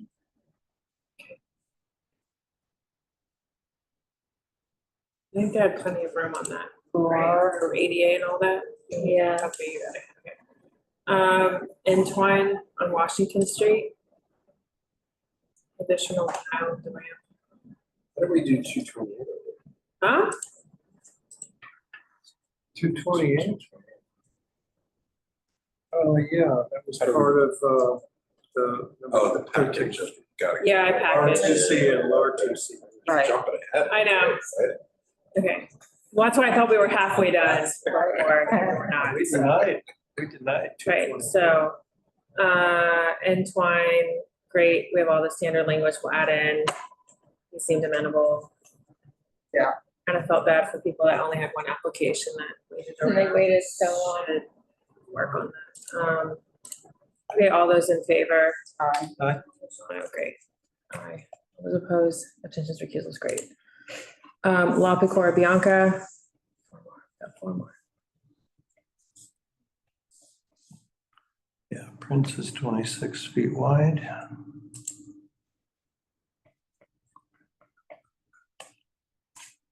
Site plan not clear. Setback. No. There will be an accompanying sidewalk cafe. if Yes. we didn't, Right. and that will wrap around. We're calling out the narrow sidewalk or street, even though Yeah, it's not up for a waiver. I think it is, right? Doesn't it say? Because it's a bike lane across.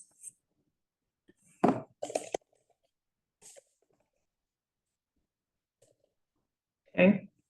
It's cold in here. Conditional denial, all those in favor? Yes. Aye. Opposed, extensions, recusals. Shushu, Nolita, 371 Broome Street. Oh, it was on it. Adjust. Oh, I need to. Okay, do we need to adjust? Oh, we don't know what it is. Yeah. They don't really need, they It's said fine. it was Okay, take it out. 63, it doesn't matter. Okay, it's fine, great. Okay, great. I'm not gonna read these over, so, I move we conditional denial on this one. All those in favor? Aye. All those opposed? Abstentions, recusals. Next, WT. It's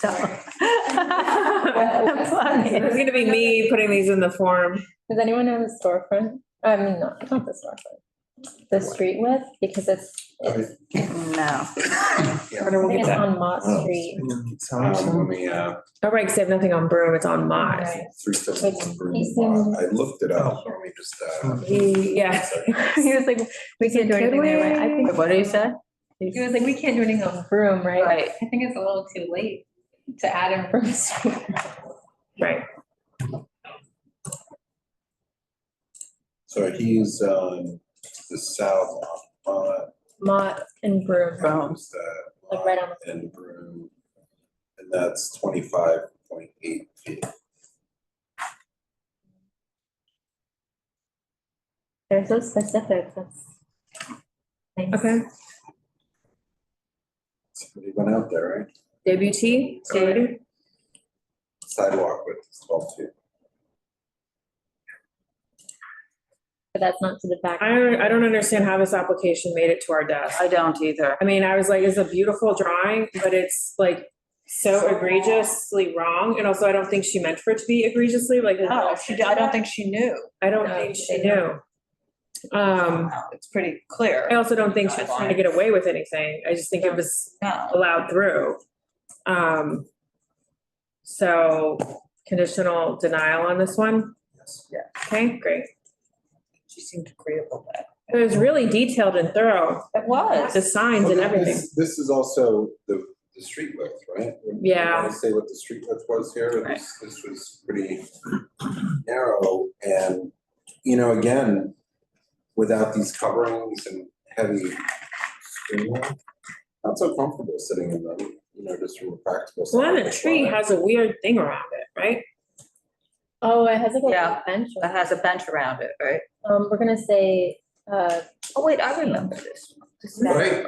This one also something else. looks like it just has seats in it too, right? Like no, oh. It's, Yeah. it's just. Yeah, it looked like it just sitting, had which seats, is- not tables. Yeah, which is okay, you know, there's no rules Yeah, because it's just about like a that, but it's tea just place, for like, people to- yeah. It's just for people to sit in there, so. You know, I think that that's important to call out because you know, there has to be a proper expectation because this is a self-service business, right? And this is a sitting area, it's like, is this gonna be Clean? just useful? for Oh, them? yeah. You know, I mean, it's like gonna. Okay. So all those in favor to conditional deny? We said, yeah, okay. Aye. 38 MacDougal, Shuka. Larger issue here about MacDougal in general, right? yeah. And the city bike across the way. Okay, so. the larger issues, I go down this way, ride my bike down this way. You have to stop for somebody putting their city bike in there all the time because it's narrow enough as it is with all these structures built, and it's just not that little extra wiggle room. Having cars in the space between them makes it a lot safer. For So do you want to deny this? Do you want to? like I said, I think that the issues here become about the competing interests on the street. Right. And it's not just the one, it's what's across the street. If it were a parked car here, instead of the city bikes on the other side, that'd be a little more acceptable. But when you have a bike rack that's highly trafficked plus a roadbed with a straight edge going down, it becomes incredibly uncomfortable, and it doesn't seem safe. And it seems like these are conflicting uses that create a less safe situation. And it's not our position to recommend to DOT what to do, but they could easily move the bike racks. It's not complicated. So. All right, conditional denial, all those in favor? Yeah. Oh, is it, or are we denying this? I think they reduced it to 6.5 feet of depth of cafe. That was their compromise. And we have, what else we got? Because they put in the measurement to the thermoplastic and they're saying it's 12 feet, 10 inches. I don't think that's accurate. But I don't think that's accurate. Yeah, it I don't doesn't think seem. so. Actually, let me see. You guys give me a second, I'll pull up. I measured that the city bike from the other end to the thermoplastic is 6'8". From the other end, from the, like the inside end, or Like from the curb to. the curb to the outmost part of the thermoplastic. All right, 10:26. 1 second.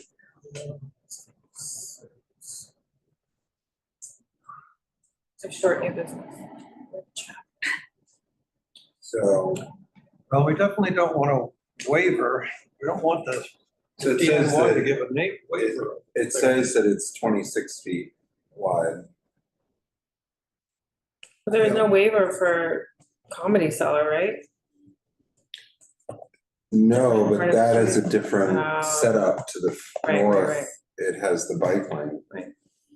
So if it's,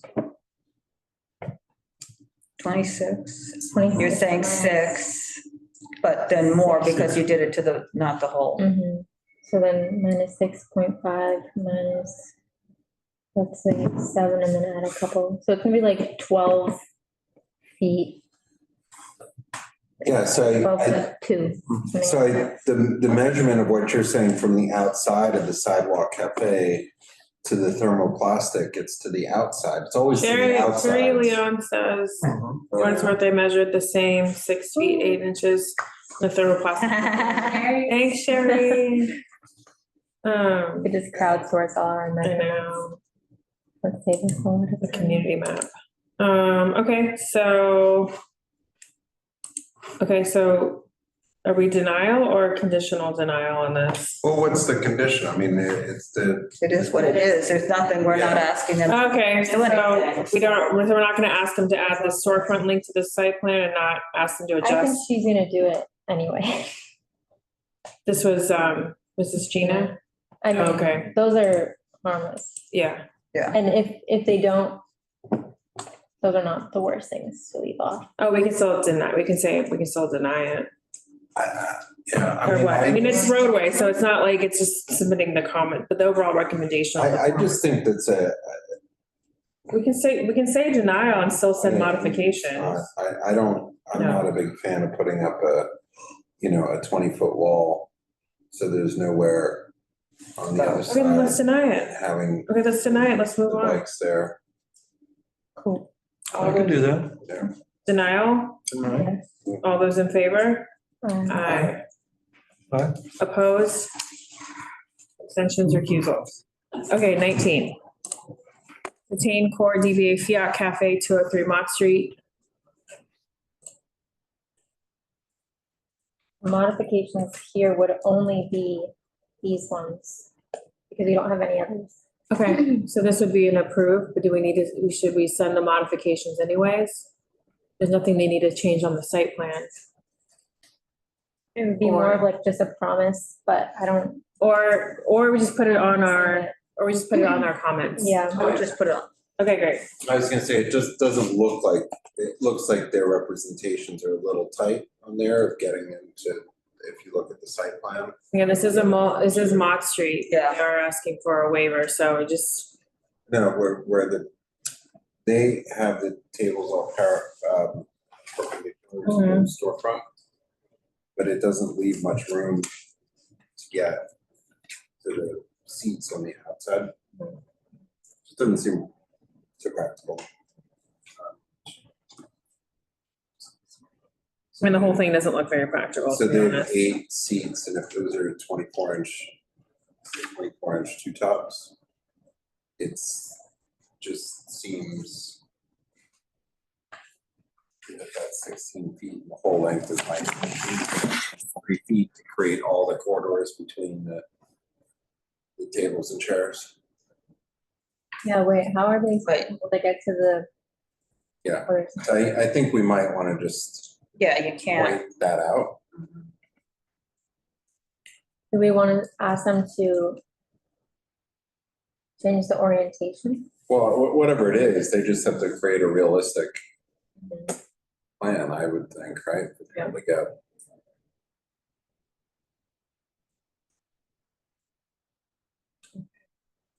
So are we sending modifications to them or no? Yeah, I think I mean, this is a licensed premises, you know, should just have a good floor plan. Right. If they can't, there's no ADA. So recommendation, a conditional denial. Okay, so close. Call out narrow street. Oh, yeah, and did I give you the? I don't think so. At least I didn't write it down. Where is this again? It's on Mott. On Mott, it's 25.8 foot width.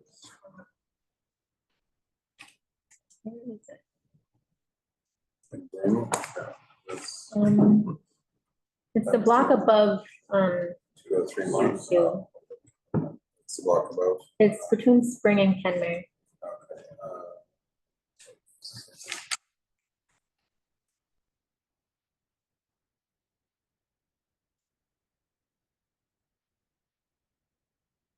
Oh, what are we waiting on? Just the street It's the width. block between Spring and Kenmare on Mott. Sure.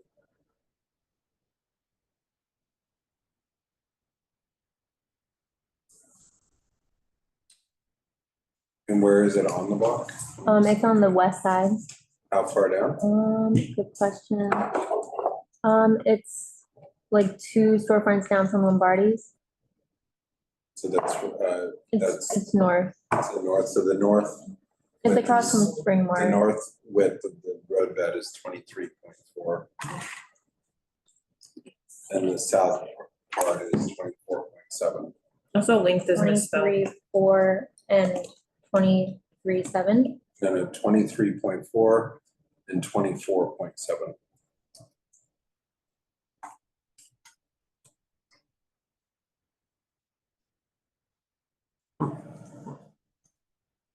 Okay.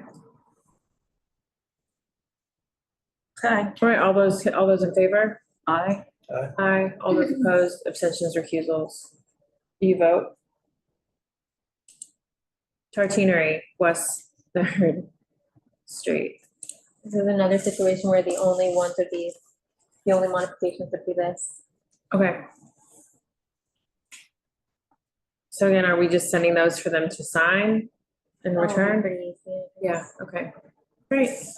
So conditional denial on this, I guess, okay? All those in favor? Aye. Oh my gosh, we did it. Aye. I just wrote recommendation. All those opposed, condition, recusals. Abstentions, great. I did those in the first order. Great, new business, quickly. We we received got 7 new 7. applications that Mark put this together. So the new applications are in bold at the bottom. 7's not too bad compared to 17. There you go. Thank you, Mark. Next one, mention- Yeah, mention the one, yeah. Yeah, so the one that got sent to us from Brooklyn, so we returned the favor. I have not yet, like every week, I send them this, confirm this and tell me if there are any more. Usually that comes in the next morning. So this is what I've got so far. Nothing has come in since, 7 o'clock. Thank you. Thanks. So that one he was speaking about was St. Theo's. We received a St. Theo's application for Berry Street in Brooklyn for Brooklyn CB2. So that's clearly not for us. So the referrals we received are Blue Ribbon at 97 Sullivan Street, both Roadway and Sidewalk.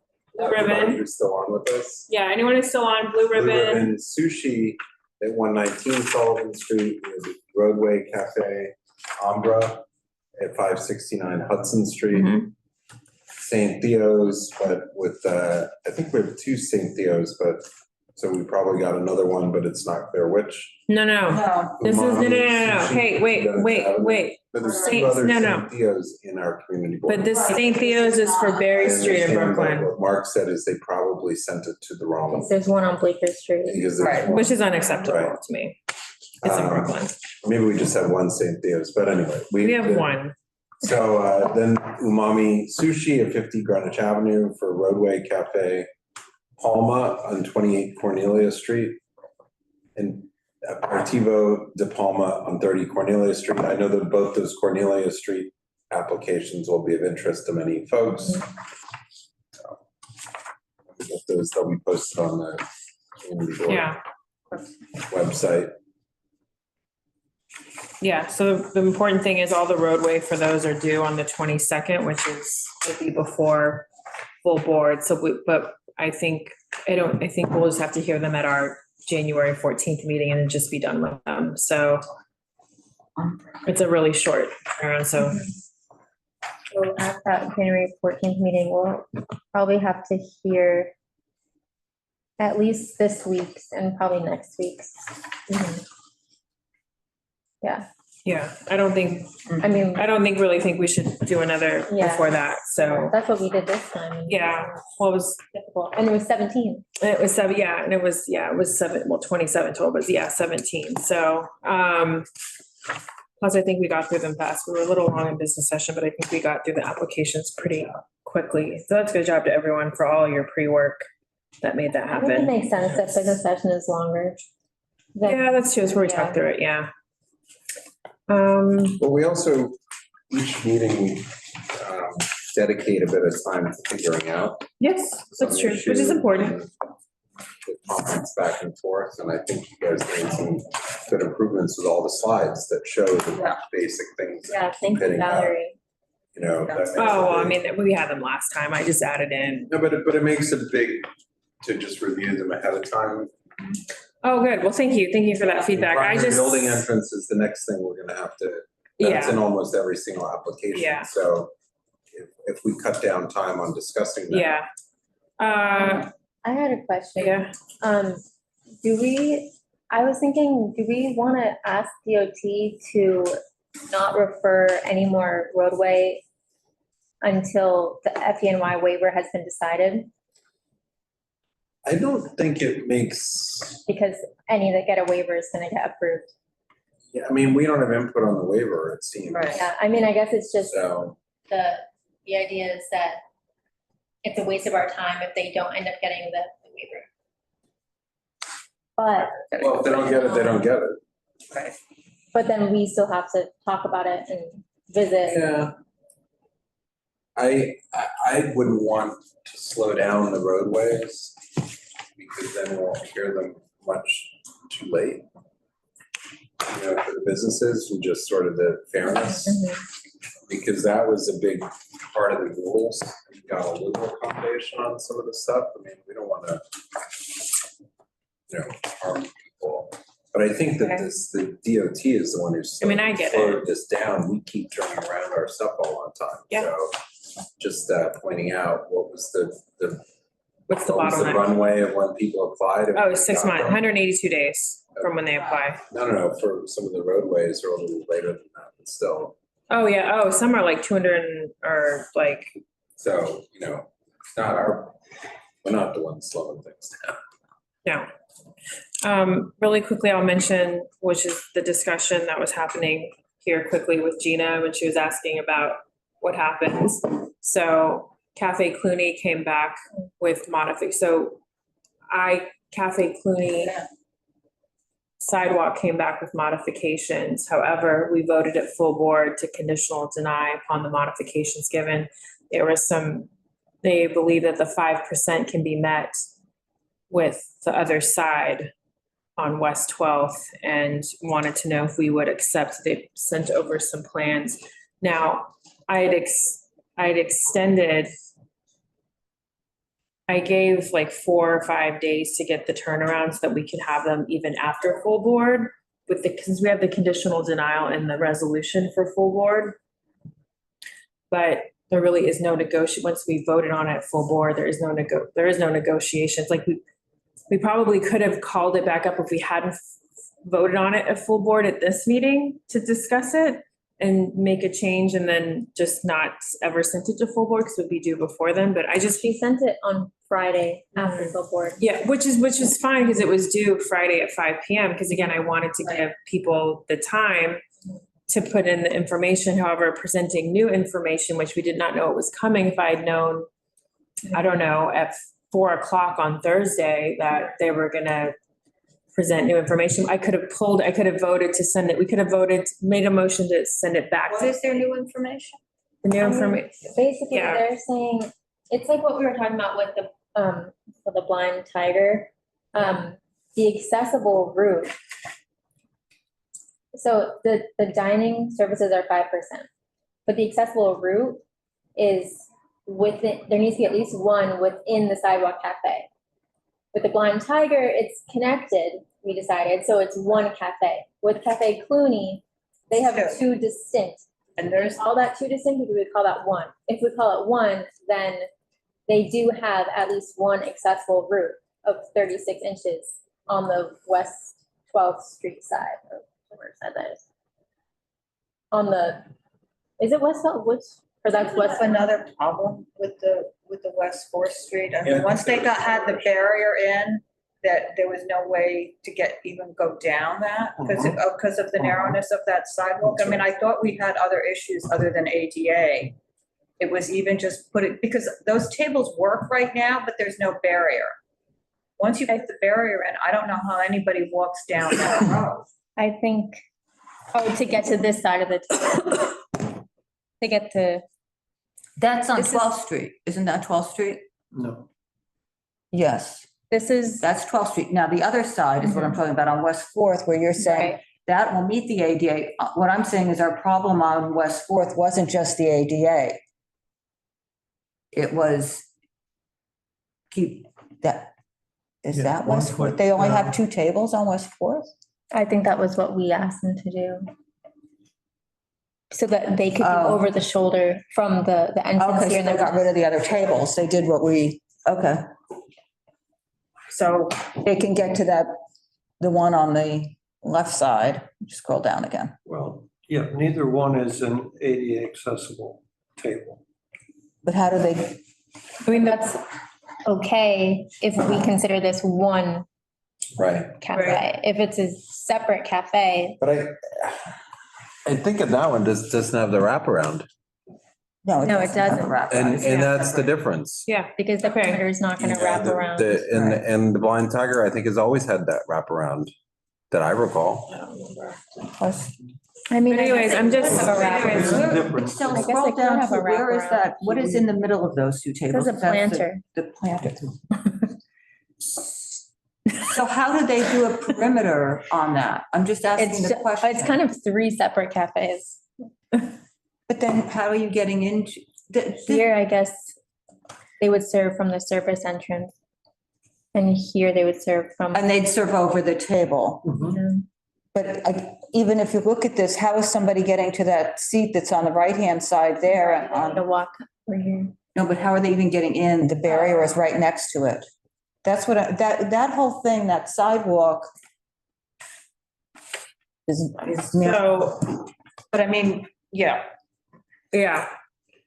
So a similar thing I'll also bring up as new business. So again, we voted that, you know, they didn't, I don't think we didn't have the plan it by the 5 or, you know, which like, look, I'm down for like an extra day or whatever, but like they're wanting to contest and have this accepted, which we can't entertain because we've already voted on it full board. I'm just presenting it to the group here so that you know. and also it doesn't wrap. Yeah, it says. Even if we were re-voting on it, Right.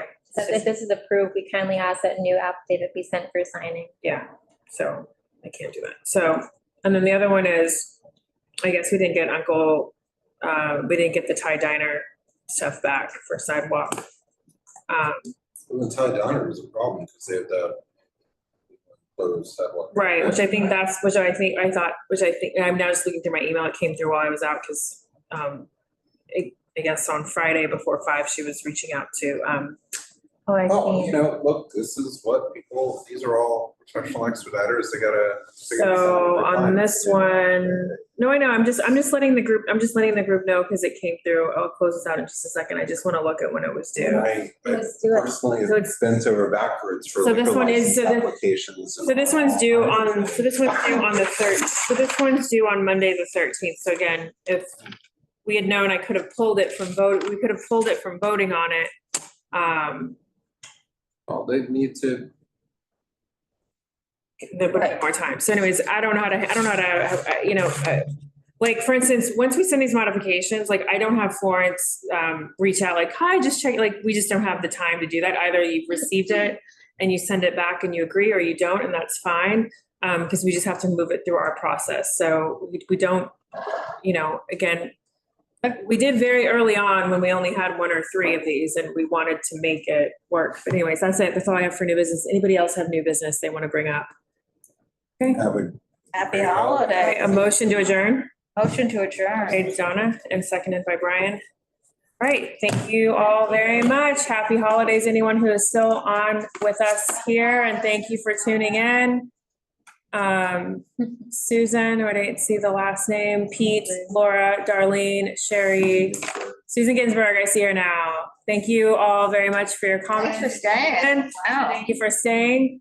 And thank you guys. Happy holidays. I'm going to end the meeting. Sorry, Darlene, for eating. Same. Okay, bye. Bye.